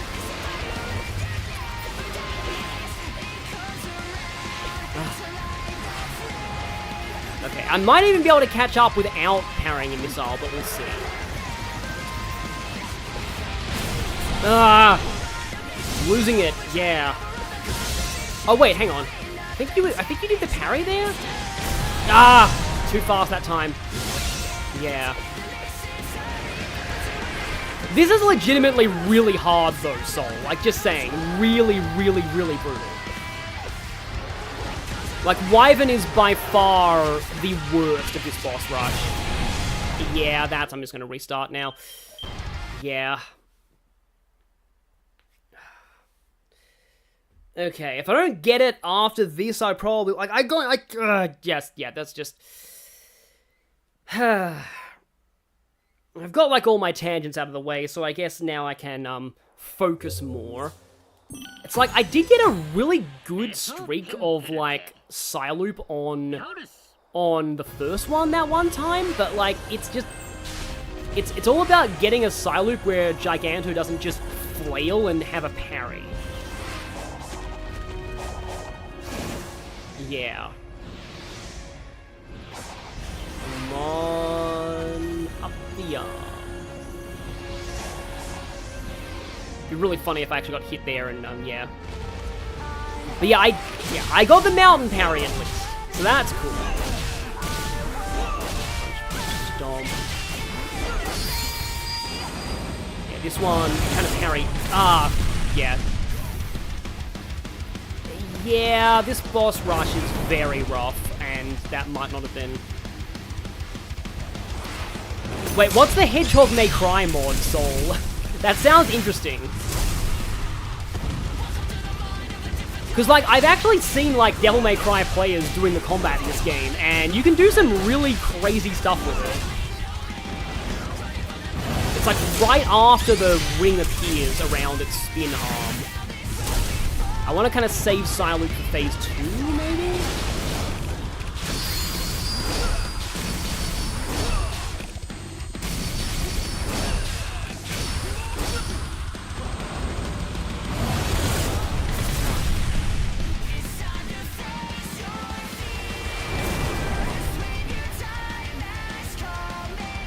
Yeah, the parry window is fine. It's where the parry windows are that make it hard. Yeah, that's a good point. Because it's like, again, the original game wasn't designed around timed parries, so a lot of these Titans' attacks have very weird hitboxes. Like, the attack comes out at weird points in the... Yeah. Yeah. Oh, there's a style meter in the Hedgehog May Cry mod. That's pretty cool. I'm honestly really surprised that, like, Sega straight up said, we're not delisting the original PC generations so that to preserve mods. Because normally a lot of Japanese game companies hate mods. So, like, yeah. Yeah, here we go. So, Psyloop you with that, and then... Yeah, this is what sucks, is because when you Psyloop... Yeah, that's totally wasted Psyloop right there. You have to get the parry.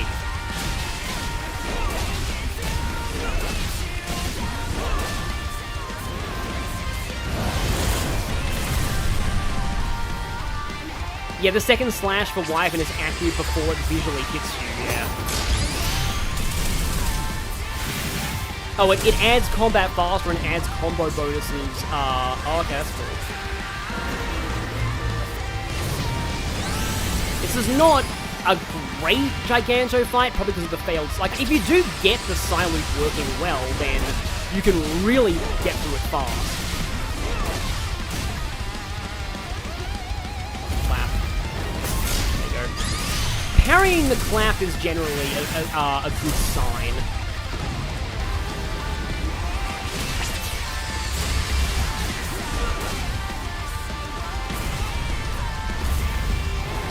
Ah, dang it. Might actually have to reset this, but I suppose I can at least practice Wyvern.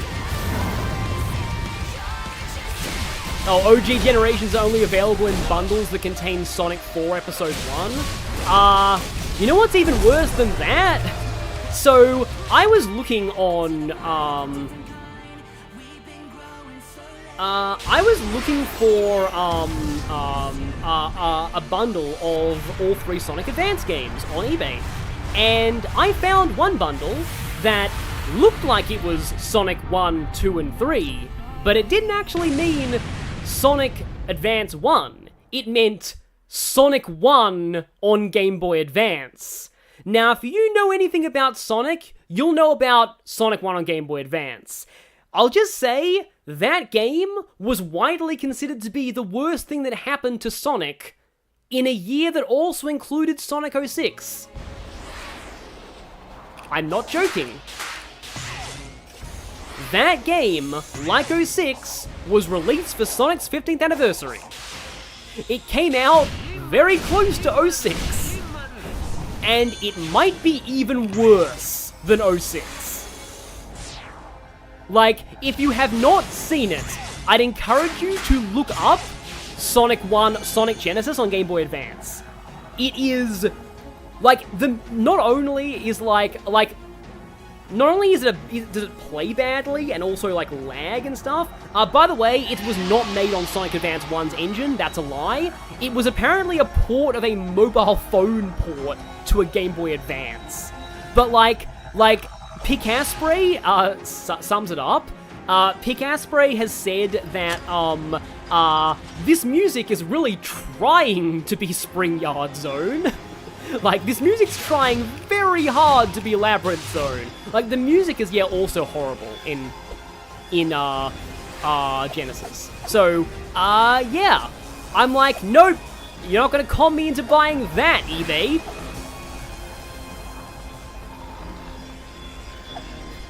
Yeah, like, yeah, 2006 was so bad for Sonic that Secret Rings looked like a good game in comparison. And, like, most people don't like Secret Rings now, but back in the day, Secret Rings was considered a good game because it happened to come out in the same year as 06 and Genesis. I almost played Mega Collection when I was younger. I kind of wish I had. The problem is my vision is generally starting to blur now. I might actually have to turn down the difficulty next attempt. Which is sad, because I really want to beat Wyvern on hard, but that might be something I do on my own time.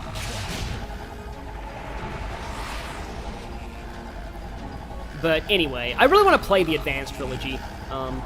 Partly because in Sonic Advance 3, my biases, the Sonic Amy team is hilariously broken in that game. Like, if you look at any percent speedruns, like, the 100% speedruns have to use a wider variety of characters to get the chow, but in terms of just pure going fast, 80% speedruns specifically do Toy Kingdom out of order just to get Amy sooner. And once you do, it's basically Amy and Sonic for the entire rest of the game. Like, they're that broken together, it's really funny. Except the final level where, it's actually Tails and Amy, because Amy lets Tails borrow her hammer to beat the last bosses.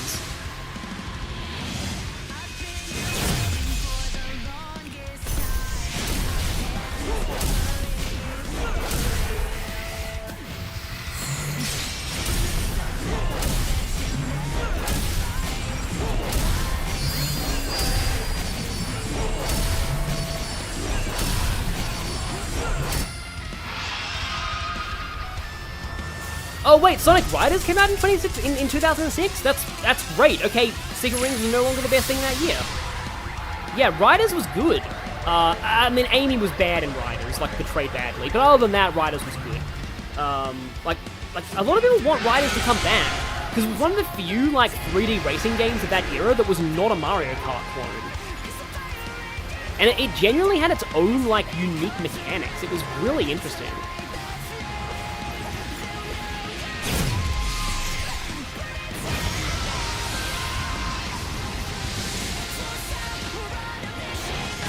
I feel like I parried that.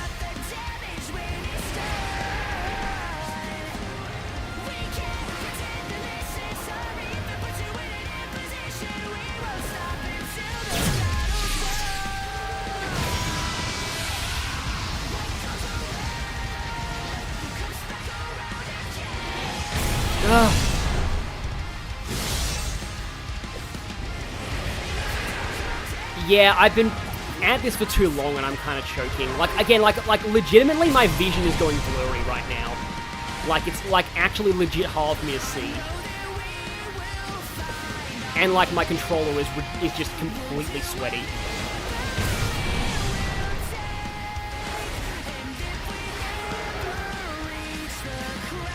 I want to actually beat Wyvern on hard once, but it's just, probably try on normal next time. Okay, I got both the parries that time.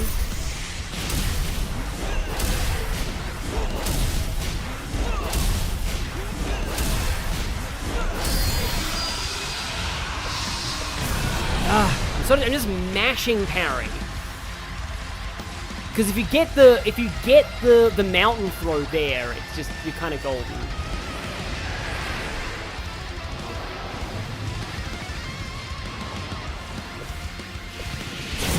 Okay, got that.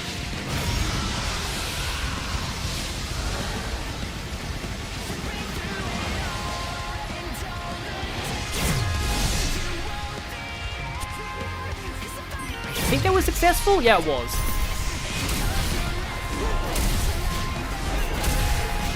It looked for a moment like Wyvern was covered in blood, which honestly I wouldn't be surprised at.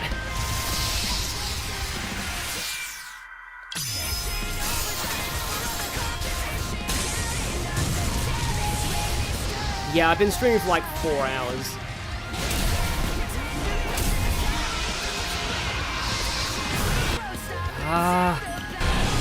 It's so close. I just can't get that last parry.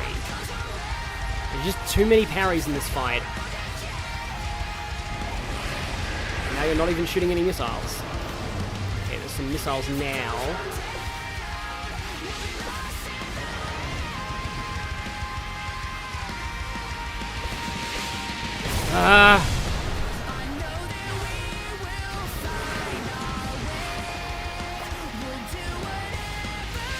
That was one in front of the other one. Couldn't see it.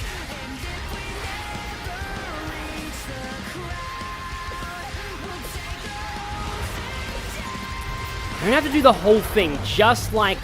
You're probably going to do the slash now, aren't you? Go... 2 slash...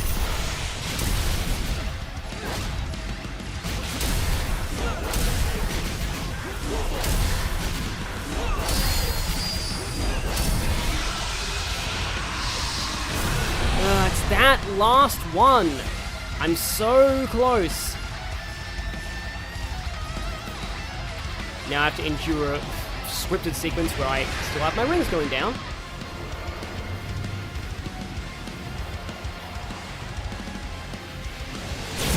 Got that.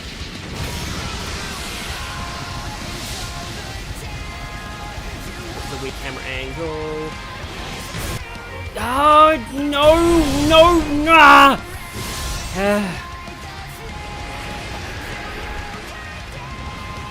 Yeah, I think at this point, fatigue is just set in. I've been doing this too long.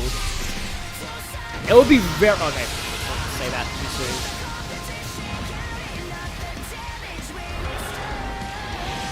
soon. Nah, it's over. If I got it now, it would have been very clutch, but yeah.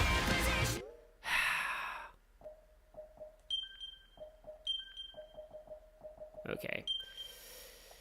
I'm putting the difficulty down to normal and retrying this. Unfortunately. Because I want to at least show, like, the full-on ending.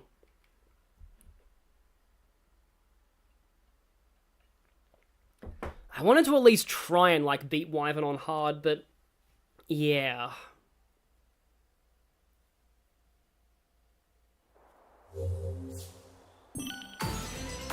I don't have unlimited time to, like, stream, so yeah. I'll probably try and do this on my own time. Maybe I'll even, like, just record it and see if I can actually just to show that I can do the whole thing on hard, like, one day. But, like, when your vision is just completely dying...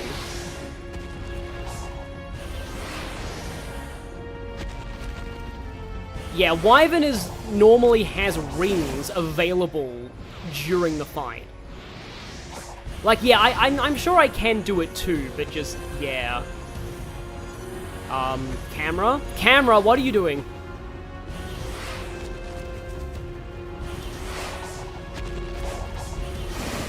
Because, like, I haven't even got to Knight yet. And, like, remember, you can get through Wyvern, and Knight has an instant kill attack in the climb phase. Like, actually, there is one there.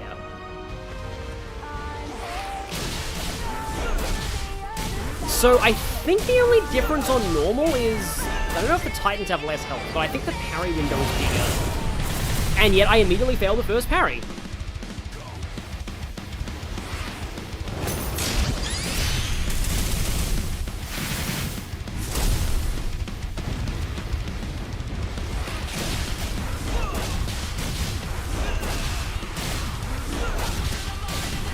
So I'd still have like the final boss to do after all this.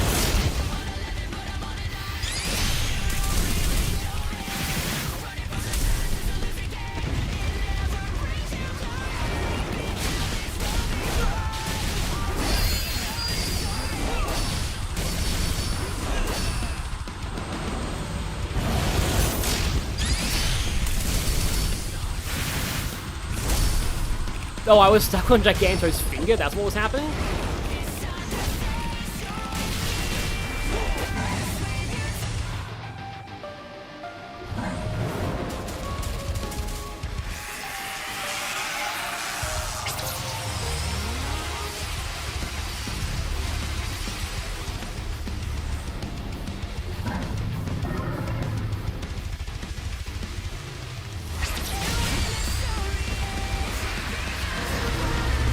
This one's annoying because you can't actually carry it.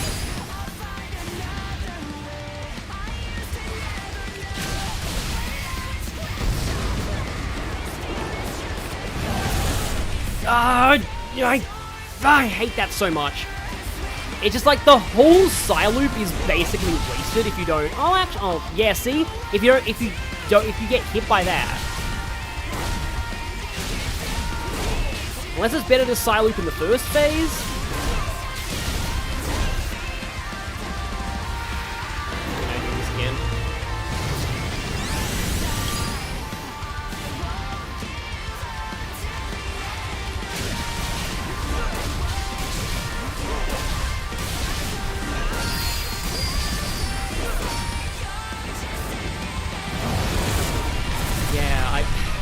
Because I've heard the actual final boss of Final Horizon is also pretty hard. And I think uses the perfect parry too, so... Oh, bloody hell, I might not even be able to finish this stream. Probably should have put this, like, on easy sooner. I don't know.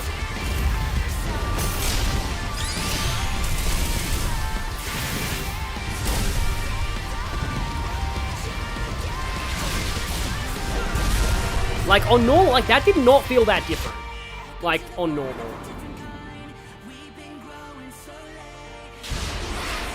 Versus hard.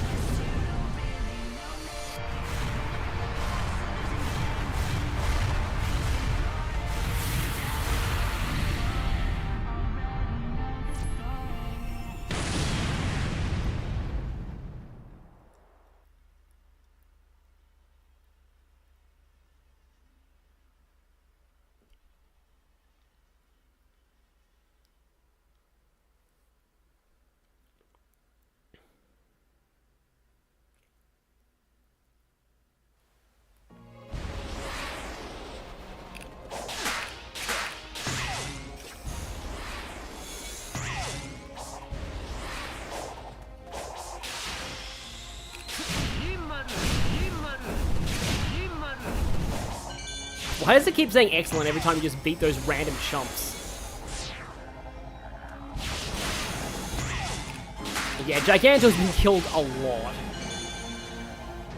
I wonder if anyone's keeping track. Anyway...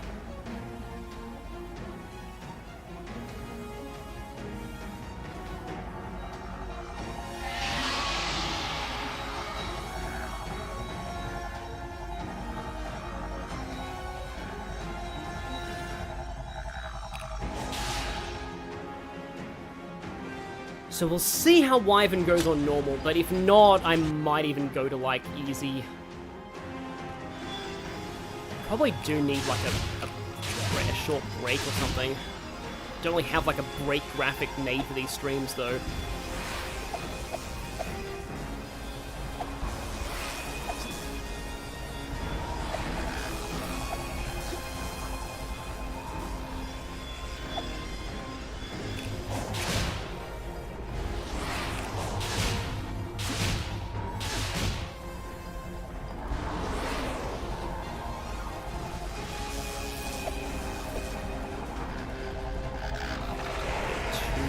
With this because there are a couple more of these fireballs to dodge. I think after this there's a couple of fireballs. There we go. I think that's the last set of them.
That.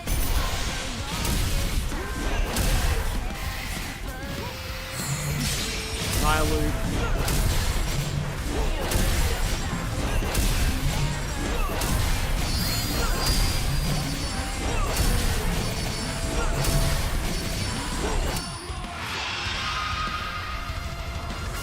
Like, can you believe the parry window was even more tight on hard originally before they patched it? Like, I can get through the first part of Wyvern pretty consistently easily. It's just like when it starts requiring like triple parries.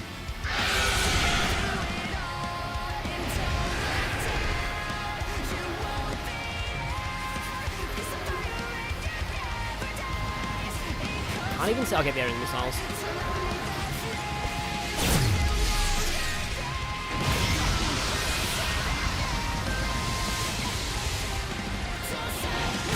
Oh, even on normal I got hit by that, okay.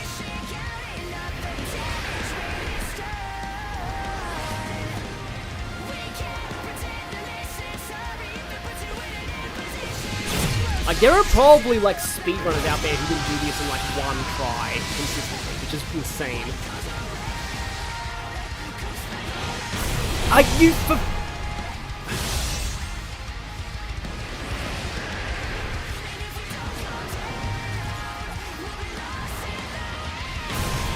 Timing is so weird on that.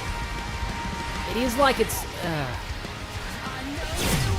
Like, the missiles are weirdly consistent. Like, the missiles make complete logical sense with their hitboxes. Got that one.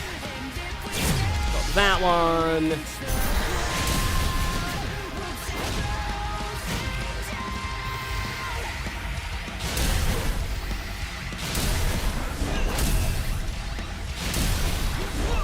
I'm not even getting the quick side loop working.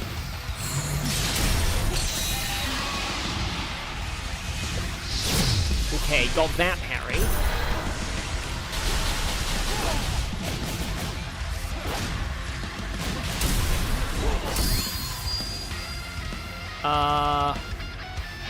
Oh no, this is just a missile circle, isn't it? Yeah.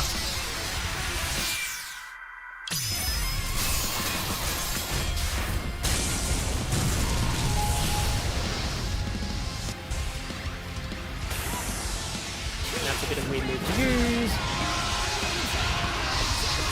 Okay, got that. Oh, is this the end? Oh, here we go. Oh, no, it's just a mountain, not the end, okay. Just the mountain, false alarm. Oh, we have to actually get one more.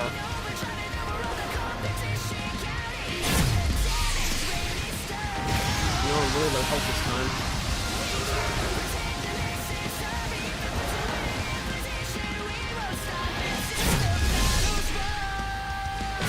Ah! Son of a... Ah! It's like the fact you can't even hit it at all until you do the parry sequence is just, yeah. Like, there's no way to even damage it any other way. It's just like you have to do this double parry.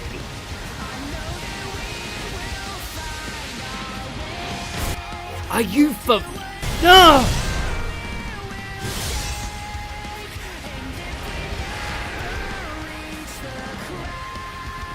It's always just...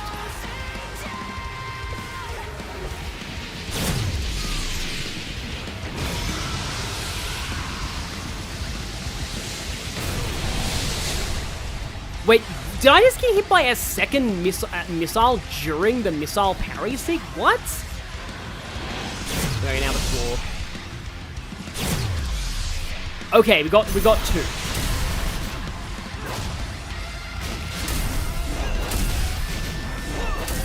Yeah, he should be. This should be it, shouldn't it? There's QTEs, but they're not that hard. You know.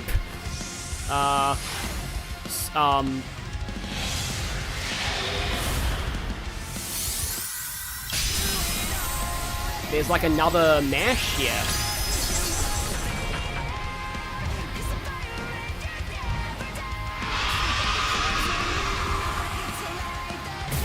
There's more to this though. Yeah, the gigantic missile attack here. And then we make him eat his missiles just like classic Sonic 8 Angel Island. Oh wait, no, we have this too. And yeah, that's over. Okay, so at least Wyvern died once on this stream. That's good. But now I have to do Knight with like less than 100 rings, so I don't know if this is going to be a... Like, it's honestly, normal's not that different from hard. It's just an increased parry window. However, hopefully we don't see why the beginning of Knight sucks. You'll see. Yeah, here we go. So, you have to be insanely careful here. Yeah, oh, yeah, I'm done because of that, yeah. So, yeah, even if you beat Wyvern, now I have no rings. So, yeah, I'm done. Yeah.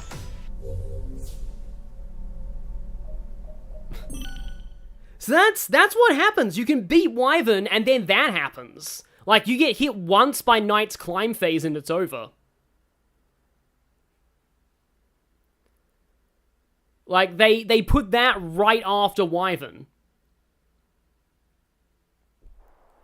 It's like, you're sort of supposed to be like... I'm forced onto normal here. I'll do this on easy after this, I think, but... Yeah. Yeah, I believe that actually happens to someone I've also seen stream this.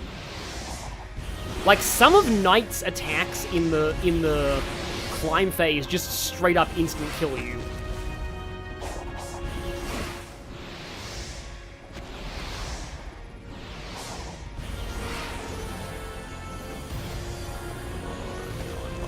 Stupid camera. There we go. Yeah, the fact that it also includes the climbing parts is what makes a lot of people hate this. Especially Wyvern, because Wyvern's climb is not hard, but it's just long. So I kind of wonder...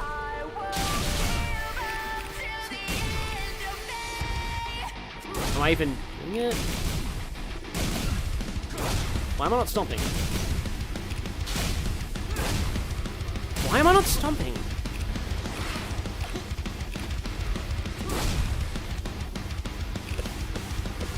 I don't even know what's going on anymore.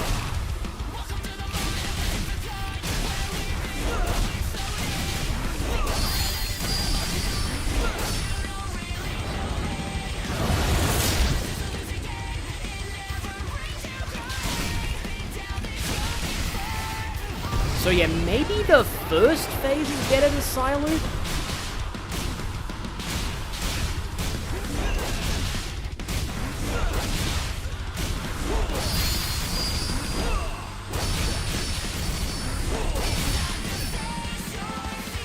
Or not, because you like get damage cap once it's down to half.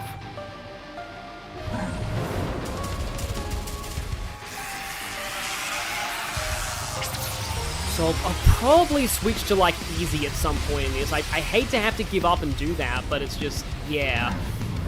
Kind of having to do this under stream time pressure is just, like...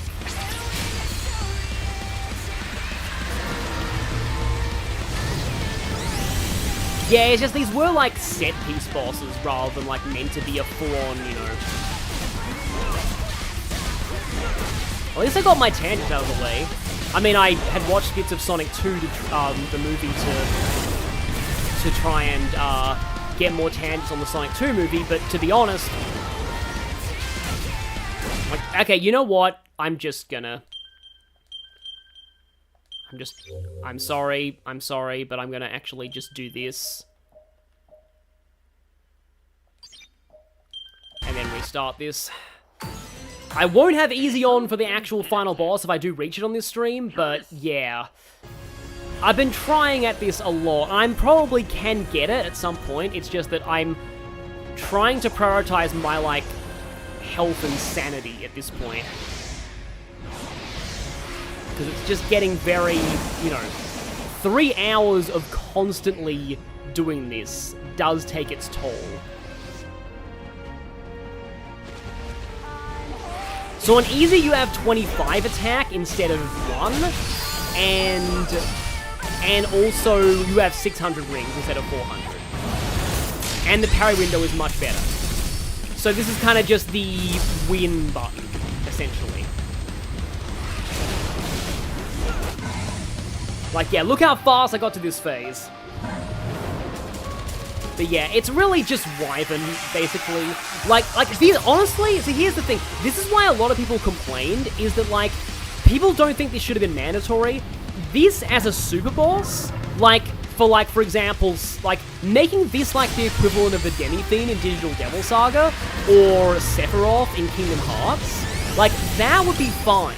But as a mandatory part of story progression, yes, this DLC is technically, like, post-game anyway, but, like, making this a mandatory part of, story progression is a little bit iffy. Like, very, very iffy.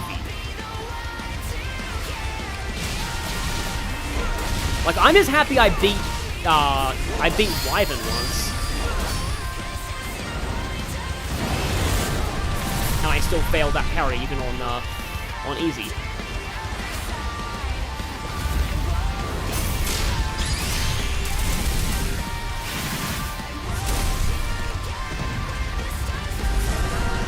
Do you hate how you still have to do one more homing attack when it's on 0 health, and you can, like, waste rings depending on what position the boss is in when its health hits 0? Like, you might have to waste some time falling down a little bit before the homing attack reticule appears. But, yeah. So, yeah, sorry about this, but, like, if I wasn't streaming, I'd keep trying at, like, the higher difficulties, but it's just, like, there's really no reason to like, do this to yourself with Wyvern unless you just want pain. Like Knuckles. Like we established earlier in the stream that Knuckles was a masochist. Maybe that's why he doesn't chuckle.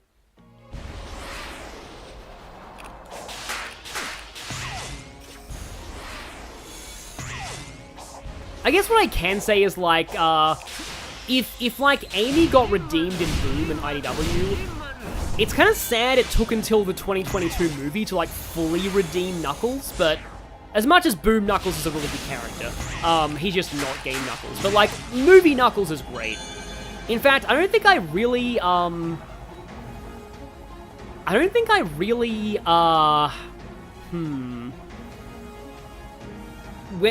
I probably shouldn't be giving a tangent now, though, but it was like, what my favorite portrayals of every Sonic character are. Sonic himself, either Unleashed or Black Knight. Tails, interestingly enough, Boom. Knuckles, the 2022 movie.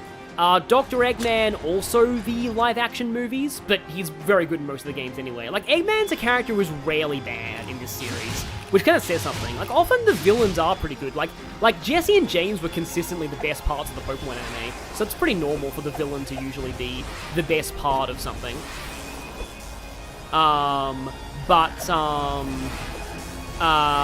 Anyway, blah, blah, blah. Amy, Murder of Sonic the Hedgehog, easily the best version of Amy by a long shot. Shadow, Dark Beginnings, and Shadow Generations, definitely. I would say Murder of Sonic the Hedgehog, but in Dark Beginnings, he's even better. So, yeah, definitely Dark Beginnings. Rouge, probably Adventure 2.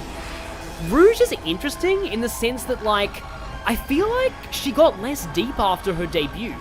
Like, Rouge had more moments where there was more to her than just gems in that game. And I kind of wish more, like, in Adventure 2, Rouge got to actually have, like, decent conversations with Knuckles that weren't just about flirting. And, yeah, like, that one's kind of good. Blaze, probably the first Rush, so I'd never played the second Rush. Cream, Dream Team, probably?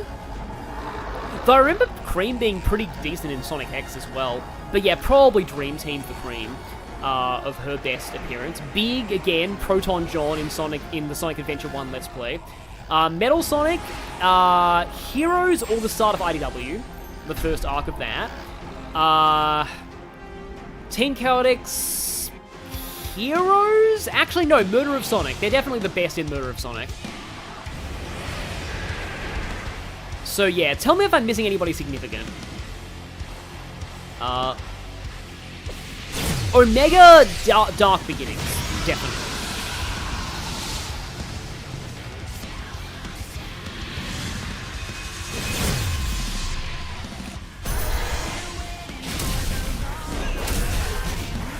Yeah, like, I'm not the biggest fan of Metal Sonic in general, because I feel like in most of his appearances, he's not even a character. He doesn't even talk. But, like, he's good in... Wow, that did a lot. Yeah, easy mode. This is catharsis, I guess. I've heard good things about the OVA Metal Sonic, but I've mostly heard just memes. I'm just trying to think about any of the other... Are there any other major characters that I missed there? Okay, granted, Tails is pretty good in the second movie, too. I once saw a what your favorite Sonic character says about you meme, and my favorite one was, well, it was Tails, but also Big. Big was you're here for the memes. Tails was, you won't shut up about his character being ruined in Forces. You're right, but, you know, maybe stop, you know, saying it so much. And Amy was probably a Son Amy shipper. So that also made me feel called out. But yeah. That's not an exact quote, but like the Tails one there was definitely pretty accurate. Oh, Silver. IDW, honestly. IDW Silver is really interesting because,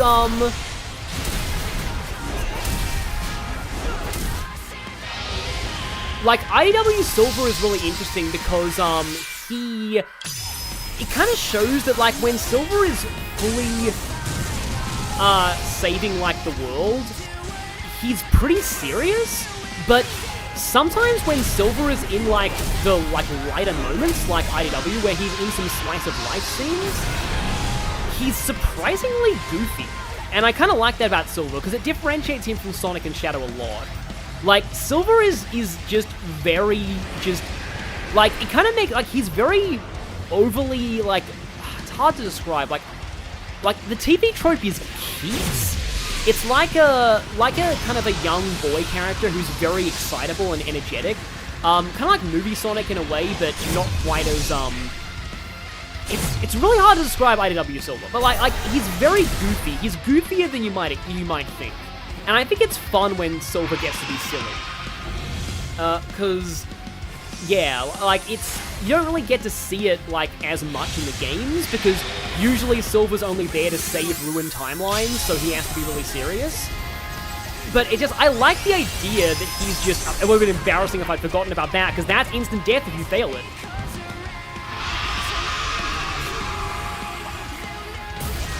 But like, yes, getting to see Silver be, like, really goofy and silly, because, like, that's kind of closer to, like, you get the feeling that that's how he would be if his future wasn't ruined.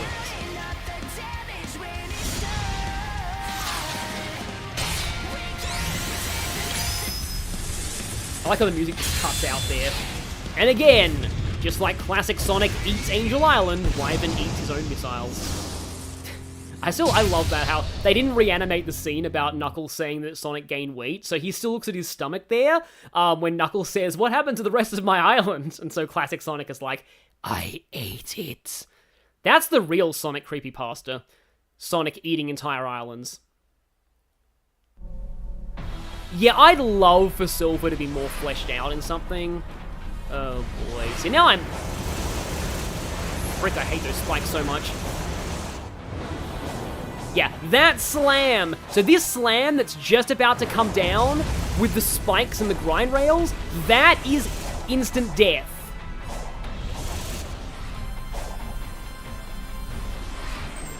Okay, but now we get to grind.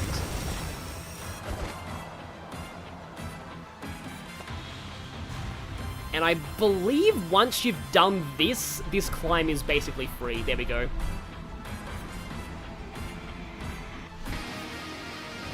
And so we finally get to hear this song, and this fight is actually kind of a pain for me, even probably on easy mode.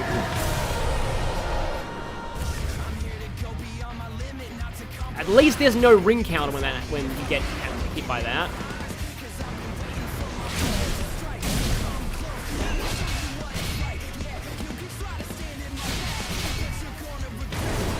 Then he throws the shield.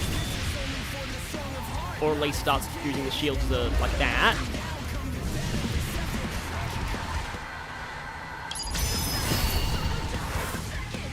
And here's the part that I had trouble with on my first run, because he throws a bajillion missiles at you, and you have to, like, steer the shield down to him. Imagine doing this with limited rings, by the way, from, like, hard mode. Like, holy freaking crap, I cannot get these sections right at all.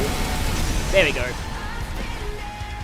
So now, he punch, stop him into oblivion.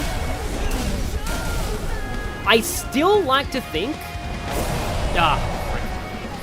I still like to think that this song is about Tails. Like, that it's about Tails gaining his confidence.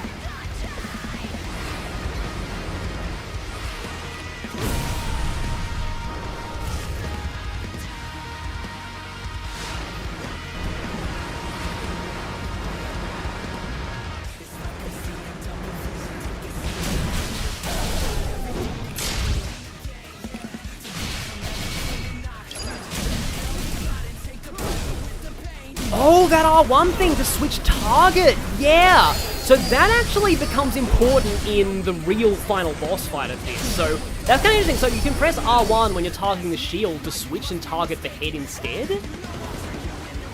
Yeah. Kind of cool they show you that now, because, like, apparently you do need to know that for the actual final boss. Yeah, doing this after Wyvern, like drains you, just imagine that. Yeah, I guess they could give, oh, this part of the fight. Yeah, I remember this. Okay, I got a good position for the shield there. Some of it can take ages for it to line up properly.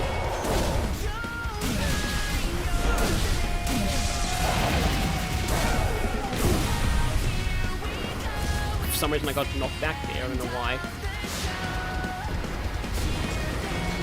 Oh, right, shield. Shield, get over here, Mr. Shield.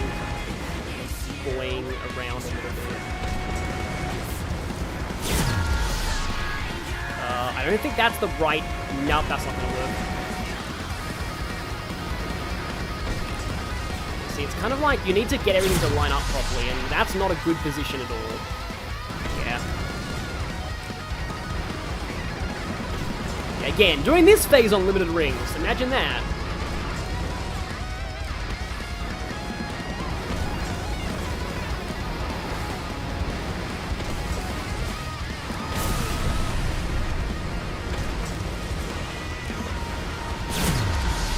That's a little better, because I think he's... No. Okay.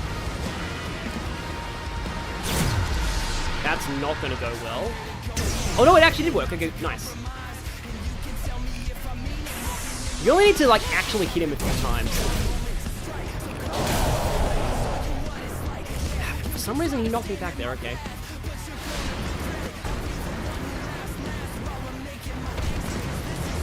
It's still really funny to think that this song is like just Tails rapping.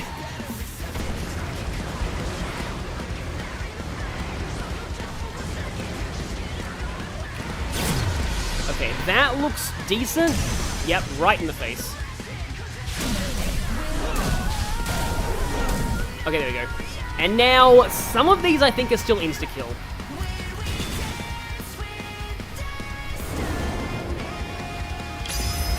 I think where you grab the sword, yeah, when that happens, and then you get slammed a little bit.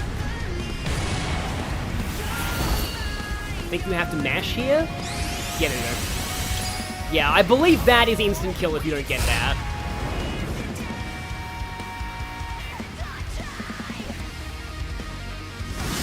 Oh yeah, and at least we get to see this. So at least there's a very cathartic finish to this fight.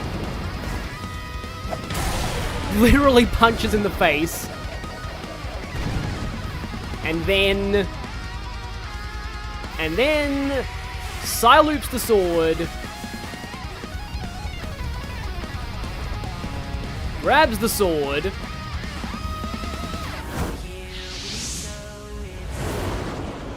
Who says Sonic doesn't use a sword anymore? And sliced in half with his own sword, which is pretty amazing. Yeah, and it's like, again, imagine, don't even congratulate me, I did that on skip the boss mode, but like, yeah, imagine doing that after Wyvern with only 400 rings, and also, yeah.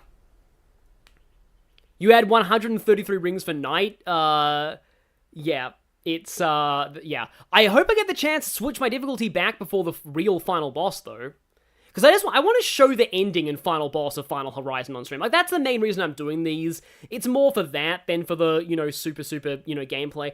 The real thing I deserve congratulations for is actually killing Wyvern once without putting it on easy mode. Because honestly, normal and hard aren't that different. But yes, we're free of boss rush. I can feel it. Oh, I can't wait to let loose.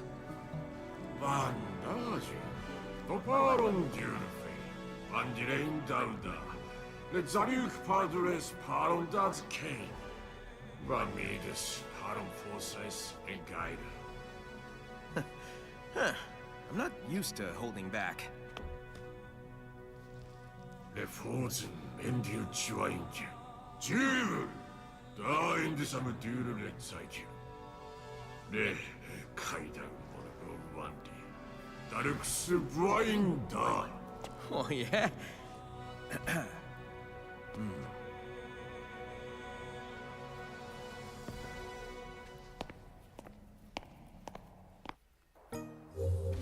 Proceed to the final battle. Okay, now I can actually put difficulty back on hard. So, from what I've heard, the actual final boss is, like, literally pretty difficult. Like, not actually trivial at all, and yeah. So, this might still take me a few tries on hard.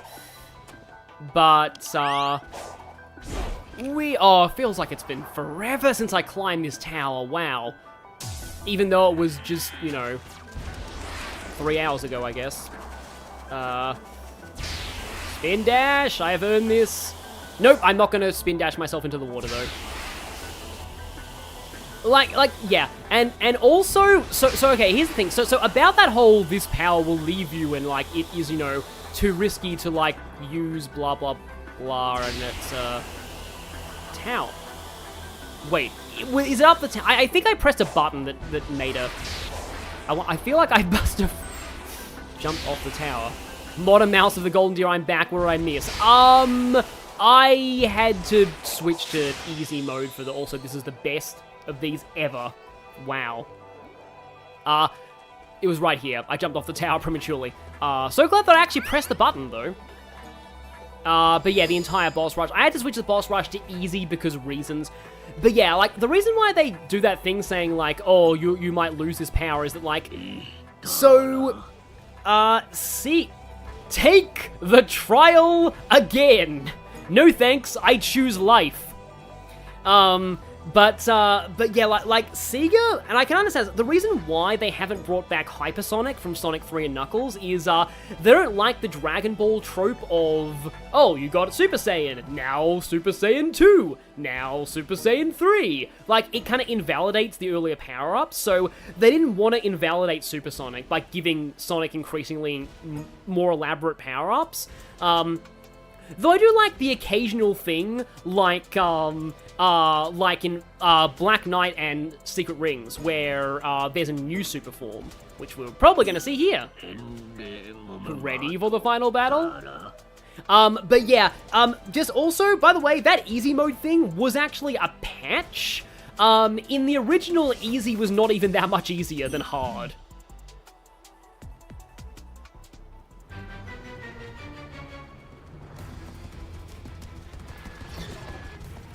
Hey, nice of you to catch up.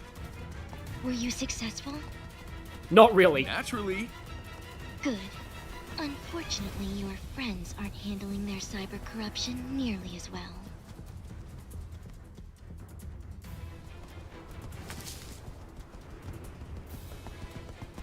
I like how he smiles when seeing them. That's nice. Oh, you guys are the best. What does that make me? Hmm? Fashionably late. But hey, you tried.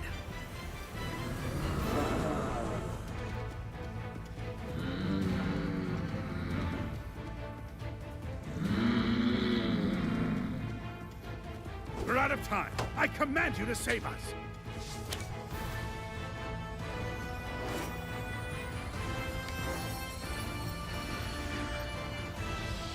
Yeah, see, I like how the other friends get to contribute to this version of the ending. It kind of, like, the original Final Island sucked with just, I mean, Sage is good, but other than Sage, it was really just Sonic.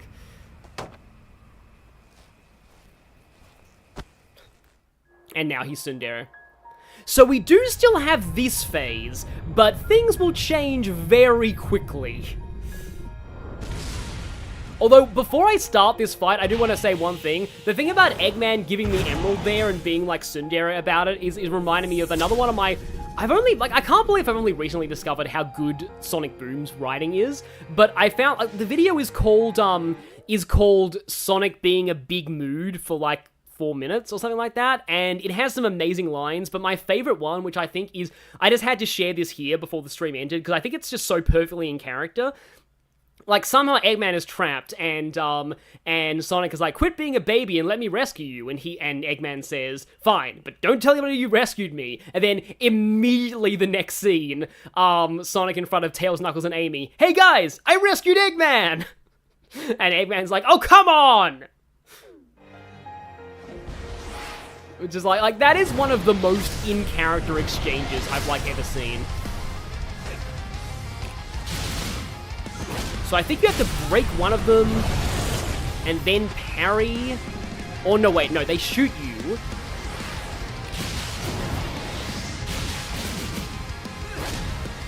Forget if we're actually in perfect parry mode yet or not. Also, I forgot to get more rings before this. Hang on a minute. I am dumb. Can I, like, actually, like, leave this fight, please? Because I don't think I can do this with only this many rings. I forgot it doesn't max your rings automatically. Wow.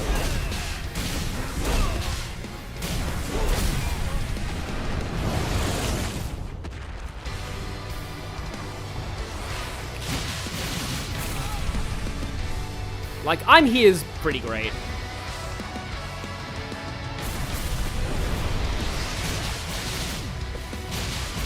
It makes you wonder if the My Number 9 TV show would have been any good. Yeah, the, oh, here we go. You shoot the beam.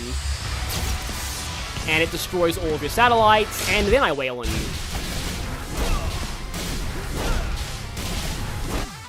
We still not, is there like a... can you loot for Psy-loot for rings here or not? I don't know. I might have to, like... Yeah. There's gotta be, like, a way to get more rings for the other phase. Yeah. It would kind of suck if I was forced with just this many rings, because because the actual, like, secret final, like, not the secret, like, the true final boss has an attack that, that is instant death if you have less than 100 rings. Like, straight up, if you have less than 100 rings, you die immediately.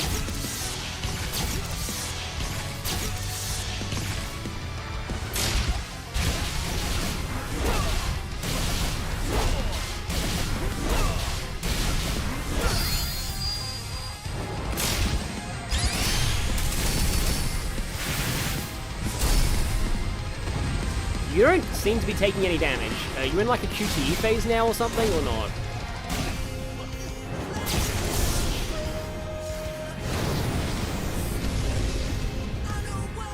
Okay, yeah, see you, Filthy Fish Goddess Mermaid. That's still such a weird name, but like, yeah, it's been fun. It's been good hanging out with you so far. Maybe I should actually just like die here just to intentionally get more rings, I don't know.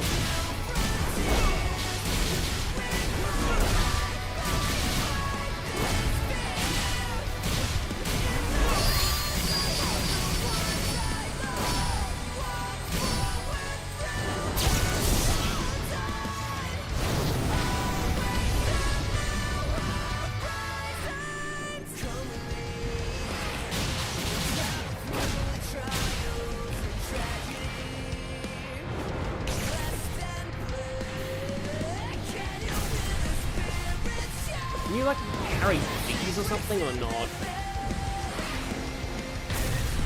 Like, I forget how this phase of the fight went, and to be honest, can you really blame me, because it's kind of unmemorable? Yeah, you need to break more of the triangles.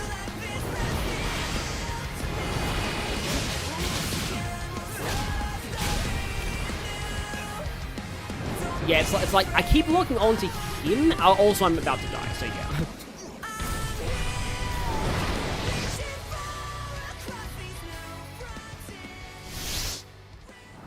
Funny how you can only skip that in the... Yeah.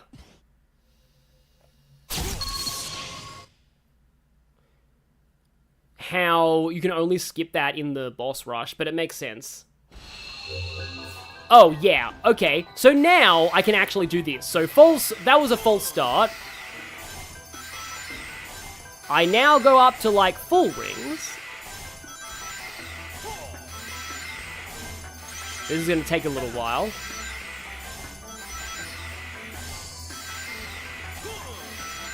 I mean, I think you can buy rings from some of the Cocoa Elders, but, like, I don't know if that's faster than this or not.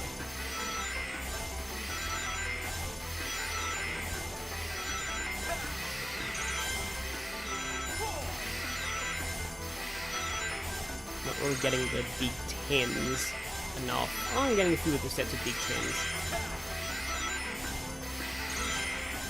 Yep, never been so happy to see Psy-looping. Ultra super speedy Psy-loop, go. There we go. Now we have all of them. Okay, and I will make a, I haven't even made a manual save yet this whole stream. I should probably do that. I should probably make a save this stream. Yeah. The time has come. Okay, now we go. So now it is time for the return of Hot Titan with Gun. Immediately slam into that.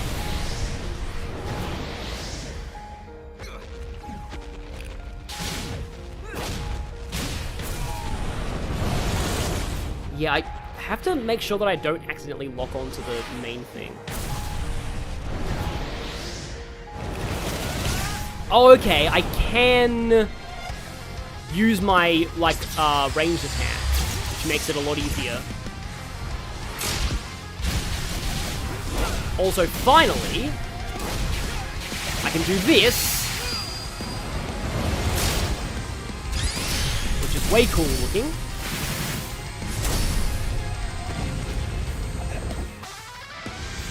Yep, immediately second phase. That's more like it. That's way more like it.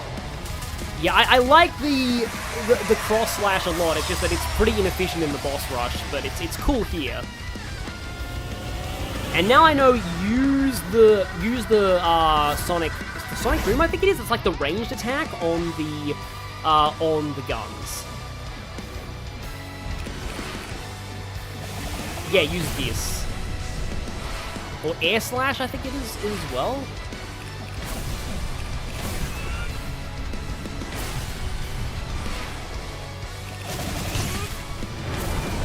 Yeah, so now you send me backwards, and now it's 4 rounds of knocking back your shots.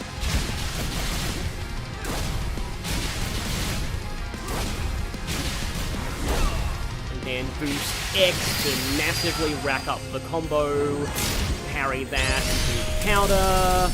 Yeah, I put the difficulty back up to hard. I should be. It's just that I have my actual stats this time, so yeah. Okay, wait, no, we have to destroy the guns again. Should only take 1 phase, though, this time.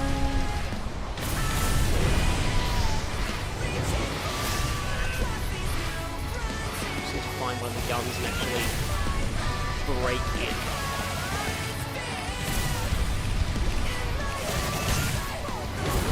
And there you go, so you do that, and now you oh. It's weird just how, like, this boss would be so much cooler if,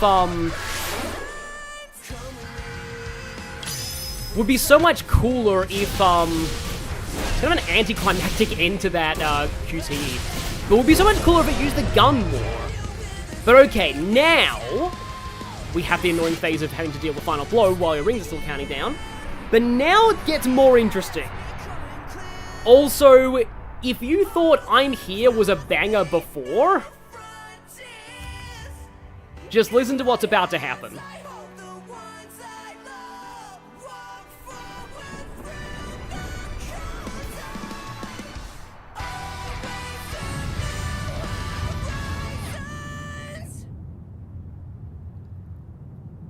Yeah, it's weird that Supreme doesn't use the gun more. That would have made it way more unique.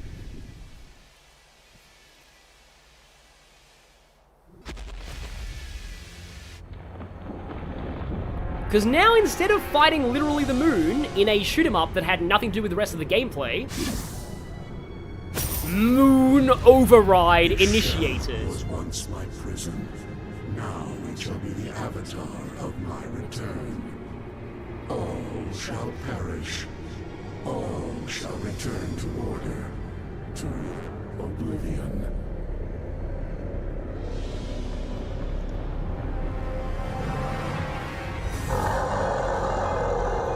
So this is I'm Here orchestral instrumental version.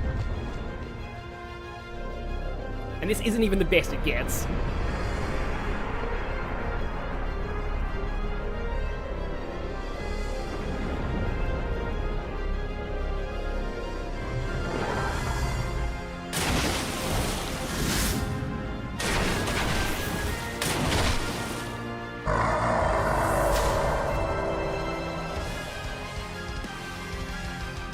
So people often call this the Supreme End. The trials are complete, the final Titan has appeared. And in this phase, you actually want to target the umbilical cord, not the actual thing itself. That's the main thing I remember from like looking at, like, hearing reviews of this.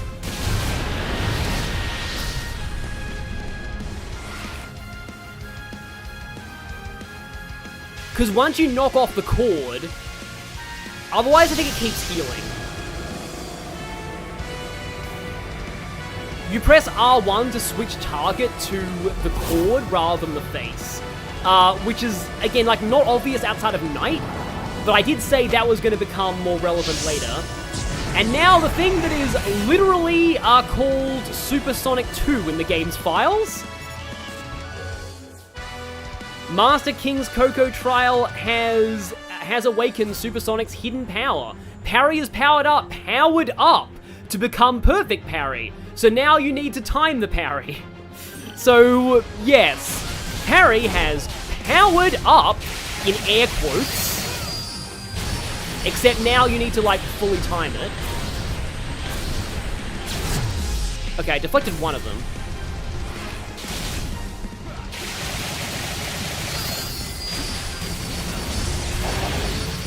Tomato attack. So far, this is still way easier than the boss rush. Yeah, I think we now want to hit the face.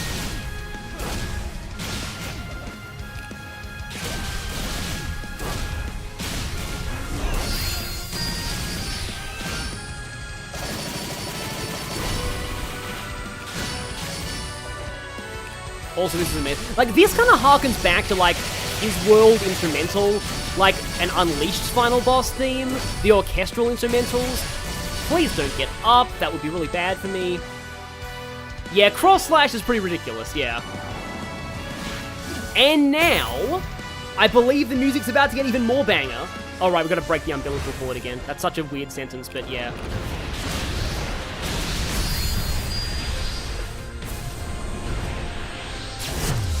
Oh, I love the backhand, the casual backhand. That's just so cool. It's like, a lot of people saying, like, this is like Supersonic having, like, the ultimate swagger. No, I think I actually hit the wrong thing with the silence there. I am meant to hit the cord. Because, yeah, it gets healed. Oh, right! Every time those balls hit you,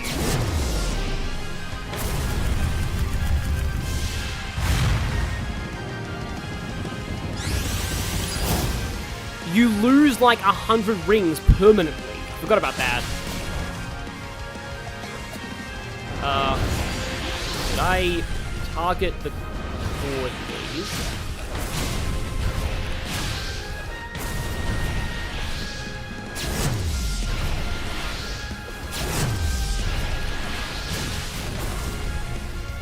Yeah, like it's you lose 100 rings permanently. Oh, my Psy Loop isn't charged. That would explain it.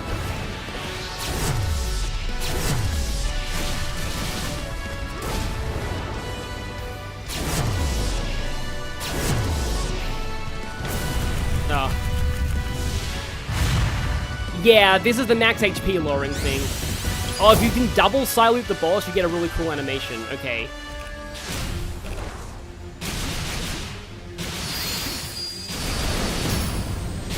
Okay, I did knock it off that time, okay. Oh, but you just shot a bunch of stuff in my face.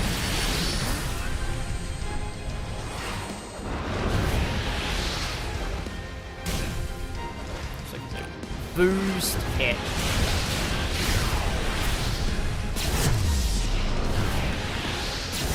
Yeah, I'm still getting used to this. Phase.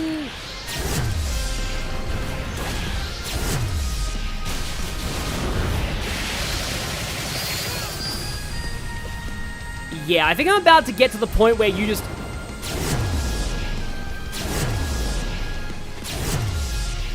Oh, there was a counter there, but it... Oh, wait, no.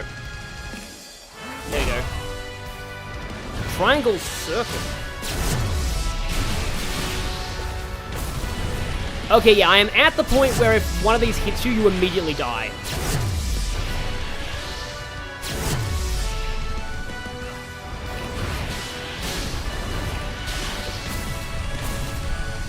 Yeah, it's a learning process, I guess. This is a better final boss though than I. Oh, okay. Did I actually die or did I get him? Oh no, I ran out. Yeah, okay. Do I have to do Supreme again? I have to do Supreme again. Okay.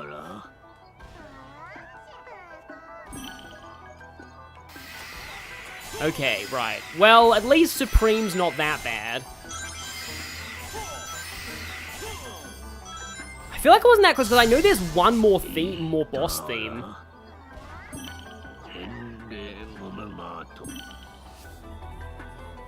But at the very least, though, I now know that... Yeah. At the very least, though, I now know to parry all those and not go for the actual attack when... Yeah.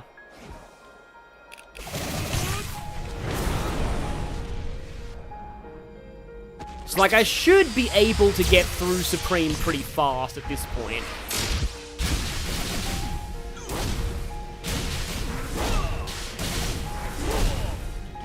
Especially with this. Or you could just, you know... Oh, I didn't actually mean to side loop there, but I'll take it. Wow, stomps do a lot. Unfortunately, I'm damage capped right now. Like, this thing would be so dead right now if I wasn't damage capped.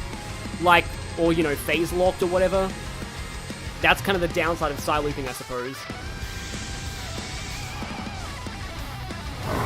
Okay, Ultimate Shadow needs to go to sleep. Yeah, we're almost at the end. You can probably catch the rest in, like, a VOD.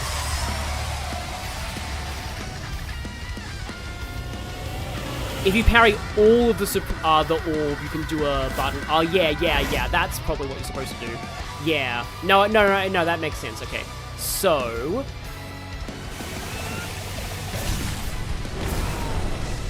like, this is still a really good song, and this is only, like, the Phase 1 song.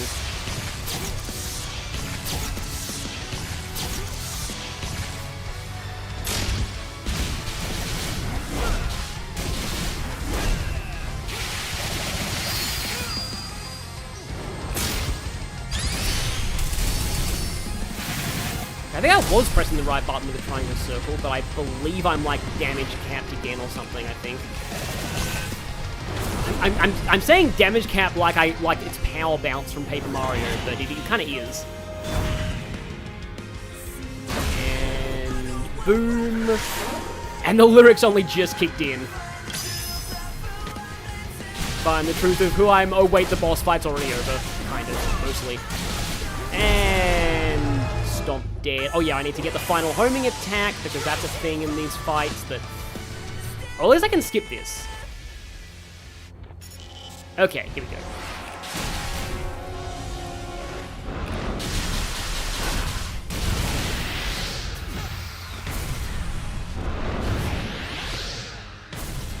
Alright, hang on. It's me again.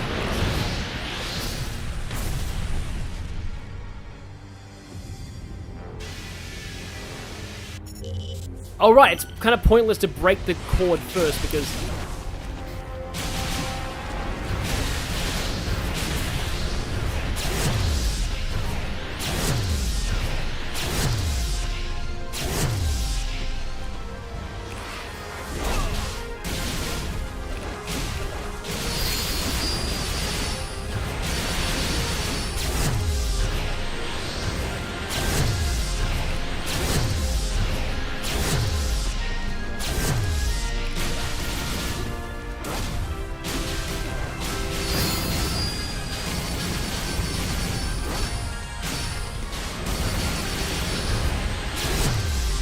now.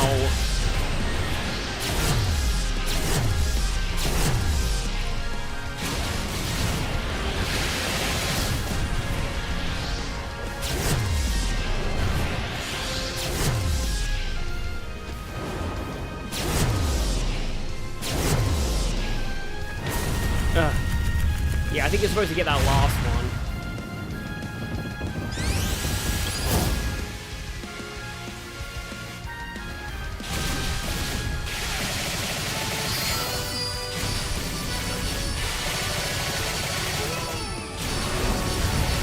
I like how insect-like it looks in this phase.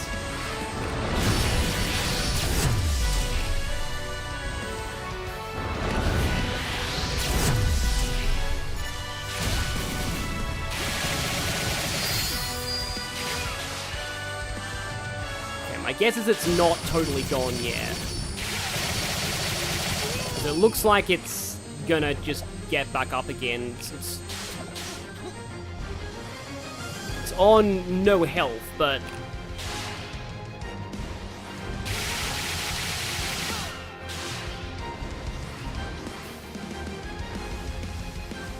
then I think it gets the... yeah, it's getting the cord back. I think you sort of need to...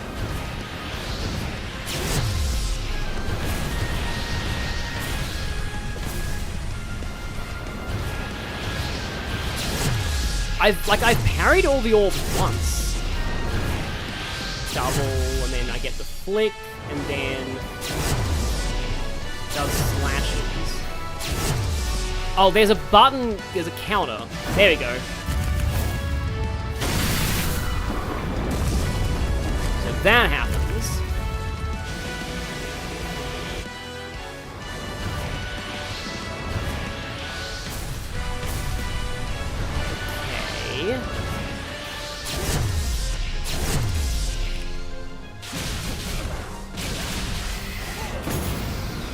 Psyloop instantly takes that away.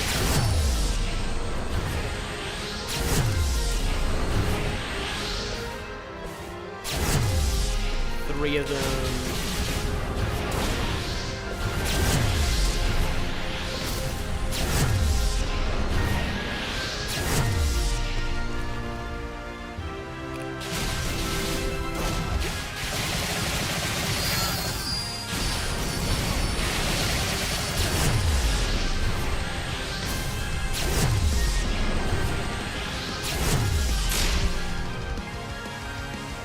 Find something to do besides attacking the end, okay.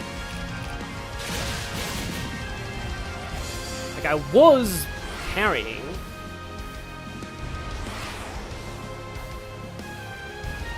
Is it like... Like, I got that big flashy counter once.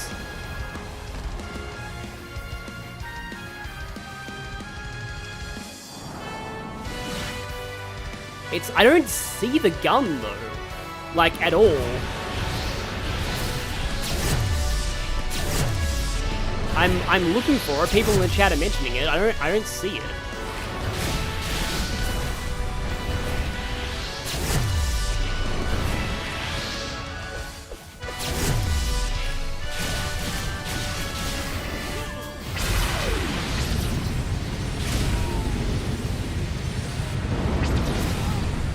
The gun, oh, the gun area, okay, like on the back. Oh, it's that part, because because you can target that, right? Yeah, there we go. That makes sense. I probably already failed this, but we'll see.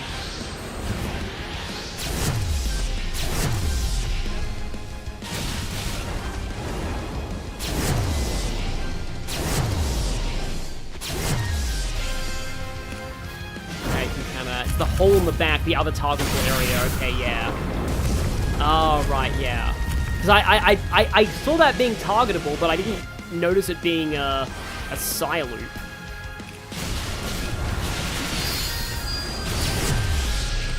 I do like when boss fights are sort of more puzzle-based, sometimes. Yeah, but I'm pretty screwed here.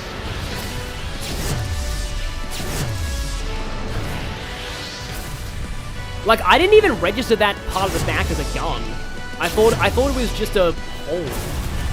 I didn't, yeah.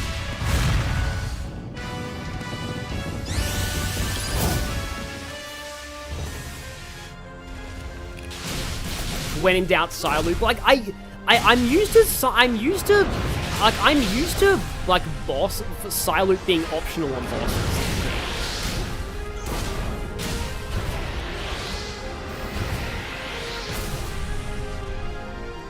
And like, yeah. Okay, you can skip that after you've seen it once, okay. Right, I can probably... Hopefully I'll get it this time, but yeah. Why do I spawn with less than 4 rings every time, though? That annoys me. Oh, in the first Supreme fight, you see it pull the gun from back there? Oh, right, okay.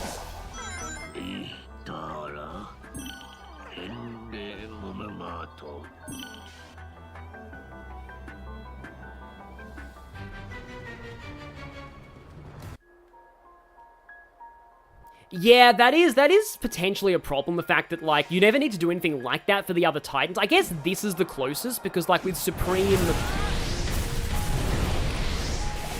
With, like, Supreme, there's a bit of a puzzle involved. You can't... Like, if you just target the Titan itself, it doesn't really work. You have to go for the turrets here, or the bits. There we go.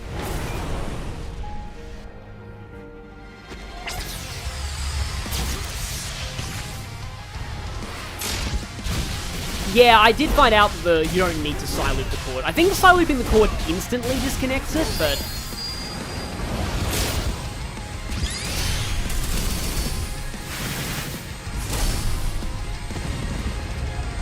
Yeah, it's better to do that than to Psyloop it, and because then you get capped at 50% health for it. It's always funny when you keep hitting a boss and then, like, they don't take, like, you get them to half and they just get stuck there. It's like, oh, there's probably a phase gate here that you can't skip.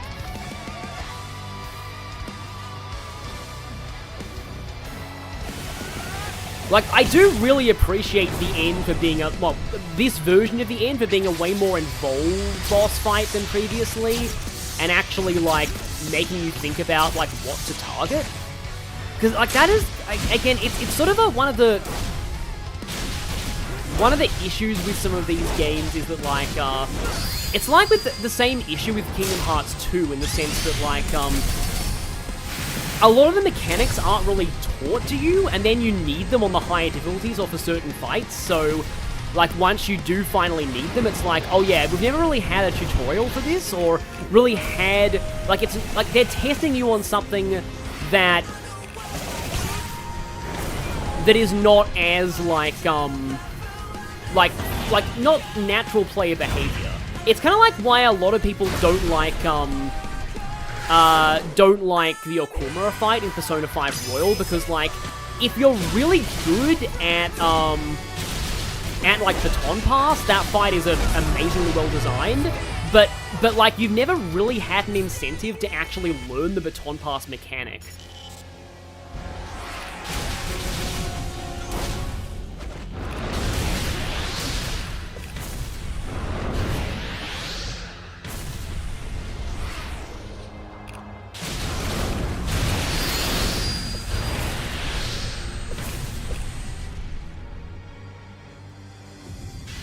Because, like, you've never really, apart from Night, and even then it's kind of not entirely essential, but, like, with Night, oh wow, that disconnects fast, holy crap, even without a side loop, but yeah, like, with Night, you're basically,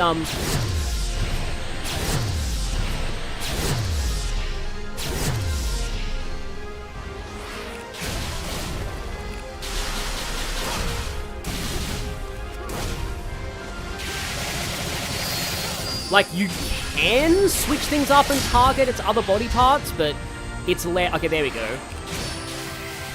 There we go. There we go. That's how you do it. Here we go.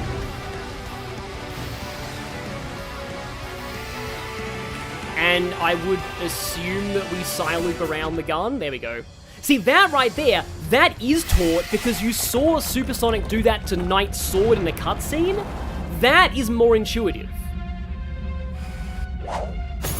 And now the true banger happens. We have given Eggman a railgun.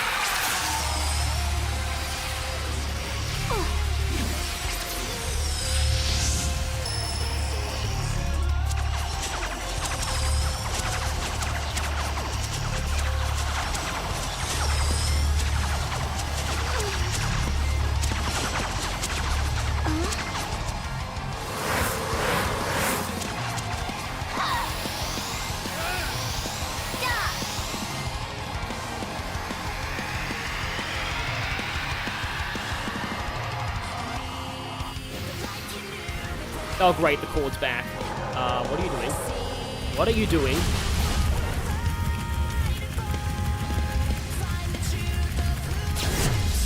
Oh, we can parry that, okay. I think some of his arms just got broken off there. Oh, wait, wait. I had a parry there.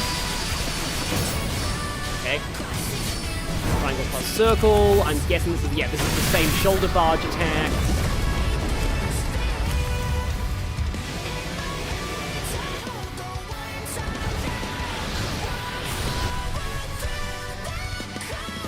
Oh, wait, this wait, or not. Or is this the...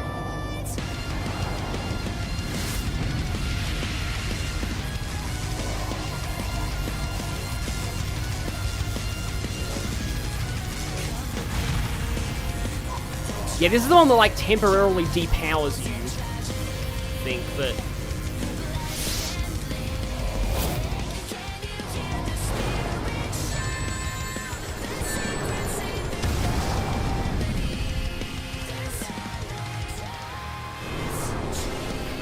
Okay, that's not... Okay, that's the one I believe that is instant kill if you have less than 100 rings. But yeah, wow.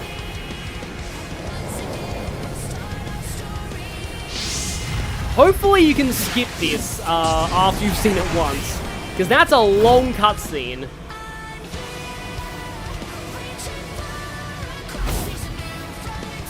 Yeah, if you have less than 100 rings, you instantly die to that, I believe.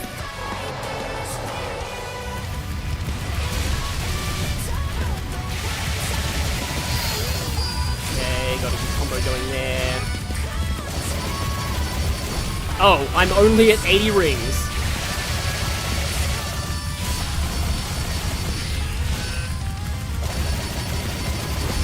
Die, the end, die, please. That is hope. Oh, this. Okay, I believe this is an auto-fail if... Yeah, if the barrier there fails, you immediately die. Like, game over. Crap. What am I supposed to do here? Oh, is this a... Okay.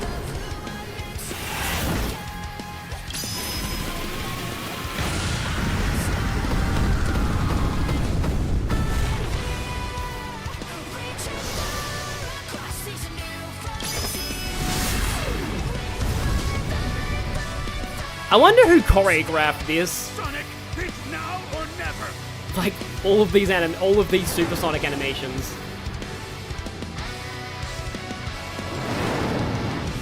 And now, Master King.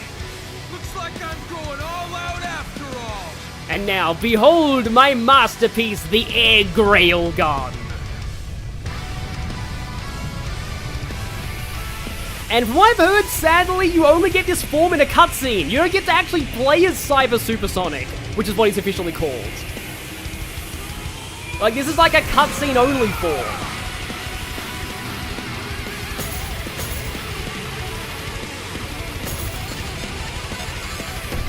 Also, Sonic has achieved Ultimate Sonic 06. He has harnessed all of his glitches from Sonic 06 to destroy the ultimate glitch entity of Doom.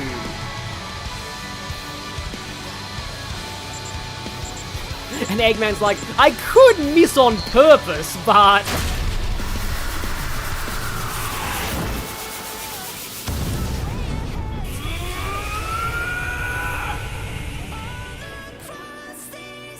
And then he just immediately kills the moon. It's just like I feel like Eggman could be like, you know, I could miss on purpose and kill Sonic permanently, but, you know, that would mean the world would, like, end. Also, wow. I've never seen Super Sonic that badly beaten up. And, yeah, that should be it. Like, actually making Super Sonic feel pain, like, getting scarred is like, wow. But yeah, we actually did it. Like, once you figure out how to do that, it's not that bad. There he is! Compared to the boss rush, but still. It's more of a victory lap after the boss rush. Amy, catch him, please. That would be amazing.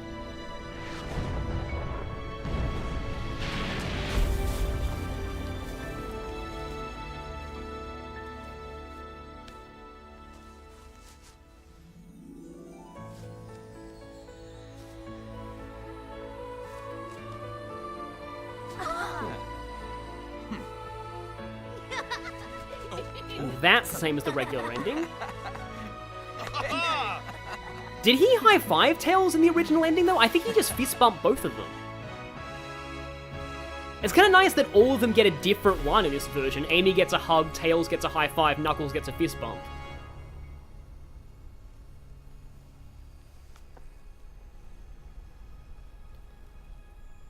You did well, Sage. It's time to head home, dear daughter. Home. I like the sound of that. Father.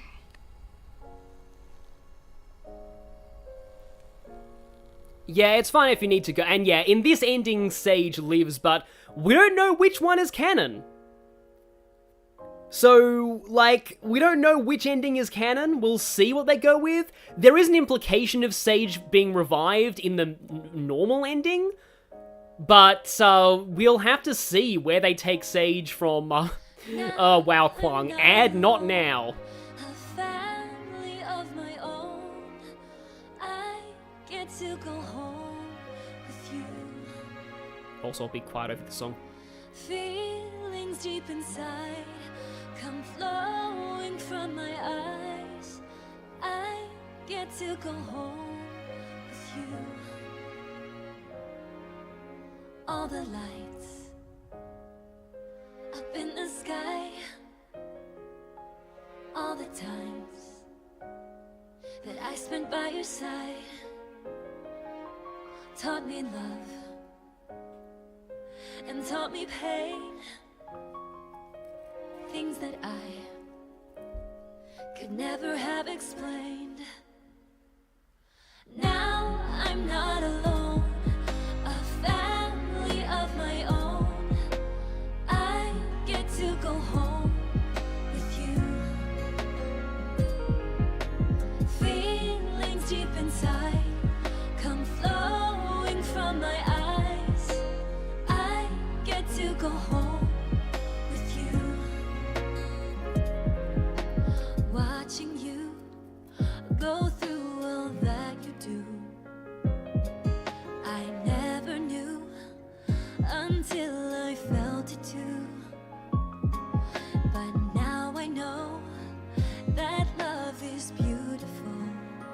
There's so much more that I want to find out with you. Now I'm not alone, a family of my own. I get to go home with you. Feelings deep inside come flowing from my eyes. I get to go home with you.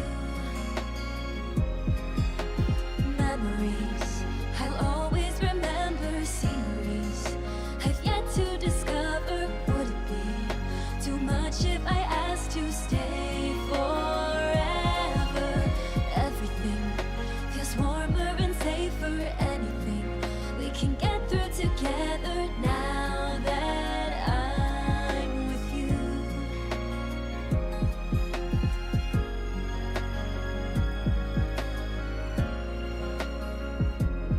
Everyone who wrote these songs deserves a million standing ovations, by the way.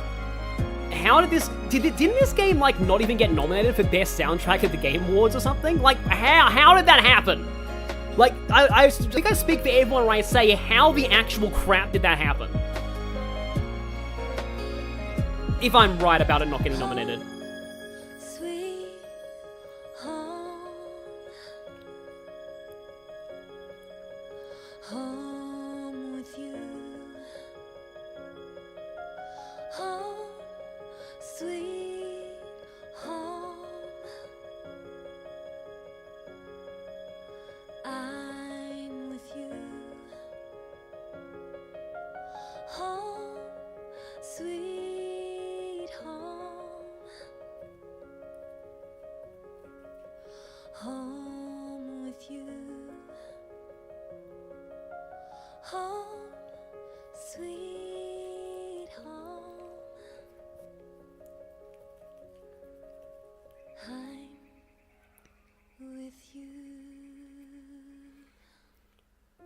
But yeah, okay, apparently it was nominated but didn't win. Okay, then. Also, Jet Black J saying Shadow Frontier's next. So, I have a headcanon about this. So, you know how we know that in Shadow Generations, Shadow goes to, like, Ares Island for one of his levels?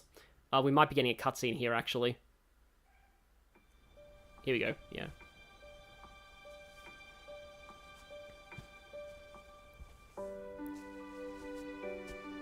So, that was fun.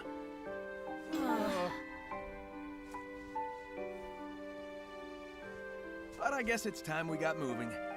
I know you all have big plans. You're gonna hardly recognize me when we see each other again. I wonder if cream and sticks are free. Make a road trip out of it. It'll be good to get back to my island. At least for a while. We're wasting daylight. Let's go. Yeah, I think this is the same as the regular ending from what I remember.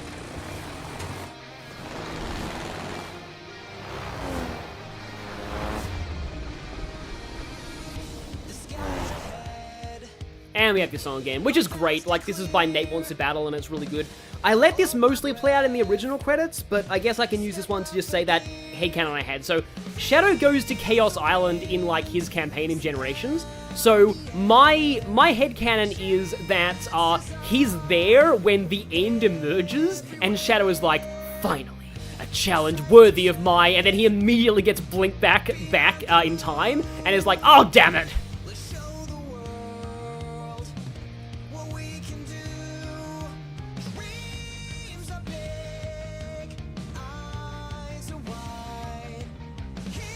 It would be kind of funny, though, if, like, in Final Horizon, like, Shadow gets, like, one hit on the end, and then just gets blinked back, and everyone's like, wait, what? But it turned out that it was foreshadowing for his game. That'd be kind of interesting.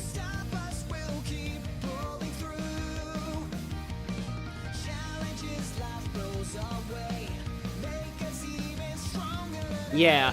Also, yeah, thanks for being in chat here, Lenio. I think... anybody here watching, I think Lenio on Twitch tomorrow is planning on streaming Sonic Heroes. I think he starts streaming like 1 to 2 hours before I normally start, so if you want to see Sonic Heroes, which he hasn't played in like a while, then yeah, that will be, his Adventure 2 was pretty fun. I like watching his stream of that, so if you just shout out to that if you want to check out somebody else stream Sonic stuff.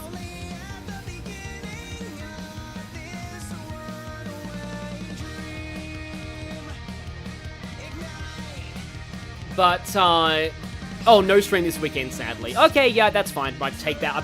I take back everything I said. But it'll come eventually. And yeah, that's gonna be fun.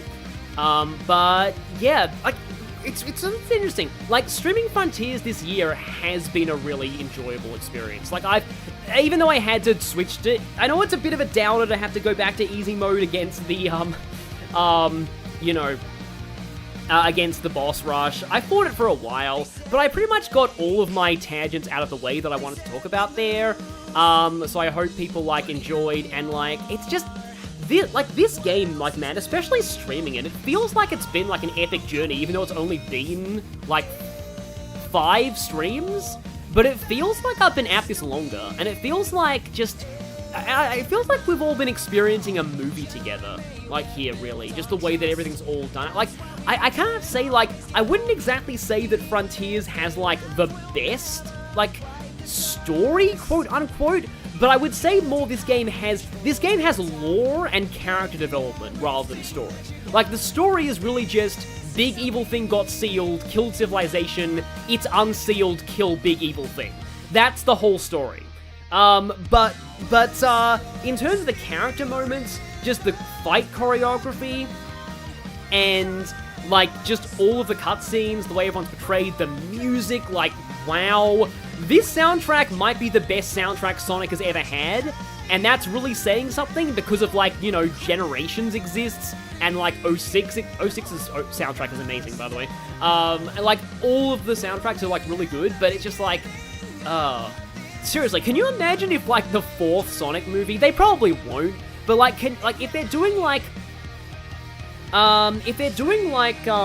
you know, like, if the Sonic movie 3 is focused on, like, Shadow, what if, like, they made the 4th Sonic movie based on Frontiers? That would be so awesome. Like, I would really like to see, I don't know if, like, any of the human characters would go to, like, the islands in the movie continuity, but that would be really, I mean, the CGI budget would have to be insane to do all the Titan fights in a movie, but, like, I don't know.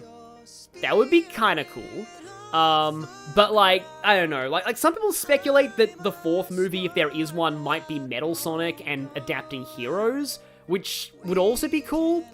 So, like, there's more iconic stuff in the series, but, like, to me, Frontiers is, like, instantly iconic. Like, this is one of the best games in this series, and, like, I don't really see why, they don't, like, it didn't get great reviews at the time. I understand there's a bit of jank, but, like, overall, it's way less jank than most Sonic, to be honest. Like, the platforming works. Like, everything Sonic can do, you know how it works. Like, there's no inconsistency in how his moveset works. It's all pretty solid. You can stomp to position yourself on platforms.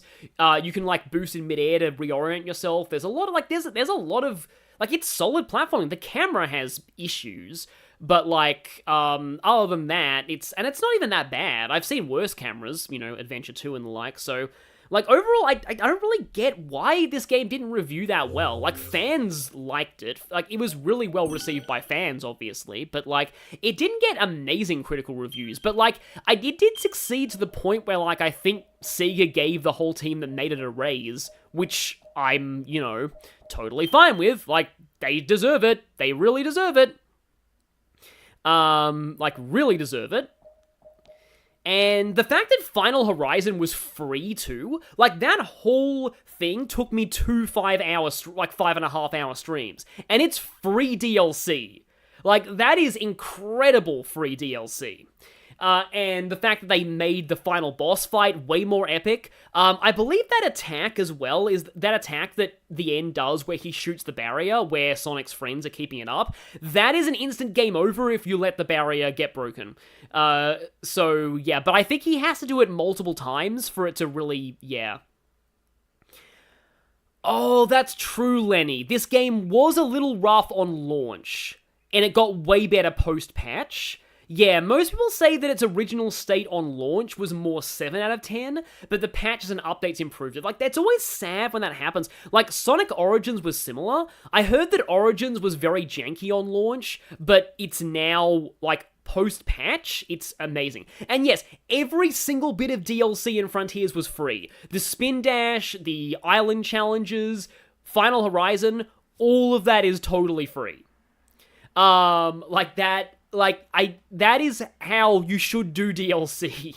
Like, that is, like, companies should learn from that. That's absolutely incredible.